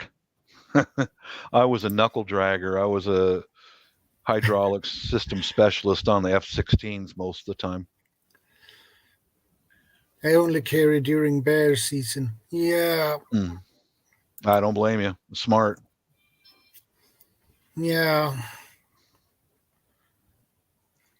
Bears can be really nasty if they come in your way, or you get in their way. Uh-huh. Yeah. You get between mama and her baby. Ooh. Uh-oh. Save the last bullet for yourself. A single black bear has a tendency to attack people. Yeah. There's more maulings from black bears than there is any other bear. Yeah. Because they live nearby people. Oh, I got a two-legged. Oh, yeah, that's for sure. Two-legged. Yeah. They are far worse than any animal. I got to tell you, a woman, since you're new around here, I was on one of White Family's farm live twice, I think, with them, and we were living closer in the rental houses there, in a residential area, commercial residential area. This happened twice on a live, and I heard a rabbit squeal outside my house. And I know what that is. It's because something's killing it. And I stood up and I went to my garage door and looked to see where the rabbit was at. And there was a full-grown male bobcat right there in among the houses at nighttime, killed a rabbit right outside my house. And I saw it as it was carrying off a full-grown rabbit in its mouth right through the suburbs. So having a sidearm ain't a bad idea here in the States. And there was another instance of the same situation. That cat killed another rabbit so quick it barely let out a squeal, but it was right on the front porch of my house. Ooh, that's scary. Yeah, and I always have a flashlight near me, so I got up from the live and I clicked on my flashlight and I looked leaned out the garage door and I clicked on the light and I saw the eyes. Yeah. These were not kitty cat eyes. These were kitty cat eyes. That's not a house cat. And it looked at me and went, "You got a problem, bud? What's up?"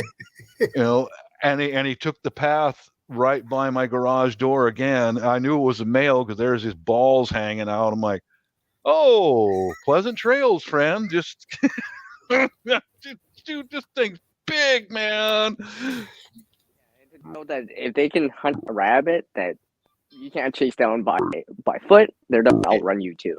Oh yeah, and they'll outmaneuver you, right? So you're gonna need something. So, and this area too has got black bears in it. Everything is right around here. So carrying a sidearm is, yeah. Well, this is what I have sitting on my table at all times. There, woman. some pepper gel.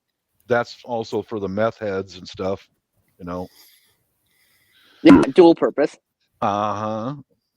Oh, in fact, my neighbor lady, she and her friends are going to go on a hike around one of the old army forts on Puget Sound, Fort Flagler. I guess there's some state trails out there. And I went and got a holster for some bear spray. I've got a bunch of canisters of bear spray.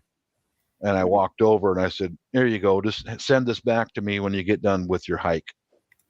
And I told her, Yeah, on your way back, just drop it off. Yeah, because I said, please don't put it in your backpack. It's got a carrier for it. Put it on your belt loop right next to your strong hand while you're out hiking. It weighs nothing. This will save you, you know. Yeah, they'll give you. Right, Sandy. That's why this gel, that's why inside of the building and all of our cars has a can of this gel, because it won't blow back on you. But the stuff that I loaned out to my neighbor is regular bear spray. It's the mist stuff, you know. Right. Yeah, that's true. The people do feed the black bears, and many don't intend to, because they knock over your garbage cans, get into your trash cans and stuff like that. And people will leave food out on their deck at night, and the bears will come right over a 6-foot wooden fence and right into your backyard, you know. Or they smell the cat or dog food that's outside. And bingo. Same with the raccoons. Yeah. Yeah. Yeah, bears has a very good smell. Even how fast could a black bear mess you up, man? You won't see it coming. Pretty bad in a minute. Yeah, they swat as fast as a house cat. You know, and their claws are like that long. Yeah. Yeah, that won't be great. Yeah, and you have wounds that look like a road map. A little bit more than lacerations. Yeah, just be still, Mr. So-and-so. We got another 400 stitches to install. We'll have you out of here as soon as we can.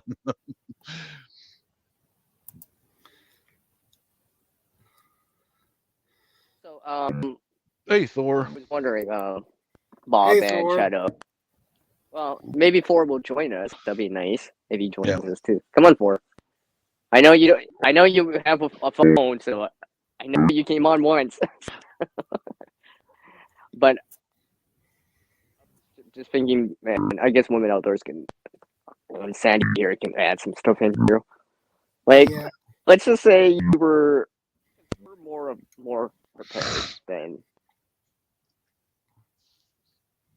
the majority of people, obviously, right? Prepping is a niche, small proportion of the community population does it, but yeah, I've been doing. You know, if you were, let's say you were starting off. Let's say you're starting off. You're hearing this. It's like, what can I do today? What can I start doing today? Right? What would you guys start doing today? Let's just say from scratch, right? Fresh. Canned food. For example, let's just say, for example, you went through a situation where you lost for whatever reason, a hurricane, whatever, storm, fire, whatever, right, flooding or whatever, and you had to start over again. What would you guys do? Guys and girls do, for example, because it does happen, right? Some people do lose everything and have to start again, right? And yeah, I would start off with canned food, not large amounts, but just small amounts. Every time you go to the supermarket and pick up a couple extra cans and start putting it away. Okay. Then from there, find some kind of a locker or a way of locking it up to keep your family out of it, so that they don't go. No, I'm serious, because No, I know what you mean. I know what you mean. Yeah, at one time we had 4 of us in the house, and I would put away cans of my daughter's favorite types of canned beans, and she's a freaking raider, man. She'd go in there and raid these shelves, and I went, okay. I just didn't feel like going over to the store, so I welded together a steel box. And okay, honey. There's a lot. Why is there a lot of food? Did you know why? Yeah, I agree with that. Yeah, I've got lots of I've got lots of dehydrated. I have not tried dehydrating food. I just buy it. I mostly my dry goods are dried beans, peas, and pasta, things like that. Yeah. Yeah. I just buy it right off the shelf usually, rather than having to take the time to do it myself. That's just how I prefer to do it. Wait until you see spaghetti noodles go on sale 2 for however, and then buy 2. Put them in the strong box and lock them up. Yeah, the dry stuff. Yeah. Yeah. Well, because I know. See, Second Start Survival was in earlier, and he was saying about during the Texas freedom. I think back in 2021, he was mentioning that people were buying milk and it's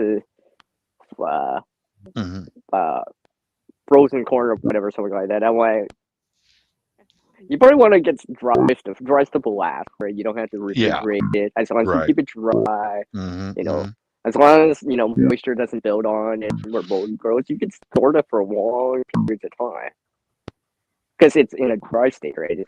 There's microbes and stuff aren't on build on because there's no moisture and such, and it's like a cool spot out of the light at the sun. It'll last for a while, even without, let's say, Mylar bags. I'm still like that, oxygen absorbers. Okay, woman. Go and make your dinner. I can't believe I'm talking about food again. Yeah, we dehydrate lots of herbs, some stuff like hot peppers, smoked bell peppers, etc. Yeah. Like I said, what are you doing when you don't have that dehydrator, right? Then what? Yeah. I mean, I've seen people for dehydrator type of things, where basically it's hot air and it moves around with like a solar fan or something like that. That's an option. Yeah. I mean, with carpentry skills and stuff like that, construction skills, you can probably build that with tools and materials. Mm-hmm. Yeah, for me, in the way I live and all that, I just buy the dehydrated food, like the dehydrated fruit, pasta, and raisins. Yeah, raisins are awesome, man. I love raisins. Yeah. Because you look at the food that our military ate a lot during World War II was raisins. Because they keep for a long time. They're a sweet treat. They fill you up. So. I just prefer to buy. And they're relatively in a small package, relatively. Right. Mm-hmm. They still be good, right? You can squish it into your pack and it'd be like, it's still good. The little boxes of sun-made raisins here, you can buy a pack of 10 or 12 of them for a few bucks, and I put that with my dry goods. I know they will go bad after a while, but with raisins, unless they're rotten, if they go too stale, just put some clean water on them and they rehydrate and then eat them. Yeah. I think for me, one of the things besides that would be trying to grow stuff if possible. Right? I mean, you would need the seeds, but let's just say you get your hands on that. It's raining. Just I'll be right. Of course. Seeds, right? Because it'll allow you to get something going, right? To supplement what you do buy, let's say canned goods, dry goods, whatever it is, dehydrated, freeze dry, so forth and so forth. Yeah. And kind of build on that. Because I'm only thinking in terms of survivalism and prepping, right? There's still a vast majority of people that are kind of, I wouldn't say day-to-day living, but day-to-day, but maybe week-to-week, right? You know what I mean? They don't have as much as to get, maybe in the really short term, but maybe nothing longer than 7 days. for example, right? Yeah. If that makes any sense, because I don't judge people, but I do take a look at it. I'm just randomly and just subconsciously thinking, it's like, how long can this last for? Right? I mean, I don't have as much as I would like, but I'm trying to get solid 6 months, like I've said, to second star survival before, right? Because and hopefully things I can supplement in like gardening stuff or whatever can kind of boost that to find me an extra Okay, month or Thor, two, no problem. an extra month or two, or until the next growing season, right? Because the longer you don't actually have to dip into, let's say, long-term food storage or whatever, or things that, let's say, 2, 3, 4 years out, you don't Yeah. have to consume that yet, right? Which means that you still have it for later, so to speak, right? Yeah, Because you're eating exactly. something fresh today, like gardening stuff, or something you foraged or grew on your own, microgreens and all that stuff. So I've been getting more and more into it now, a little bit more, and just seeing if I can do it for myself, right? Because, Yeah. like I said, everyone starts from the beginning, right? I mean, some people, their grandparents, their parents got into it, or were in it, or whatever, did all that stuff. But some people, it's not like that, right? Or then there's certain parts of the people out there that did some gardening, but it wasn't like major, right? They don't know how to dehydrate. They don't know how to can or something like that, or Yeah. they never grew up with someone that went camping, right? So now they're learning how to use that ferrocene rod. They're learning how to, do all that stuff now, right? So now it's Yeah. better than the later. Preparation today, right? Not tomorrow, today, right? Right now, as much as you can. Maybe it's kind of like reorganizing like your food storage area. So, you're making a system so you can rotate it better. Do an inventory and checking. Okay, I got 100 pounds of rice, right? Maybe for a single person, that'll be good for a little bit, right? But can I make it better? Add something to it and spice it up. Let's say like what Second Star said about spicing stuff, right? Variety is the spice of life, right? As they say, right? Where it's like, okay, now I have this canned goods, this add that supplement that. Let's say canned meats or something like that, or homemade canning stuff to supplement that. And Yeah. instead of weeks now, it's like more like a month, 2, 3 months, maybe even 6, right? Because I've done the math on terms of like based on calories. Yeah. Obviously,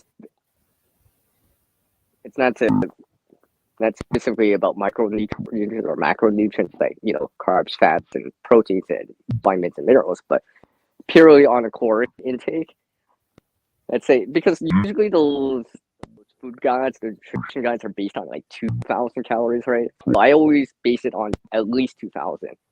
At least. You might need more because you're more active or you're doing Yeah. more physical work, but 2,000, because anything less, you may be at a deficit.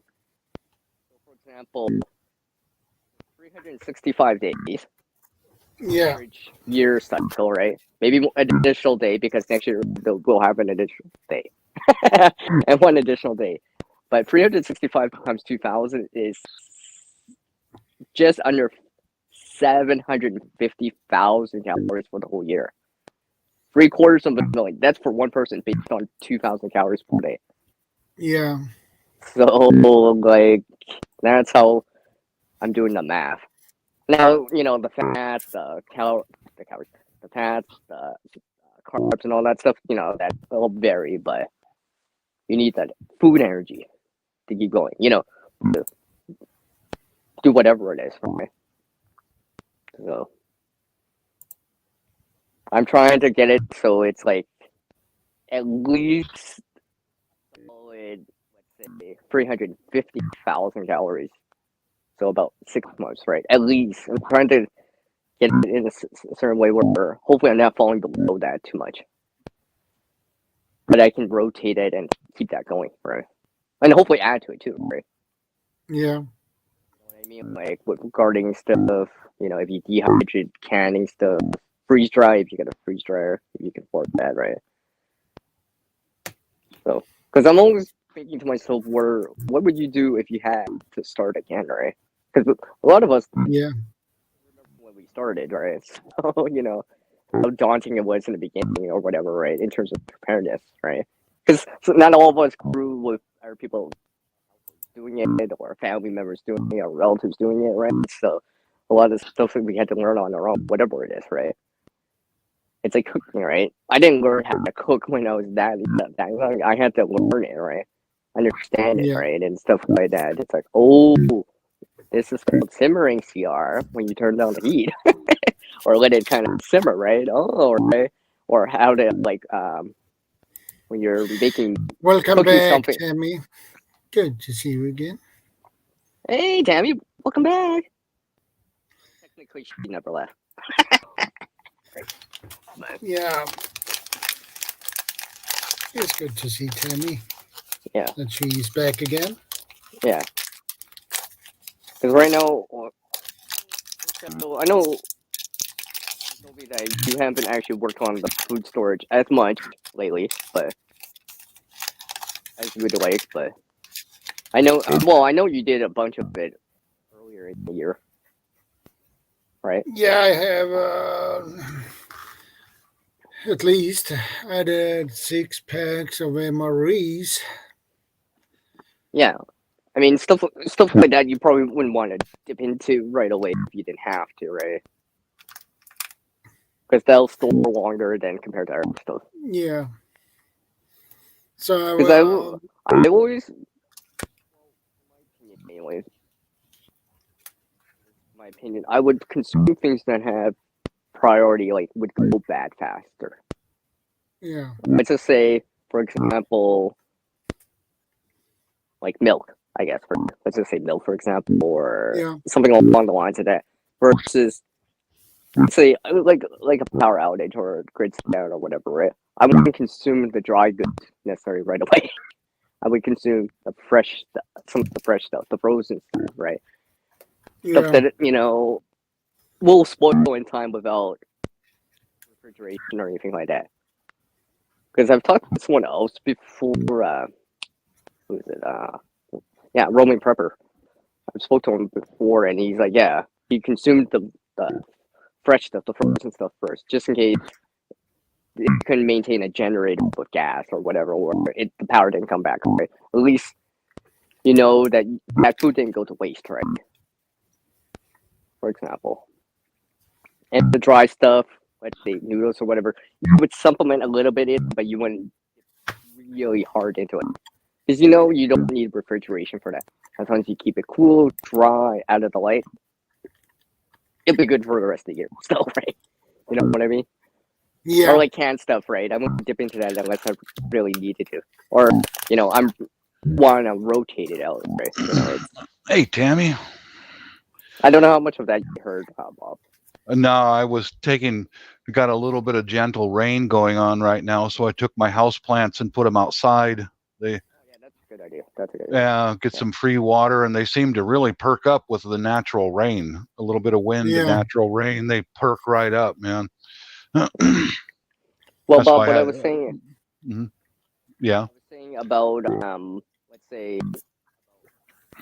consuming food and like how I would consume like the frozen stuff or the fresh stuff before the canned stuff or the dry stuff in an emergency, if whenever possible, right? Because even if you have a generator, backup power, you don't know how long that's gonna last or how long you could sustain that for unless you've actually tried it out, right?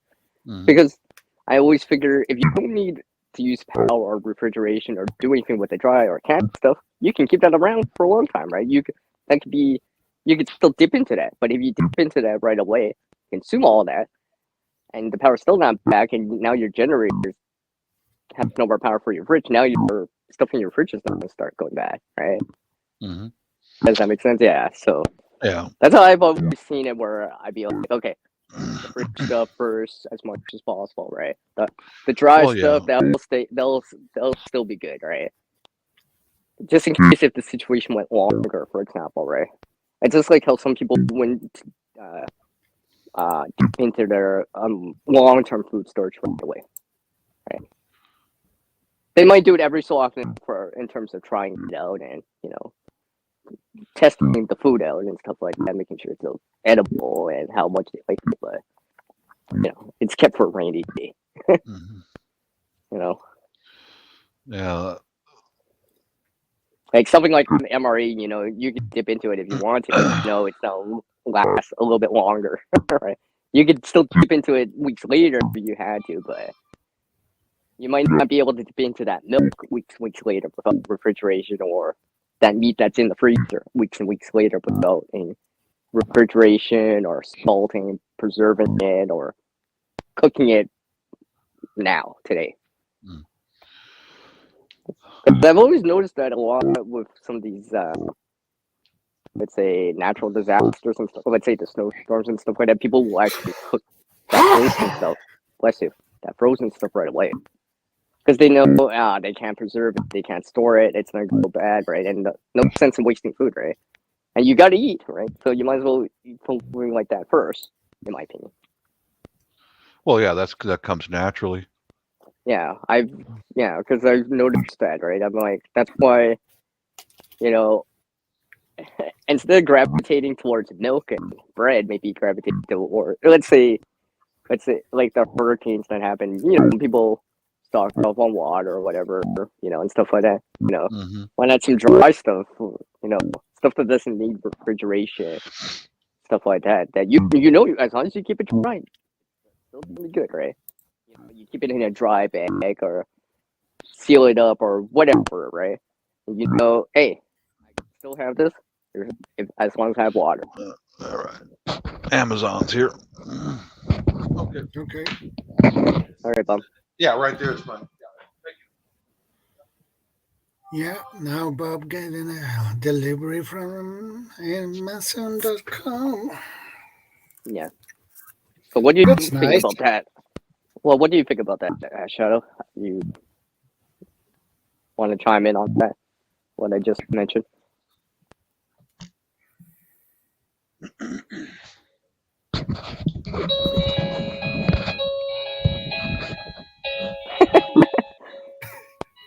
Well, this is nice. We get to have a little music to go along with the show. Yeah. That was probably Bob's phone. Yeah, it was the motion sensor audio alarms. Yeah, When the Amazon guy came towards the house, it tripped. Something for my son here. Looks like it's a waterproof, a camera body protection. For a phone or something? No, Okay. camera for a camera. Oh, okay. Yeah, good. Some sort of outer box or something like that. Yeah. Okay, cool. For a Nikon, I got him a Nikon camera a long time ago, thinking what he was for his birthday when he was a teenager, and when we'd go out hiking, he'd bring that camera and he snapped some really good photos. He's got an eye for it. Looks like he's going to go back into going outdoors photographing again. Good for him. Good for him. Well, something like that as a hobby, you start identifying things out there, right? Not just, you're not just taking pictures of buildings and landmarks, but you're taking pictures of trees, flowers, the wildlife, and you see it too, right? It's like, oh, I know exactly what that plant is. I know, because you see it. Yeah. Because you're trying to describe it. It's like, here's a picture of. He's into preparedness quite a bit. I'm kind of in charge of it and spend most of the money, but he's on board, very much on board. He realizes how beneficial it can be. Absolutely, yeah. Well, he was about 12 when he came to live here in the U.S. and he remembers what the hard times were like over in the Philippines, and he's seen a lot. He's seen a lot. Gone through it. He experienced something. Yeah, I know. It was. Let me continue here. It was kind of interesting though that he's one of those Filipino guys who just doesn't talk. that's just how The some quiet are. guy. Quiet guy, yeah. And last year, he and I started having about an hour-long chit-chat out here, man to man, because he's a man now, and he told him I love him and I'm proud of him because he's got a job and he's never missed one day of work.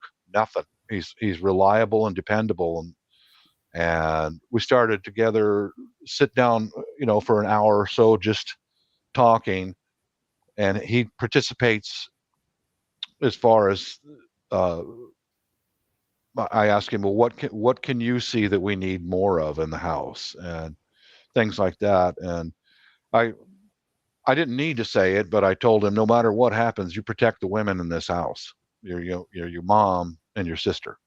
No matter what happens, you protect the women.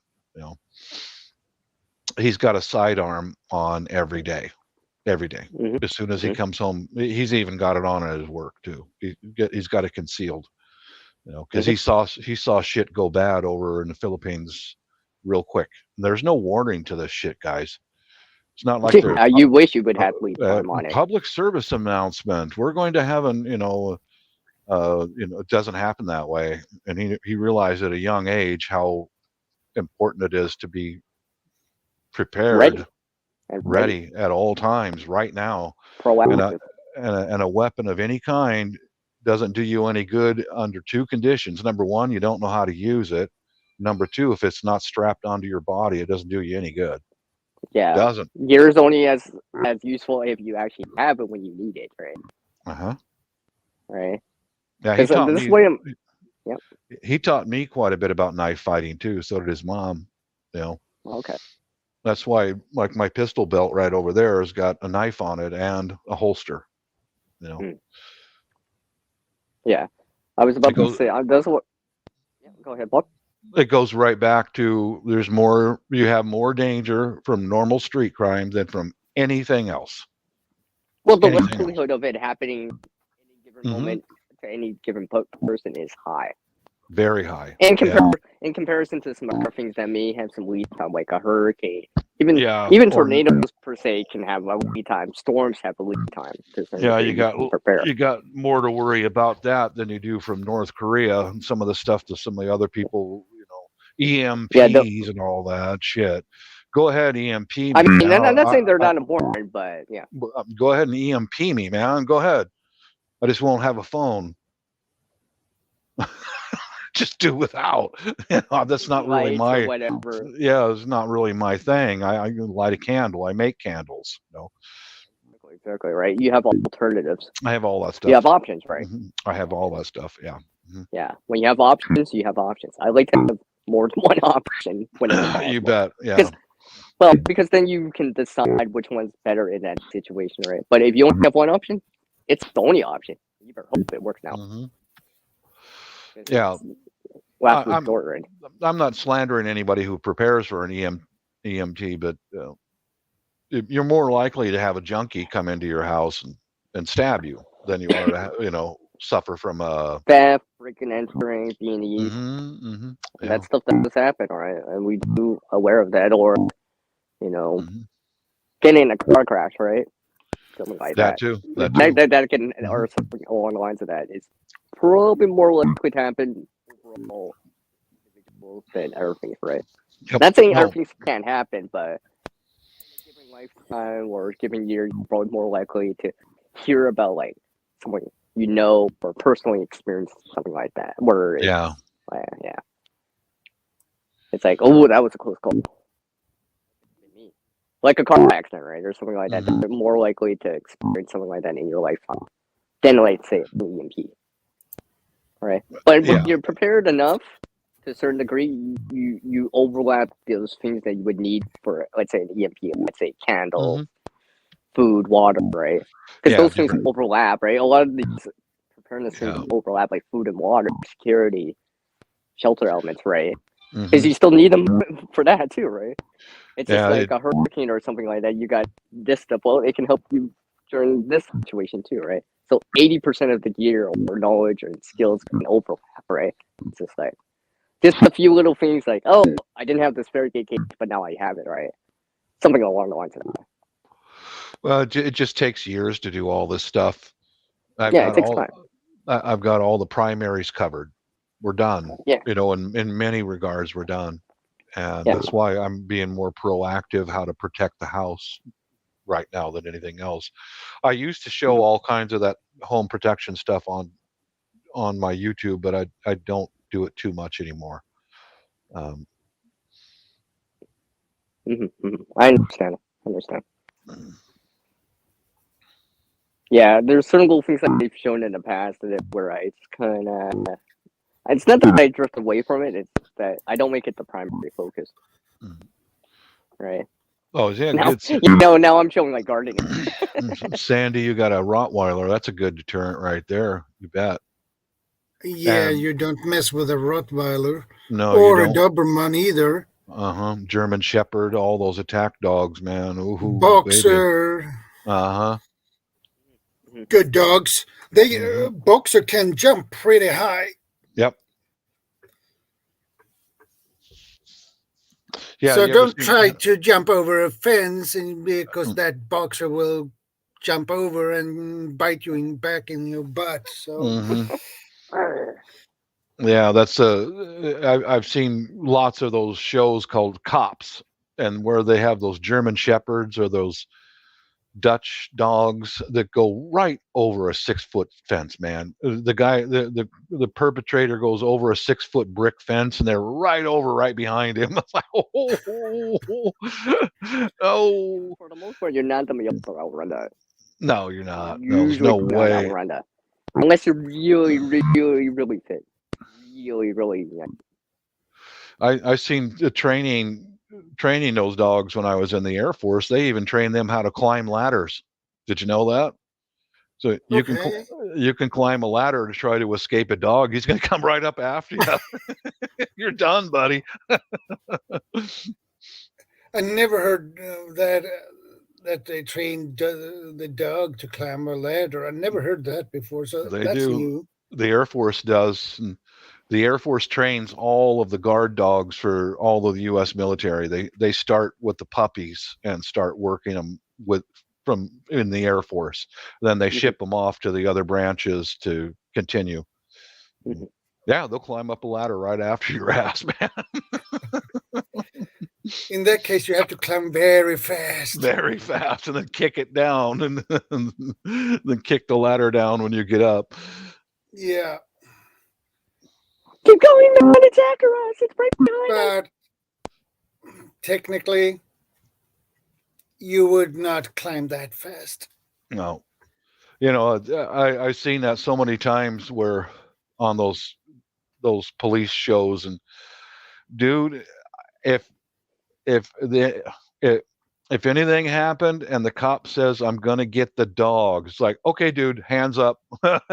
hey, hands up. Yeah.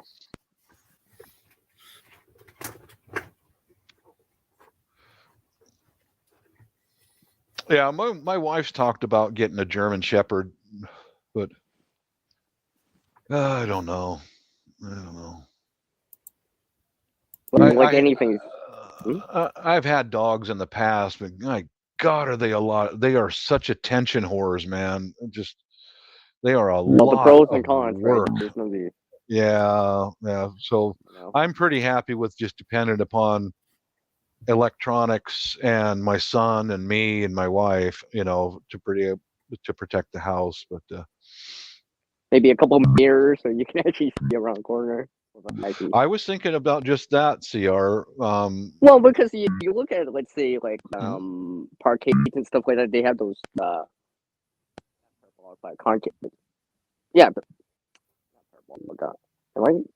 yeah, convex mirrors. Yeah, convex mirrors where they're broke, right? So you can, because those are passive, right? And they don't use electricity as long as you have something, a way to see at it, right? Yeah, I've thought of that over at the old house, but then I was a renter and I was very limited on what I could put up. But here, if I get to that point, I'll do that. I will. Yeah, but I can weld. I mean, it doesn't have to be a glass mirror per se, but like just so you can actually kind of see it. So any blind spots, whatever, you can actually kind of notice it. Yeah. You know what I mean? So Mhm. yeah. Yeah, I can weld together all kinds of framing for things like that. That's crossed my mind.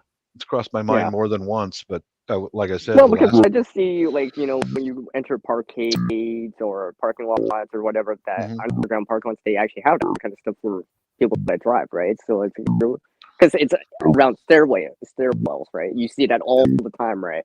Those stairwells, there's mirrors, Mhm. so it's hard for someone to ambush you from either behind or underneath you Bingo. or above Yeah. you, right? Mm-hmm. Because that's why they have it, right? It's a safety thing, right? It's to give Yeah.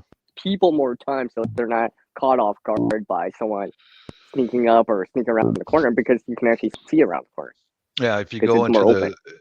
into the Korean stores here, they're little convenience stores, and you can see where the cash register is here, and they've got mirrors in the corners of Yeah, the yeah, other yeah, end of yeah. the I've store. noticed that too. Yeah, because Mhm. it makes it much, much harder, and it's not. It's well, it's EMP proof, right? Because it doesn't rely on technology per se. Yep. Just line of sight and seeing it, right? As long as they can be seen, it'd be like, oh, I saw you through the mirror, man. I know you're trying to blow or whatever behind the shelf. Mm-hmm. Something like that, right? Yeah, I've thought of that. Yeah, but we'll see. Yes, Hendo, we are still alive. Yeah, And I'm I'm gonna. still here. I would have been out of here, but it We're started still alive. still rain. It started raining. Let me check and see if it's still raining. If it isn't, I'm gonna go. I'm gonna bounce out. Yeah, Go no, we outside. understand, Bob. Yeah, we understand, Take it. Bob. No Yeah, you problem. gotta take advantage of those nice times when you do have it, right? It's just like right now, right? Well, things are convenient or relatively calm. I say relatively, right? Preparing now, Yeah, right? You know, because preparedness when it's really getting thick in the thick of things, really heavy, it's gonna be much more difficult, if not impossible, right? For example, right? It's just like trying to start a garden when everything's already going to hell, right? yeah, The time was to do it yesterday, a year ago, right? To get the gardening going, the soil and stuff like that, right? Because you might not yeah. even have access to like soil material, say like Yep. compost or It potting stopped. mix, right? It stopped raining, fellas. So I'm gonna bounce out of here and get out and get some yard work done. So It's all good, Bob. It's all good. good to talk Take to care. you all. It's Take all care. good. Take Peace care. out. Take Take care, care. Stay Bob. safe. God Later. bless. At least you still have me, right? At least you still have me. I Yeah, mean, yeah, I have. I thought oh, I thought I took off my headset to recharge it, and I forgot that I didn't set the settings back to it. No wonder no one can hear me because I'm Yeah, leaning back, right? Because I have it plugged in. I'm wearing it. I can hear you guys now. I thought it was connected to it. So I yeah, checked. I'm like, so you probably can notice the difference now. I actually probably sound louder. yeah, indeed. Yeah, yeah. I That's why noticed I the was just like, yeah. difference. I was like, how come? Can no one hear me? No one mentioned anything, and I didn't notice until I leaned forward to see the chat. So yeah, But now I can hear you loud and clear. yeah. And my battery's charging nicely here on my phone, 72. Yeah, So, and I'm good. I'm good. I'm probably. I should be. Actually, the headset open for the rest of the time. Like I said, and I have a little bit more time on my hands right now. yeah, So yeah, I'm just trying to be a little bit more proactive and hopefully increase resources a little bit more to buy me more time. yeah, Food, water, stuff like that, right? And hopefully, like Bob is doing some preventive measures, right? You know, yeah. Yeah, I as much as agree. possible. You know, some things wear down and all that stuff, wear and tear and stuff like that. It'd be nice to Yeah, have a spare, for example. You know, it's just like having a spare light bulb, right? yeah, You know, the exactly. buy light bulbs go for a bit. Don't get me wrong, right? But eventually something happens, right? And then when it Yeah, does happen, you're like, ah, I don't have a spare light bulb. yeah. You need to have spare light bulbs. You need to have extra of everything. 1 is none, 2 is 1, 3 is 2, so And not just that, being able to rotate or cycle 4 through it is more, so and have access to it too, right? Because gear's Yeah. only as useful as your access to it, right? If you can't access it, it might as well be on the other side of the planet because you don't have access to it. You can't use it. Yeah. You can't hold it. You can't physically reinstall it or use it or eat it or whatever. So yeah, stuff like that. So that's why I'm starting to like, how do I say, get more into that, right? Where it's just like, okay, I've worked these categories a bit, right? Okay, let's try to widen that circle and hopefully Yeah. get more overlap on things, right? Because there's no point in having such a small circle of water and having this like 10 times the big of a circle of food because I'm gonna need water more often and to cook with and to do other things, right? So that's why I'm trying to increase that amount a little bit more. And not just bottles of water. Not just bottles Yeah. of water. I'm trying to go beyond that too, right? Like Yeah, if you were starting off or speaking whatever. of water, I was thinking about something too earlier. Um, you need water for cooking. You need water for drinking. But something came up in my mind, and hey, you need to wash your clothes. In You need time, you water for will that need to. too. You need water for that too. This reminds me when I go camping sometimes, if it rains in the forecast, I'll actually wash the socks that I bring. Even though I have clean socks, it's just Yeah. so, hey, now I have more clean socks because I just washed this pair. It's just still, Yeah. I'm in that always thinking ahead, right? Using that water that's even while camping, right? It's coming off my tarp or whatever. And hold on a sec, I'll be right back. Yeah.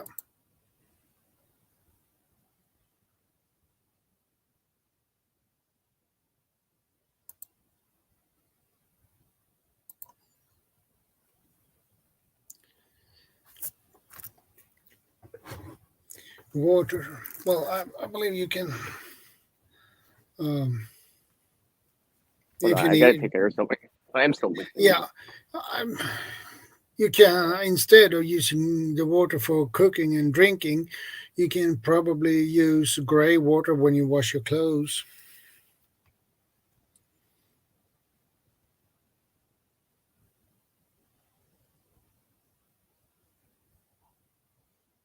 Yeah, exactly. Or use rainwater, right? I mean, Yeah. if it's pouring, it's pouring, right? Yeah. Yeah. Save gray water for washing your clothes in your garden.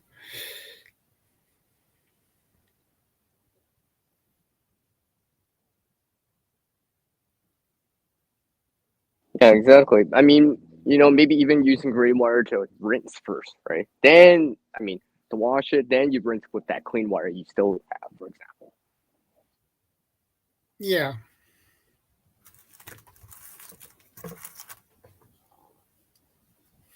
Yeah, that's the way you have to do it, I guess.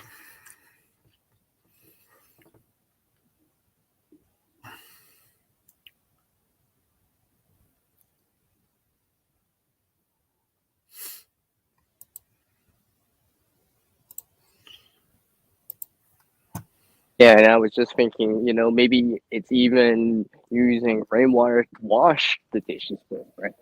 Instead of using clean, fresh drinking water to wash dishes, right? You know what I mean? Yeah, you need water for that too. So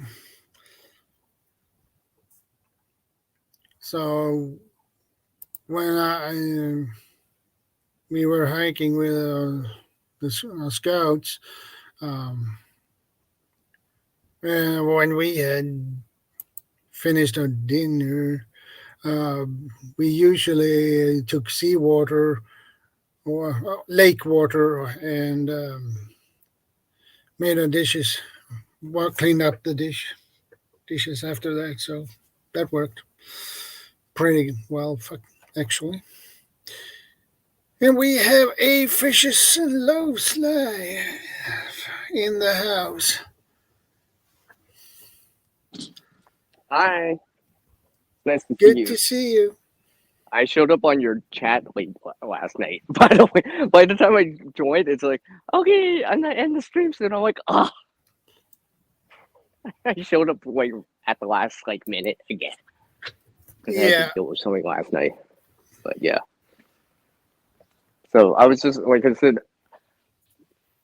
I'd rather use rainwater to even just to rinse the dishes first, then use clean water to kind of, sanitize whatever, right? Yeah. Stuff like that. Because, as soon as you put dirty dishes in water, it's not dirty right away, right? But if it's just rainwater, I'm all good with that, right? And let's just say you're limited or you only brought so much clean water, let's say camping or whatever, right? I'd be like, oh, I'll use the resource that's falling from the sky, rain. I mean, especially if it was pouring. I'd be like, yeah, I can gather enough water. We don't even have to use this clean water for dishes now. We can drink more of it. Yeah. You know what I mean? Or yeah. Maybe even let's just say, for example, it's a rainstorm, sudden afternoon rainstorm, and it's supposed to be still hot out, right? Now we can use that rainwater for all the dishes and use this clean water that we have to keep cool with, drink with, right? Make drinks with, and stuff like that. Make coffee with, right? Yeah. Because even if you, let's say, don't want to bring it back because it's heavy or whatever, you still have that option later, right? But if you decide to consume more water later, you still have that water because you actually didn't use it for dishes necessarily right away. Yeah, exactly. If that makes any sense. Yeah, that makes sense. Or washing your clothes, right? Yeah. Or washing your hands, right? I mean, obviously, stuff like that, right? Sooner or later. I'll wash my hands with rainwater. Yeah. So, sooner or later, you need to wash your clothes. So. That's very nice of you to say so. No. Well, I'm talking about, let's say, off a tarp or something like that. Yeah.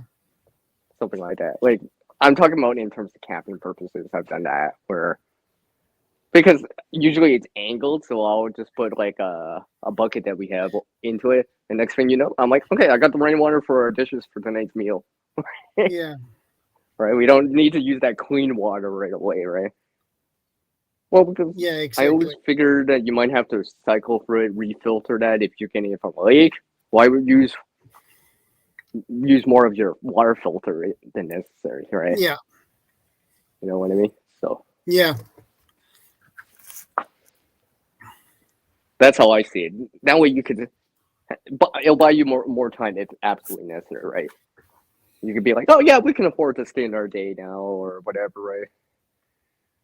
Because we got, it rained, so we didn't have to use any clean water for that one day, outside drink purposes, right, or coffee, right? So people always look at me weird when I go camping and do that. I'm like, well, we don't have a washing machine out here, so right? Oh, didn't you bring enough clothes? I'm like, yeah, but this means I can change into it again. If we stayed another day, or if I wanted to change clothes, I can change more clothes more often now. Because now I have a way to clean the clothes, right? Because I've actually done that with socks where basically afternoon showers while camping, right? I'm cooling off underneath a tarp or whatever, letting the rainwater run off the tarp into a bucket, washing my socks because we have dish soap or whatever. The next thing you know, it's like the next thing you know, it's the sun's breaking back out, and now I'm hanging the clothes to dry off some paracord that I brought with me, between two sticks or whatever, right? And because I also figured, if I had to bring the clothes back, obviously, right? It'd be nice if they were clean too. My bag's not stinking, and and I don't have to take the time later to wash them. Exactly. I'm already doing it now, kind of deal.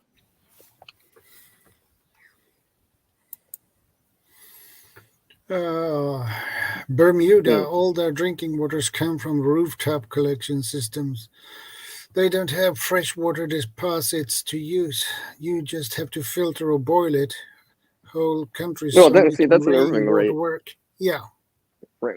Rainwater probably is slightly going to be cleaner than surface water. Yeah, probably, right? yeah. For the most part, right? Because it's not going to have for say, the dirt in most it. part. For the most part, right? I mean, for the most part, right? You don't maybe want to boil it or whatever, right? But yeah, it'll probably be cleaner than the lake water, right? And let's say you want to use your water filter or something like that. It'll probably be easier on the water filter because there's less stuff in it. Not just microbes, but like I'm talking about like fine stuff that are really small on the micron scale. Yeah. Although, like I said, cleaner, it depends. If there's pollinators around, or that pollen around, it's gonna be in the water though, in that rainwater though, because the way that pollen drifts around places, right? It doesn't fall out unless it rains. You'll notice it, because I noticed it too, but that's not overly difficult to filter out. Stuff like that. I mean, for washing dishes, it's not that matter. It might matter if you're doing clothes, washing clothes, but okay, dinner is ready. Good to see you. Take care of fishes. Nice to see you around here. Yeah, take care. Amongst some other people that I've been noticing. And have a nice dinner. Yeah. Why is everyone eating before I am? What the hell? Everyone eating before I am. You got anything to eat for today, CR?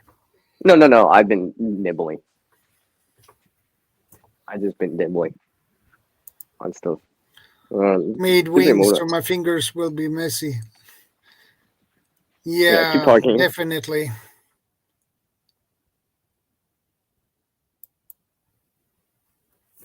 Thanks for stopping by, Fishes. I appreciate that.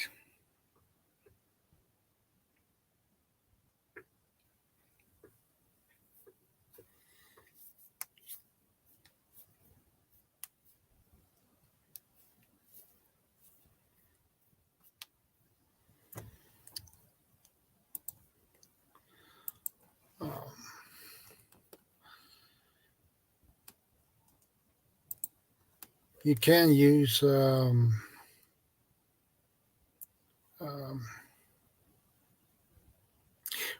water disinfection tablets, or what they call in general is water purification tablets, but they don't purify the water, they disinfect the water. Yeah. I still remember you saying it like that, and I tried to make sure I say it like that, but it's the terminology, right? Yeah. So it depends on the water. It depends on the water. If you might need to filtrate it first, and then you might put some water purification tablets in it to disinfect the water. Yeah, depends on the source that you're getting it from. Yeah, it depends on the source. Exactly. And what you have available to use, whatever it is, UV, boiling, distillation, filtering, chemical means in terms of tablets and stuff like that. Regardless if they're iodine, chlorine dioxide, I believe. What else is there? I'm trying to remember. Yeah. So, yeah. Whatever one works the best, or what you do have, right? Yeah, sometimes it's good enough to just boil the water and then put these water purification tablets in it. That might be enough. Yeah, depending on the source, if you have a decent, good source for it. Yeah, exactly. Depending on the source of what the contamination is in the first place, you actually have to know what likely is the contamination. If it's biological, like bacteria, protozoa, and stuff like that, microbes like that, right? Yeah. That'll probably get you sick versus or viruses too, I guess, versus something more like pesticides, heavy metals, heavy runoff, and stuff like that. Because it's not the stuff that you see that'll hurt you; it's the stuff that you don't see that'll probably hurt you, make you sick, and so forth and so forth. Water is so important, so that is necessary to find a good water source to Yeah. take your water from. I mean, I've solar distilled rainwater that was like had bugs in it, and I know it had larvae in there, or mosquito larvae in there too, right? It was yellow too, right? But I distilled it, right? So I was just like, this is like nice. So I've tried it at least once. I would probably attempt that method if it was possible, especially if it's Yeah. sunny in the middle of the summer, if absolutely necessary.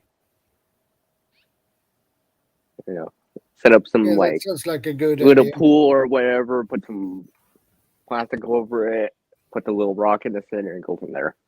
Just let it sit out in the sun. Let it do the work. Like Yeah. maybe you do have a water filter or something like that, but you're just trying to. If you don't have to use the water filter, you're preserving or extending the life of the water filter because you're doing it through there.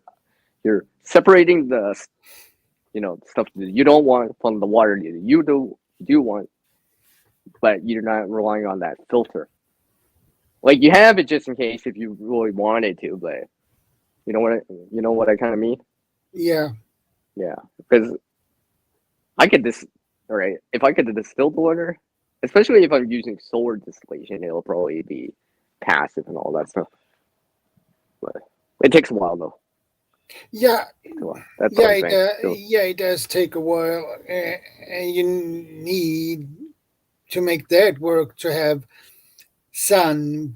size matters. The larger it is, the tendency, the more you'll get out of it. Yeah. Because it increases the surface area of evaporation and where heat can hit the water, right? So versus like a really small container versus a really big pool, you know what I mean? The size of a car or as round as, you know what I mean? Yeah. That's very like 8 feet wide in terms of diameter, right? From end to end, right? So, and I would consider Sandra that. has a point here. Strain out the solids before you filter it. Yeah, it's a good idea to do that. Yeah, because what I've also learned is that pre-filtering helps with your main filter. Yeah, because it extends the life of it. Because the less stuff in your main filter, the more likely it'll last longer.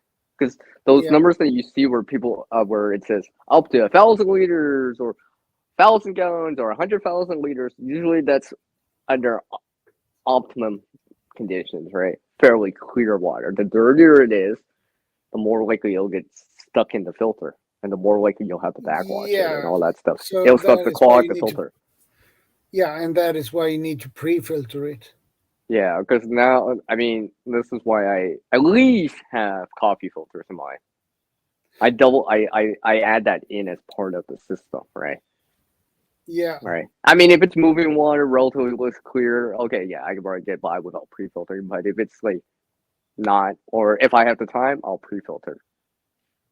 That way, my real filter that I'm using might extend longer.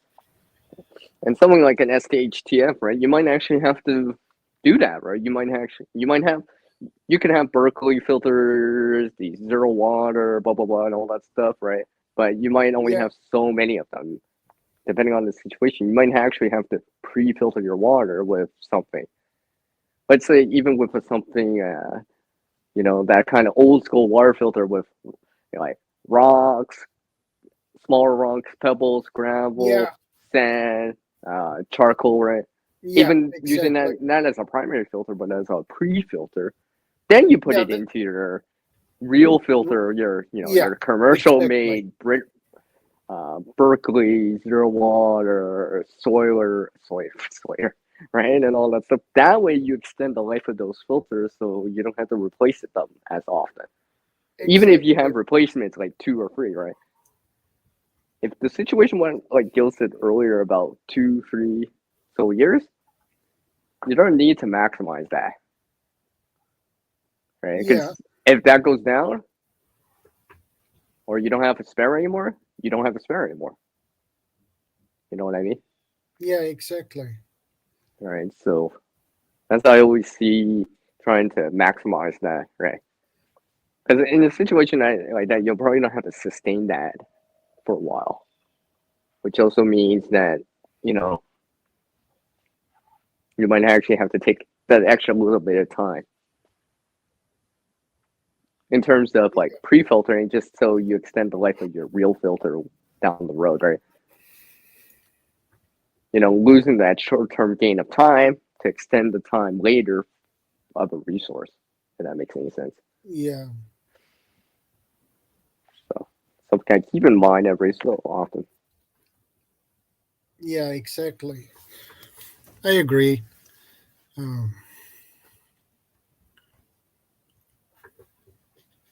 It was something I was thinking about. It was a couple of years ago, and it was on a survival camp, and we had a part when it comes to water purification and things like that. So basically, what we did was we filled up a bottle in that size, this size, maybe a smaller. It doesn't matter what size, but as long as it is a bottle. And the dude who had that station, we filled the bottle with water, and what he said was he told us to hold up the bottle in front of the sun so the light could go through the bottle, so you could see. Oh, you mean UV pasteurization? Yeah, so you basically could see through the. But that takes time. I do know that takes time. That takes time. So you could see through the bottle.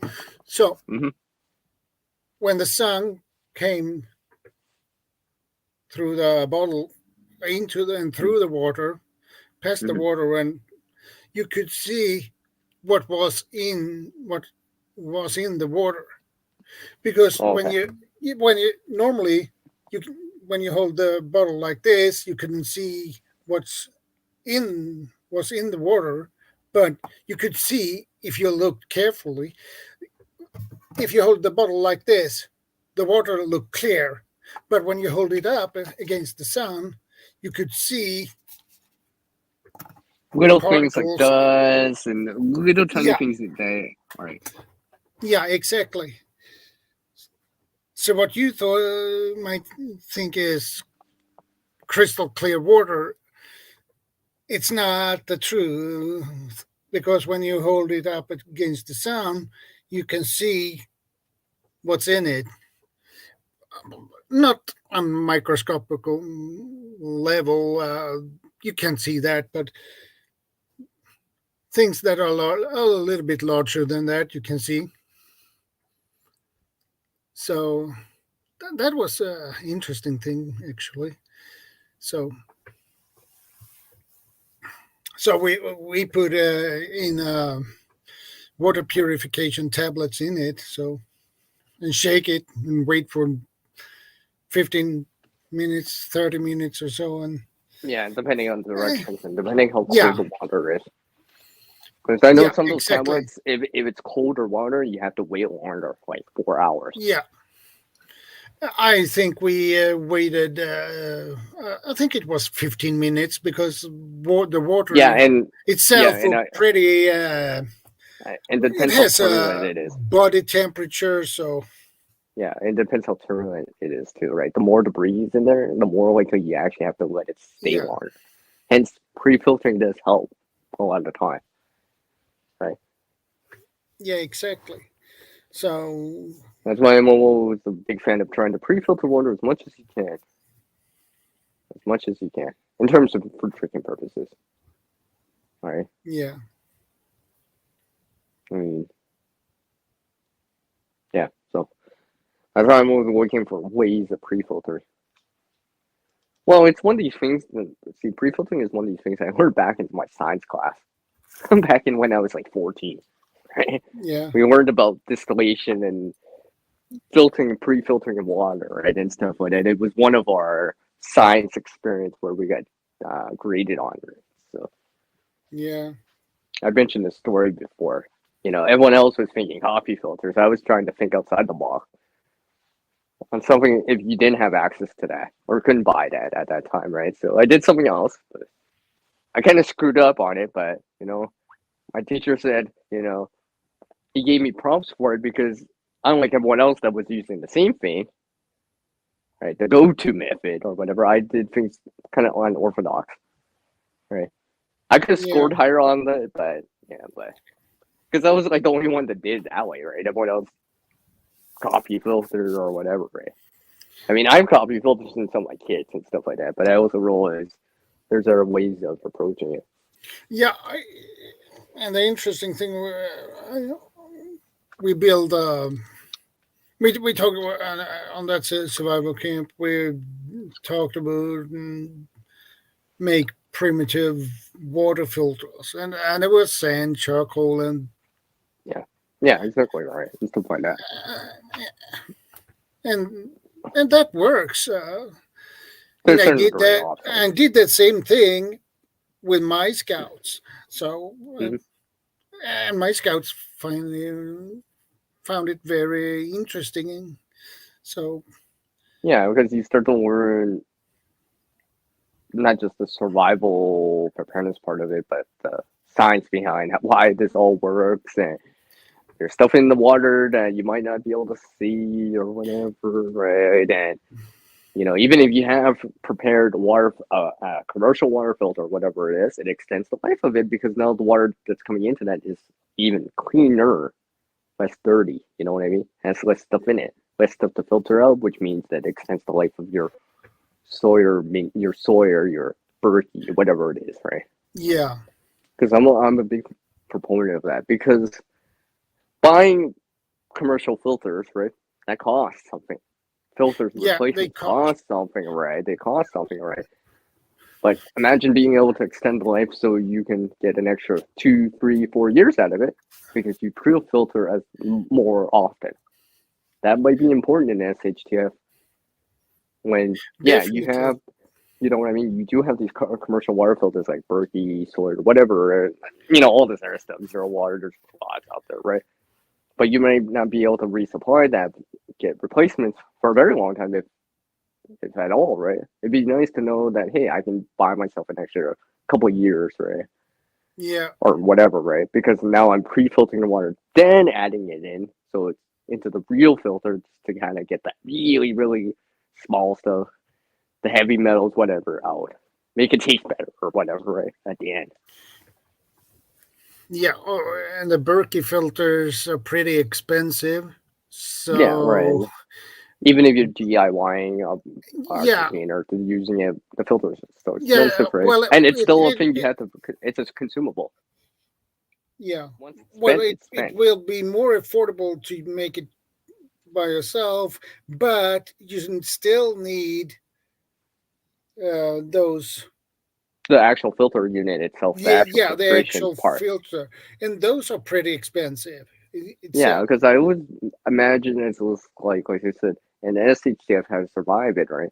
Yeah, you can have all the water filters in the world, right? But eventually they will clog. Eventually they will get spent. But if you can extend the life of them, right? Because the water is probably going to be not that great. And in SHTF, I'm assuming it's probably not going to be that great. Unless you're getting it from rainwater or whatever, right? But still, you know what I mean? It might be not as clear as you would like, right? So it would be nice to be able to pre-filter the water, then run it through your real main filter at the end. All right. Yeah.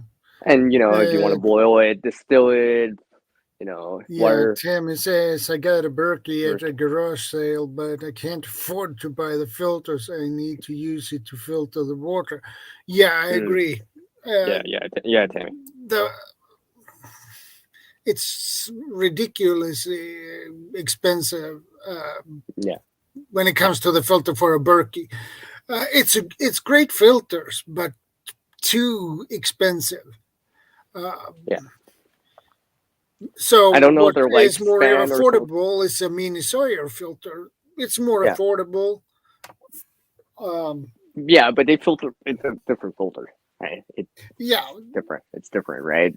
yeah. It's But totally pre-filtering, it's one of those things that anyone can do. You can do it with virtually anything. You're just pre-filtering, right?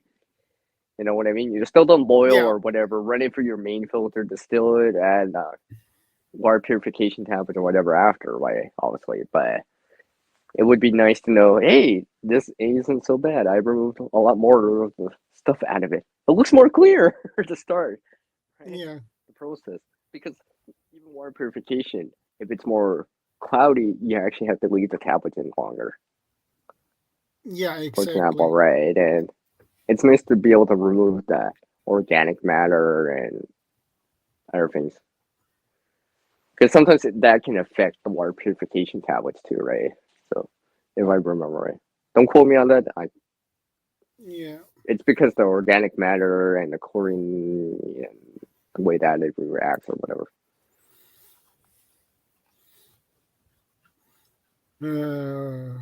Tammy says I had wanted a Berkey since the 1980s, and it's sitting on the counter as a water dispenser. Well, that works too.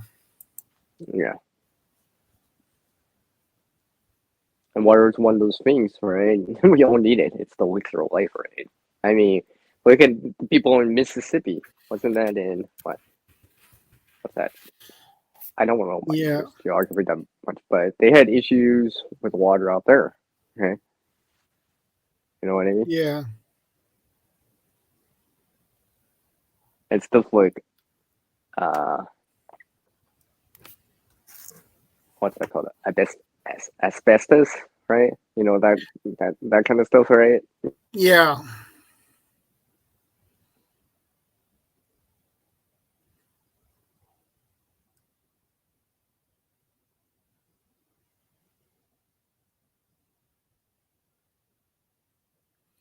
So Right. To at least for remove that. yeah, so for just the filters, you can probably pay around $200 for the filter itself. The filter rods, somewhere between $100 to $200 for the filter rods, and that is really expensive. Because in my currency, those Berkey, the black Berkey purification element, they on Amazon.se, you pay 1,875 crowns. Oh wow. Yeah. So yeah, well, it would be nice so that to is know. really expensive. Yeah, because you probably. I'm not saying you can't put mud through it per se, you know, or really dirty water, but it would be. But it's not start clogging it. It's not reduce the lifespan.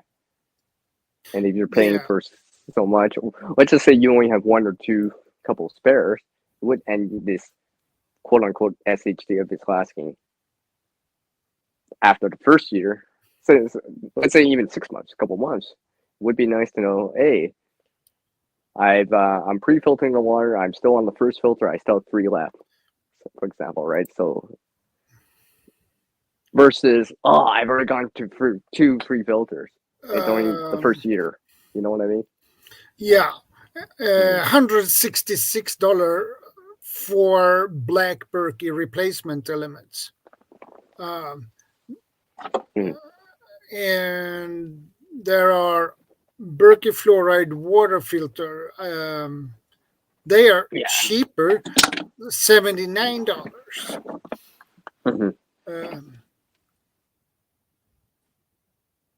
So those filter replacements are not that cheap. They are really expensive. So the Berkey is a great system, but it's too expensive for if you are going to buy the system with filters, and then you need to buy replacement filters and stock up on that too. So that will, the money will fly. Exactly, and you might go for the resource faster, right? Yeah. That's why I'm a big proponent of like trying to extend the life of it as much as possible without sacrificing too much, right? Obviously, it's going to take a little bit more time to pre-filter, but you might extend the life of the real filter, the real, the actual good filter, right? That way down the road, you're not, I'm out of filters now what, right? Because it might buy you that extra, however amount of time, year or two, whatever, right? Because it'll buy you more time later down the road. So basically, you're using the time in the short term to extend the time in the long term. Yeah. Now, if only I can get my phone to charge, that'd be nice too. That'd be nice too. Oh, why is it not? But there are other of course systems that is similar to a Berkey water filter. I mean, of course, I almost there forgot is to mention. There is Calidus DCSS reverse osmosis. Reverse osmosis is the system that they use for desalination. Yeah, and sun. I mean, that's a commercial grade type of thing, right? But yeah, remember, even water treatment plants, water desalination, they still pre-filter. Yeah. All those places still pre-filter, right? So they're doing it on an industrial scale, obviously. But this is why I'm like, well, if they're doing it, we should be pre-filtering too. It's because it's to extend the life of the real actual filter. You know what I mean? Yeah.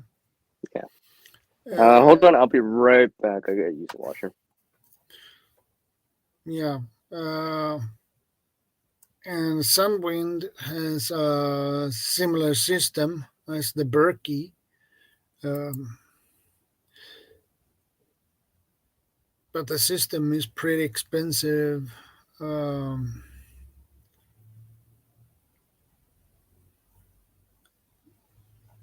To Sunwind's gravity filter, they sell a filter for rainwater. So that's awesome.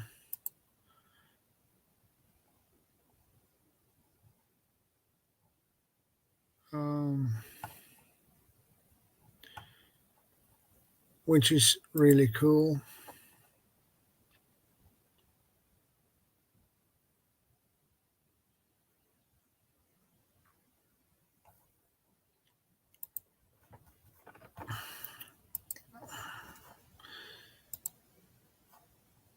And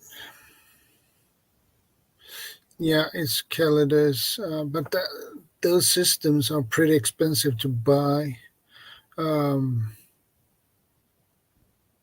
It's over $300 for Sunwind and over $300 for Calidus. There is another one, not similar, but it is another brand. It is a gravity filter set, 1,000 liter per hour. Heisner.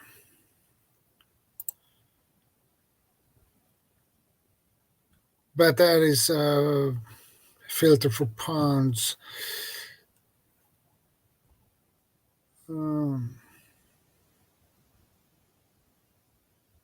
Yeah, that was for ponds.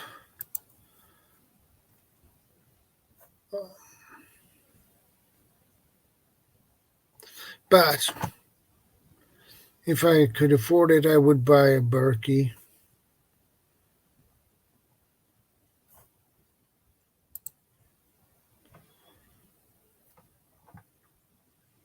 Yeah, I hear you, man.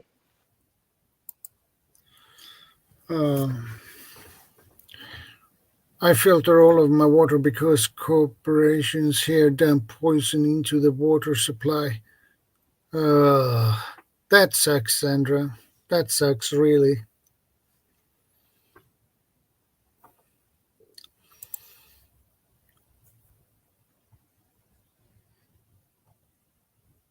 To buy a big Berkey, 8.5 liters, cost €405.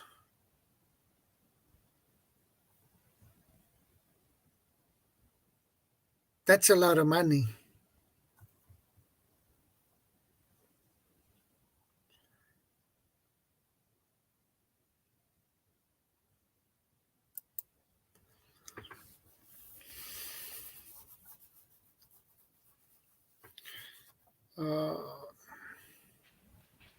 So yeah, I mean, some of those filters are not cheap for what they are. You know, they Exactly. do a great job, but it would be nice to extend the life of it or maximize the amount of water you do put through it. Yeah, otherwise you have another option you can buy. It's I find a gravity filter. It's more like of a water bag, but it's a gravity filter, 10 liters. But the price is a little bit over $100 for it. So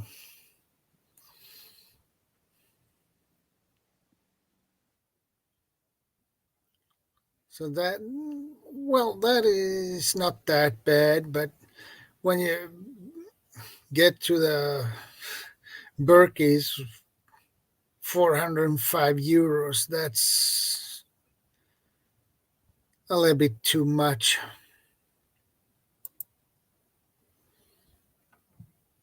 Um,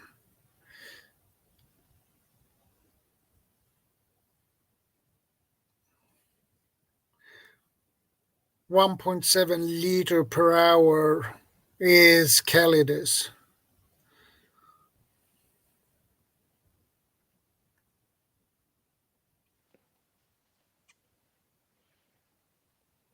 Just reading your chat here.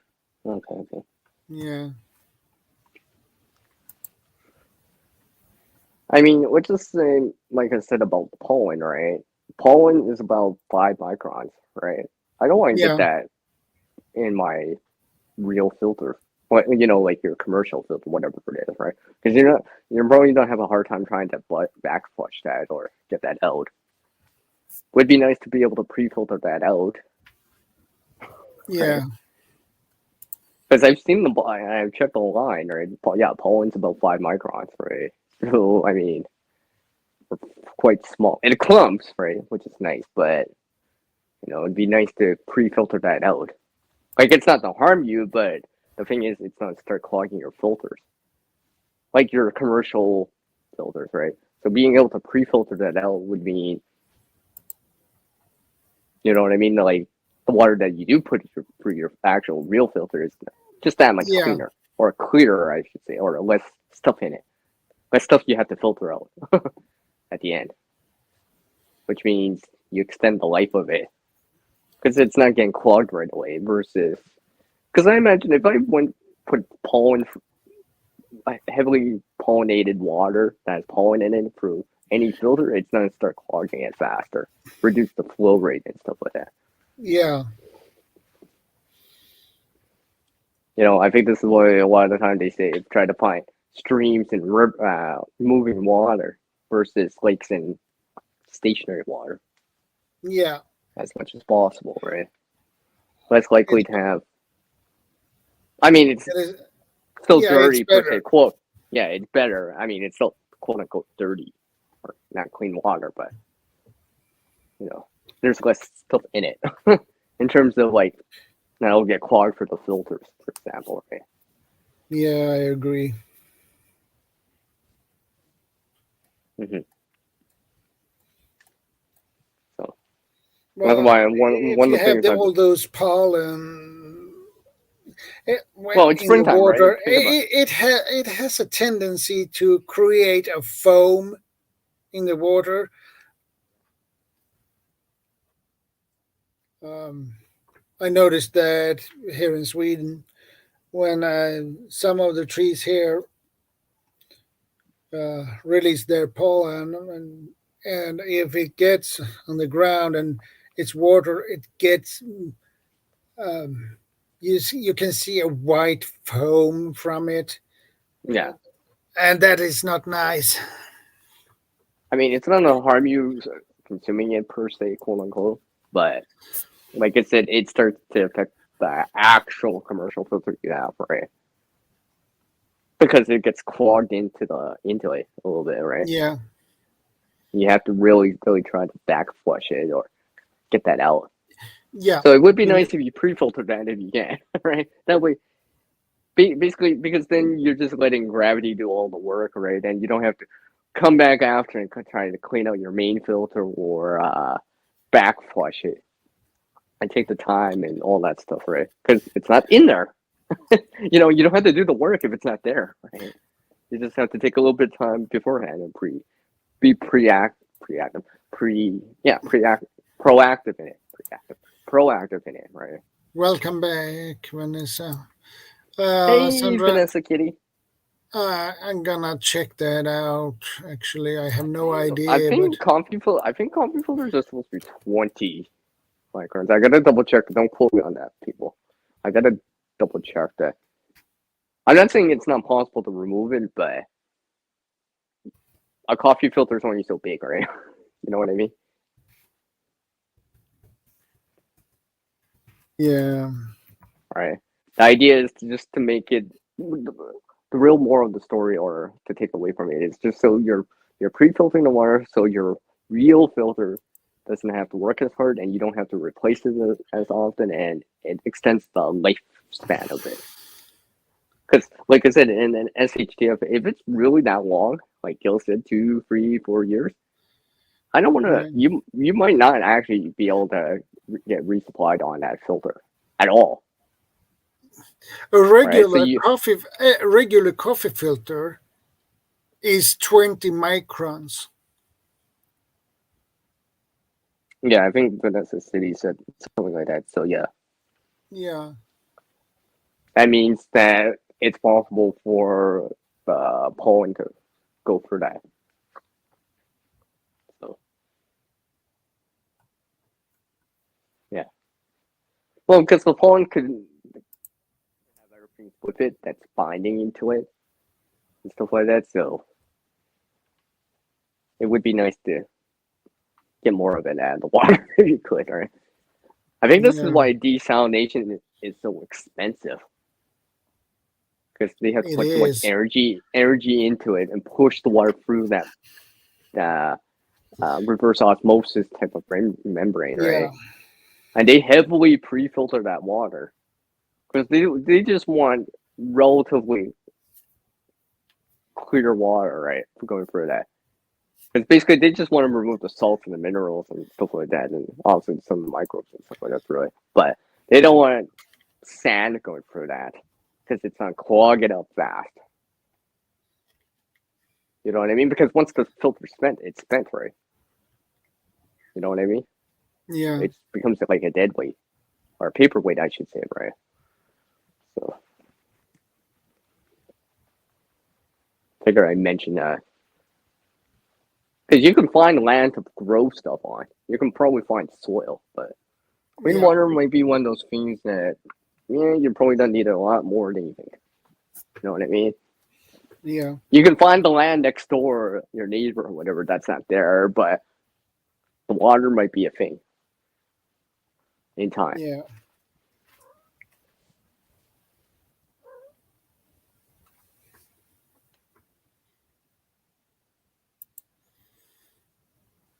My feed on the internet has been filled with manual espresso makers of late. Okay. Mm.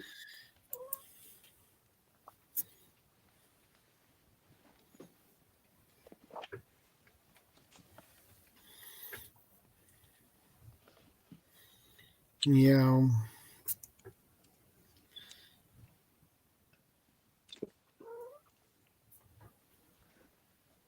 So that's why I've been trying to understand that a little bit better in terms of the water filter, Yeah. right?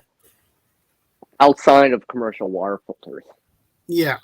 When you have the money or whenever the resources, the money to go towards it, yeah, of course.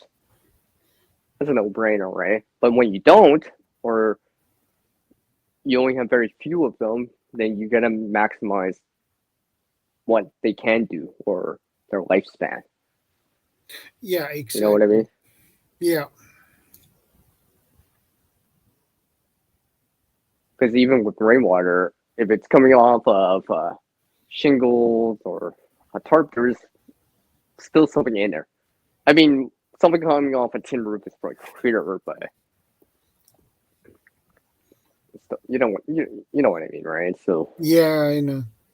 yeah, so that's why I'm a big proponent of trying not to waste clean water as much as possible. I'll be like, oh, this is great water. I'm good, right? But don't waste clean water, right? Clean water has a price on it.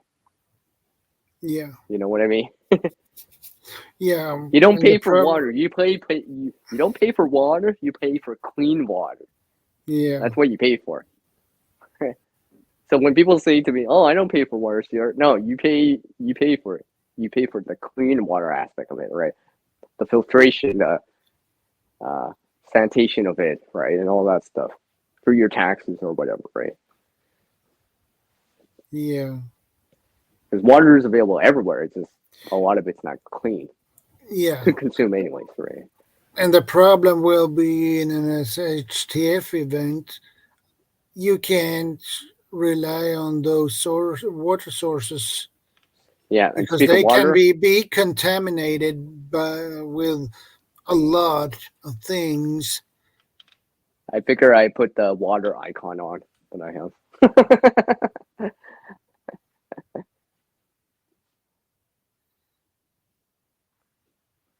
That's why I made it in the first place. I actually Yeah. made this in the first place, just basically when I'm talking about it, or on videos or something like that.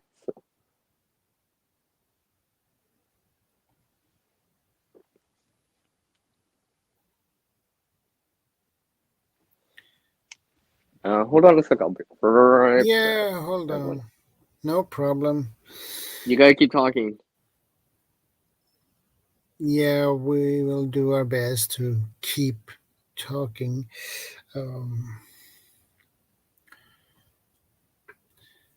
But it's good when you can make your own water filters, and they work very good and very well, actually.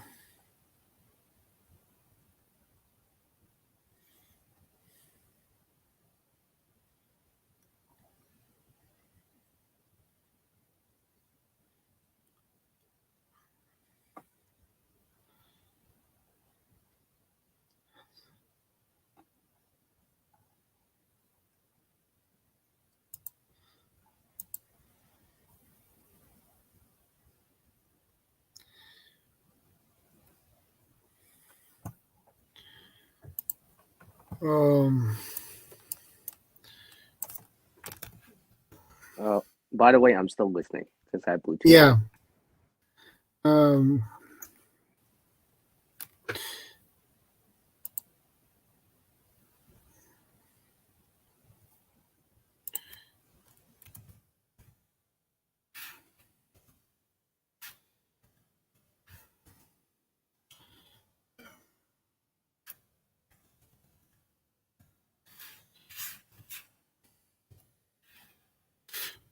There are water filters that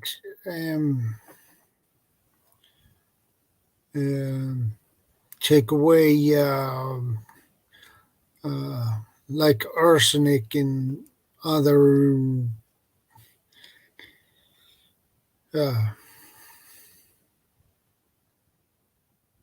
types of heavy metals. Um,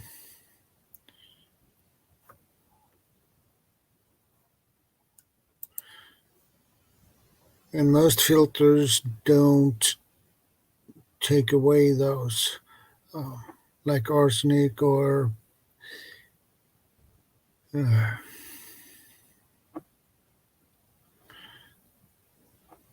or I believe it was mercury too. Um,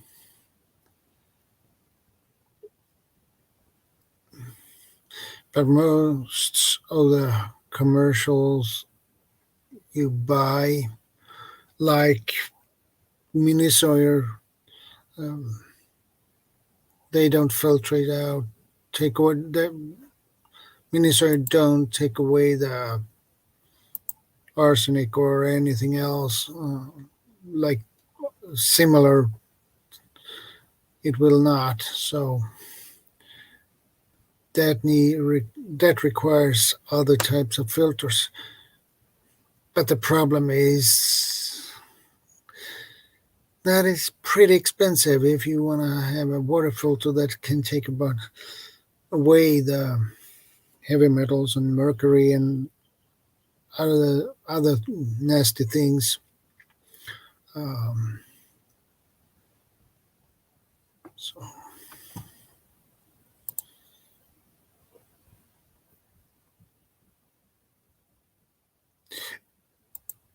yeah.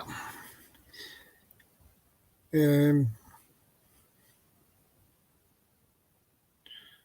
that is good.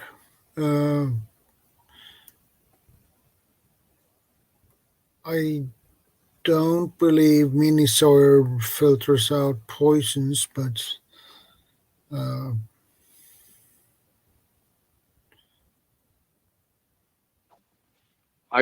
I gotta refresh my tab here. I gotta reconnect to my Wi-Fi extender again. I'll be yeah, right back in a moment here. yeah, no problem. Well, that's happened. You have to reboot the system.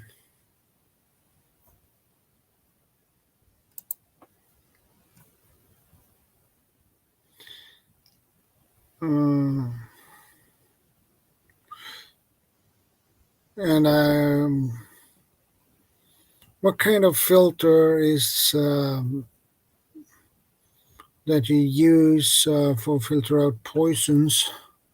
Uh,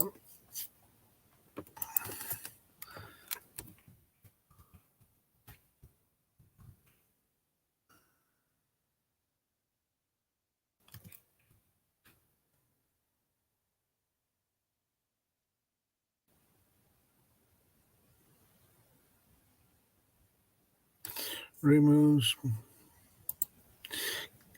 Might it be chemicals?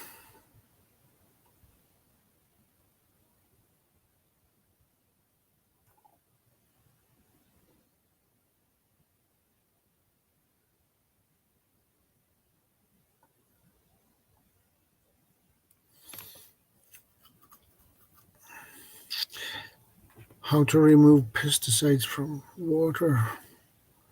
ESP water products.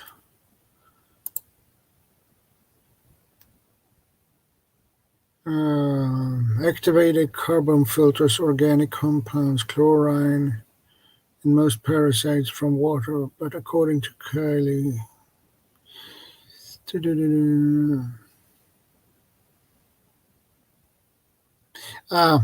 Reverse osmosis system is most effective at removing heavy metals from water and can filter other contaminants like nitrates and sulfates.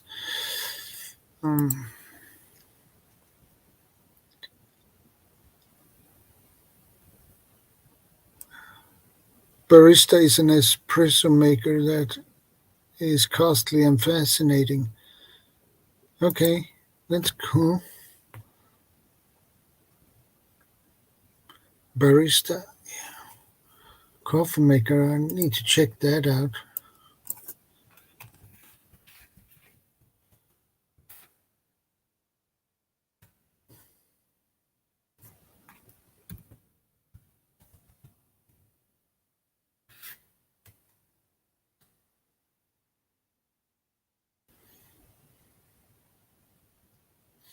Okay. That is a high-tech machine.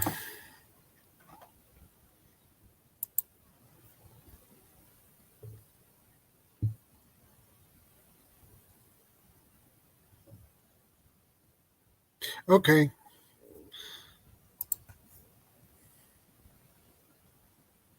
Good to know.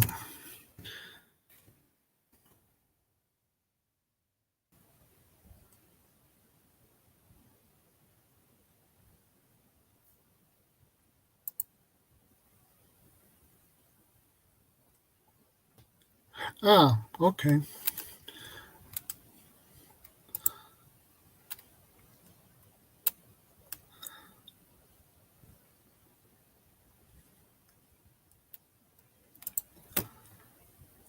Yeah, I found it. 9 barista espresso machine, 325 pounds. What? That's really expensive.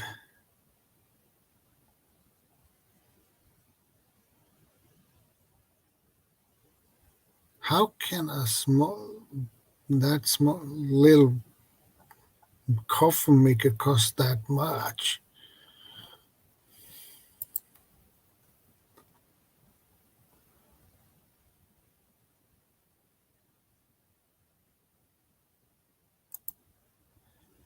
I really like it. James Hoffman has done a review, etc. of it.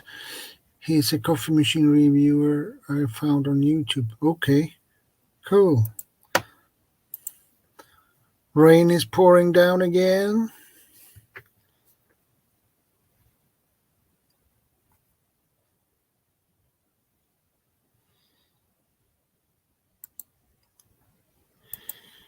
Yeah, that sounds like a good plan, Vanessa.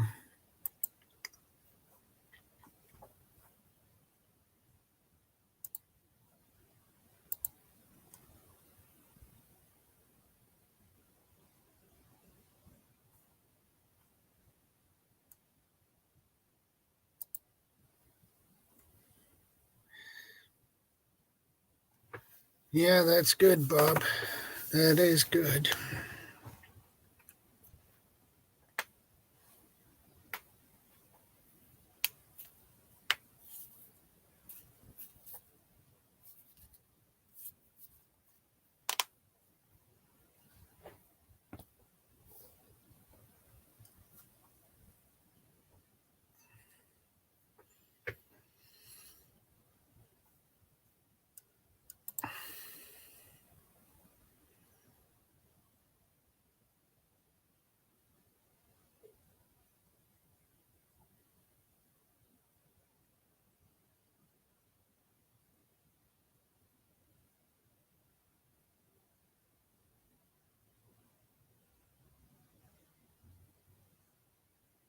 Nine barista is fast, only 3 to 6 minutes to make an espresso from cold. Okay.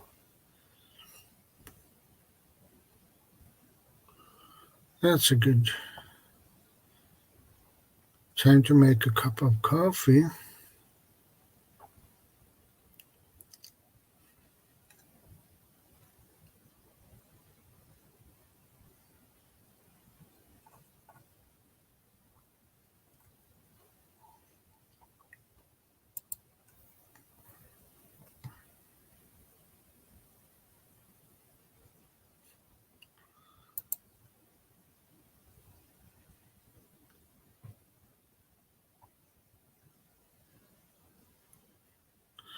Yeah, I figured.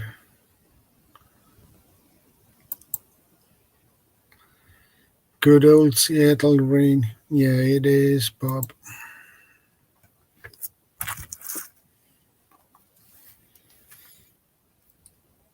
I don't think we had some. No, we didn't have any rain today.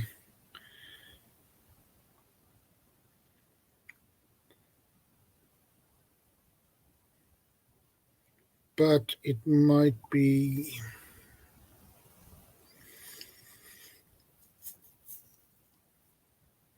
Nope, no rain.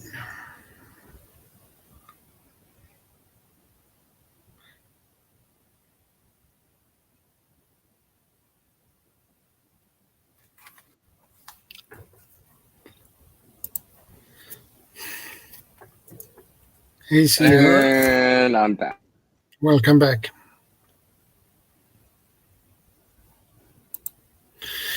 Yeah, hot coffee is great right now with these cold, wet hands. Yeah, I bet it is, my friend. Well, like I said in that video, that water video, I store water so I can have coffee later.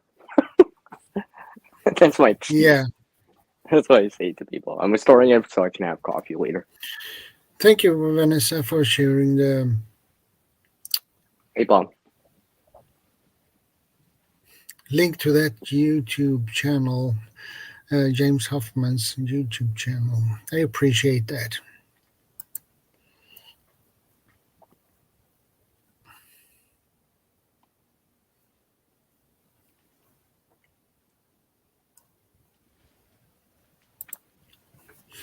My cat has got on the arm rest of my couch and snuggling up to my chair. My heck, his purr is the lowest of a cat ever. Yeah, I bet it is. They can purr pretty loudly. Purr. Yeah, that's purr sighting. Precisely. Ah.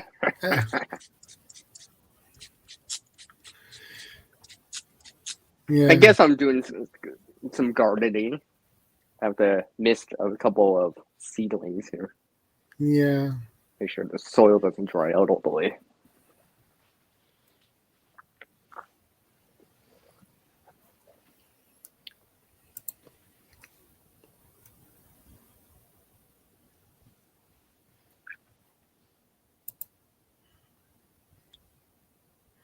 That is how I found Hoffman's channel. I got hooked and started watching his channel.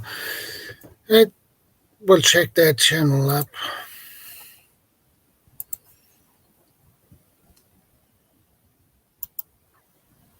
Actually, for me, it's been sunny here all day.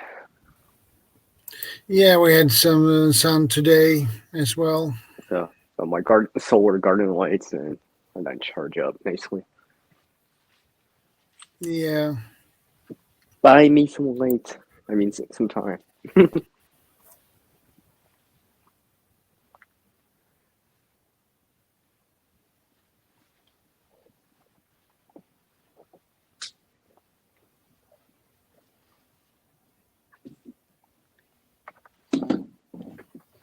Yeah.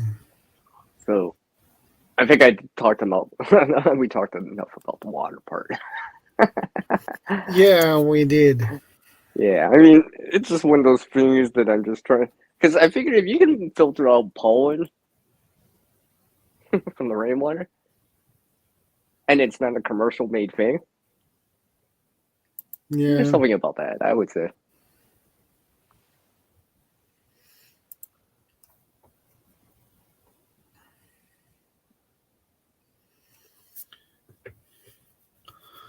So, yeah. Oh my gosh, it's so nice out right now. I wonder if I wish it wasn't. I wish it was warmer. Yeah. Like actually, warmer. I'm not even sure what the temperature is right now. Let's see. Yeah, at the moment, now we have sub-zero, so we have -1 or 2 degrees Celsius now. So. I can't actively check because I mean, but I think it's like. Oh, I know it's at least 10 out. Oh, 50 Fahrenheit for you guys and gals in the US. But it's at least 10 out. I know that. But later in the morning we will have. Yeah, exactly. Yeah. The temperature will go up again from Mhm. 8 a.m. It will go up to 1 plus. Um, and then it will go up to 3, 5, 6, 8, 9. Mhm. And then it begins to drop a little bit. So.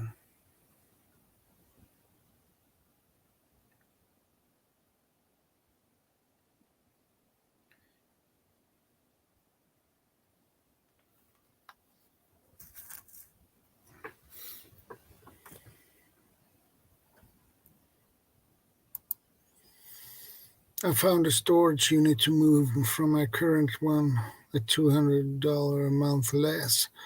Well, that's good. Yep. Reallocate the funds to somewhere else. Yeah. Why pay 200 more when you can pay 200 less? And use that 200 or to get that can of beans, right? Like I always say, right, Bob? Or something like that, right? Or that bag of beans, bag of rice or something like that, right? Yeah.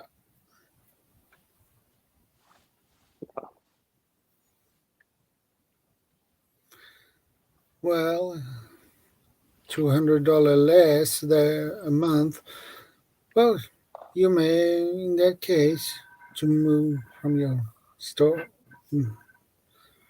the more expensive storage to the less expensive, you earn yourself $200 extra in the month.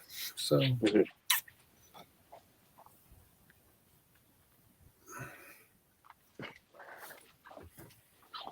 I forgot my coffee. I'll be right back. Yeah. I'll be back. Still listening. It appears I can ferment maple syrup like mead. Well, that should.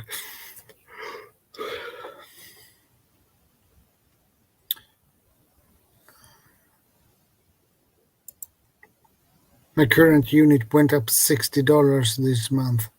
What? That's a lot. That's a lot of money, my friend.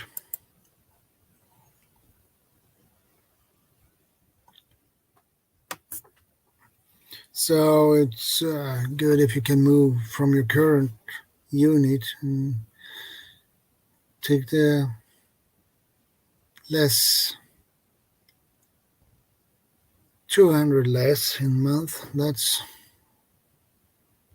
good. It gives you more money in the pocket.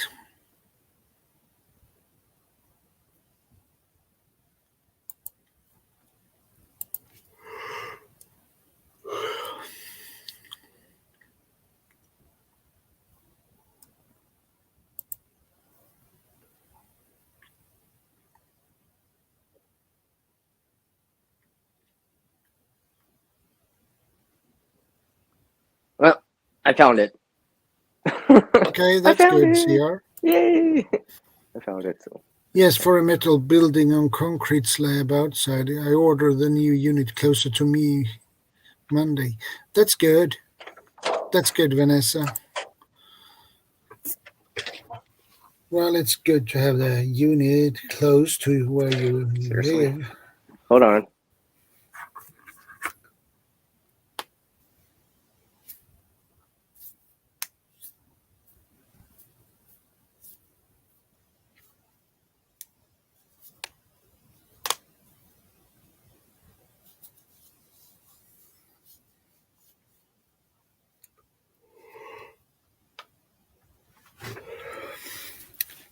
I hope the move from your current unit to the new one will go smooth, nice and smooth. And I guess you have a lot of stuff in your current unit.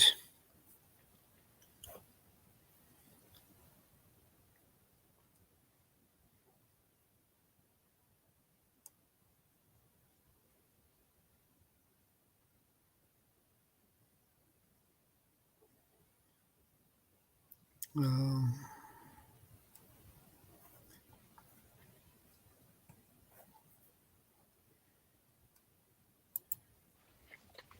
Hey, Shadow, I'll probably have to go in about 10, 15 minutes or it take yours. yeah, well, I have to begin to wrap things up anyway. Or that'll because, just happen anyways, and I'll get kicked out anyways. Well, It's all good. I need to wrap all good. things up anyway Yeah. because I have to go up early tomorrow and keep cleaning the apartment and finish that. Oh So, yeah. You mentioned that to me earlier. Yeah. yeah, So I and guess that has been you my know how to nightmare survive to do. SHTF. Do things beforehand. Be proactive, prepare beforehand, be ready beforehand. It'll definitely help. Yeah, It'll definitely help because you'll have more to work with, not just resources or gear, but knowledge, skill, and experience. Right? It's like you have exactly. experience growing a garden beforehand, so you can apply it later. You have the knowledge that you gain beforehand, or skills that you've developed over time beforehand, whatever it is. Right? Yeah, So it's not just the gear that's helping you through the situation; it's your skills and knowledge and experience too, right? Because they work yeah, better. They all four of those things and the resources work better when together in and make the combination, right right? decisions at the right time. hmm hmm You need to So yeah, make I the mean, right decisions all the time. yeah, Because if you don't, you can get hurt or worse. So, yeah, exactly. All right, exactly. I mean, even I'm starting to learn something new this year, or start something new this year. Hopefully, it'll yeah, help too. Hopefully, I'll develop the skill, gain the experience because of doing it, and later on, hopefully, it'll help. Okay, but I have to try it for myself. Right, try it for yourself, right? yeah, You that know, sounds like a good plan to me. not just have book smarts, but street smart. Not just have knowledge and skills, but have experience with it too, Well, I right? think it's good to be a little bit of both, I guess. Yeah, because you'll have, well, it'll just give you the most quote unquote bang for the buck, right? Yeah, You'll get the most exactly. out of it, right? Knowing what you can do, if have to, and preparing beforehand as much as possible. For whatever the budget is, for whatever you can get your hands on in terms of resources, right? Because not everyone Yeah, can just spend money on the problem, right? Some people have to improvise a little, yeah, DIY exactly. it, right? Do it yourself, right? Fabricate it, make it, right? And everyone can just spend money, right? And Indeed. sometimes you don't want to. The money that you do save because you didn't buy something means that you can actually buy something that you can't recreate or make, whatever that is. You know, it could be sewing needles, right? Like I can't make that, but hence I have to buy it. Or you Exactly. know what I mean, like or a tourniquet or something like that, where you know. So, like always, Shadow, thanks for having me on. Oh yeah, you already Yeah, did. you're very welcome. It's always a pleasure to have you, my friend. Yeah, and wait for next week. No, Yeah. you still don't have a topic for next Saturday, do you? Well, we came up with something, I hope. Yeah, we'll work it. We'll work on something that's relatable. Again, Yeah. you know, I'll flesh one out to you. I figure I put a water pun in there. Yeah. It's clean. Indeed. Uh-huh. I'm still working. I'm still trying to figure out something for that word indeed. an acronym for that. I'm still trying to work on that. It still hasn't come to my head yet. I'm still trying to figure out something that just works for that. Indeed. Exactly. Whatever you do, I'm sure it will be interesting. Wow, it's more challenging. Yeah.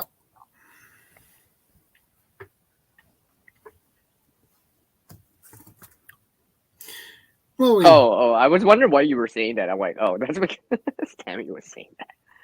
Whatever you do, I am sure it will be interesting. yeah. I didn't realize you were reading it out. I'm like, oh, the side chat said that. Yeah. Yeah. Yeah, so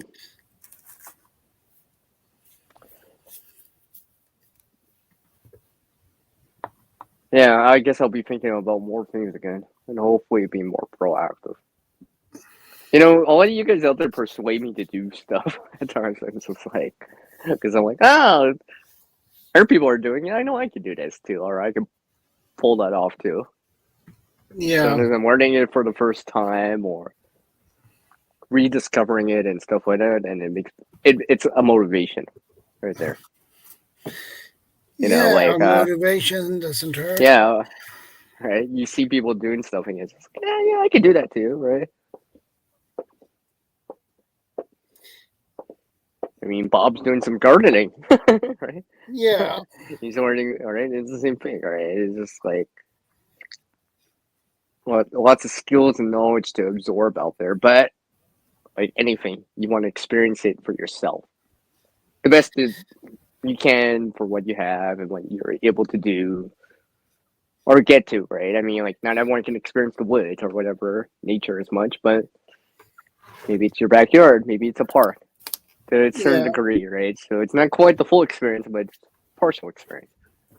Yeah. You know, where there's spatial awareness and stuff like, oh yeah, there's pine trees over here, there's spruce over here, there's poplar over here, there's whatever over here, right? You know, here's some sticks over here, you know, amongst other things, right? Yeah. Maybe some birch bark, right? You know, here's a birch bark on the ground, right? And you decide to try it out, right? Try out what they, you know, people lighting it up with a ferrocene rod or stuff like that and trying that out. Because I remember learning a lot just by actually doing stuff and trying a different way of approaching it. I mean, I've done it with birch bark before, where because a lot of the videos out there with birch bark would say, you know, you scrape it, right? The surface of it, then you strike a ferrocene rod or whatever, right? Exactly. I did it in a different way where I pretty much took a small knife and I made almost like feather sticks, slits on the side. Then I lit it for that side on the edges because it increased the surface area. Yeah. Probably not as much as scraping it, but it was together, so it would. Yeah, and I tried that out. I was just like, oh, look, this actually works. It feels like I'm learning something because I'm, you know, where you're applying the knowledge and the skills to whatever you're doing, right? And then you're gaining experience from that, and it's like, oh, you know, that's not a hard rule set in stone. There's some variations to it. Yeah. Where it still makes sense, right? And I'm like, oh yeah, this makes sense because I'm still increasing surface area and stuff like that. So sometimes it's not always not always one way to do things. Sometimes there could be other ways, but it's nice to discover them and know that you have options, right? When you have options, you have options. And with that, I let Shadow say the last two sentences like usual. Okay, guys, we wrap things up. So, take care, stay safe, stay prepared. God bless, and thanks for stopping by. I appreciate that. And I'll see Take care, everyone. Next time. Take care. And we are out.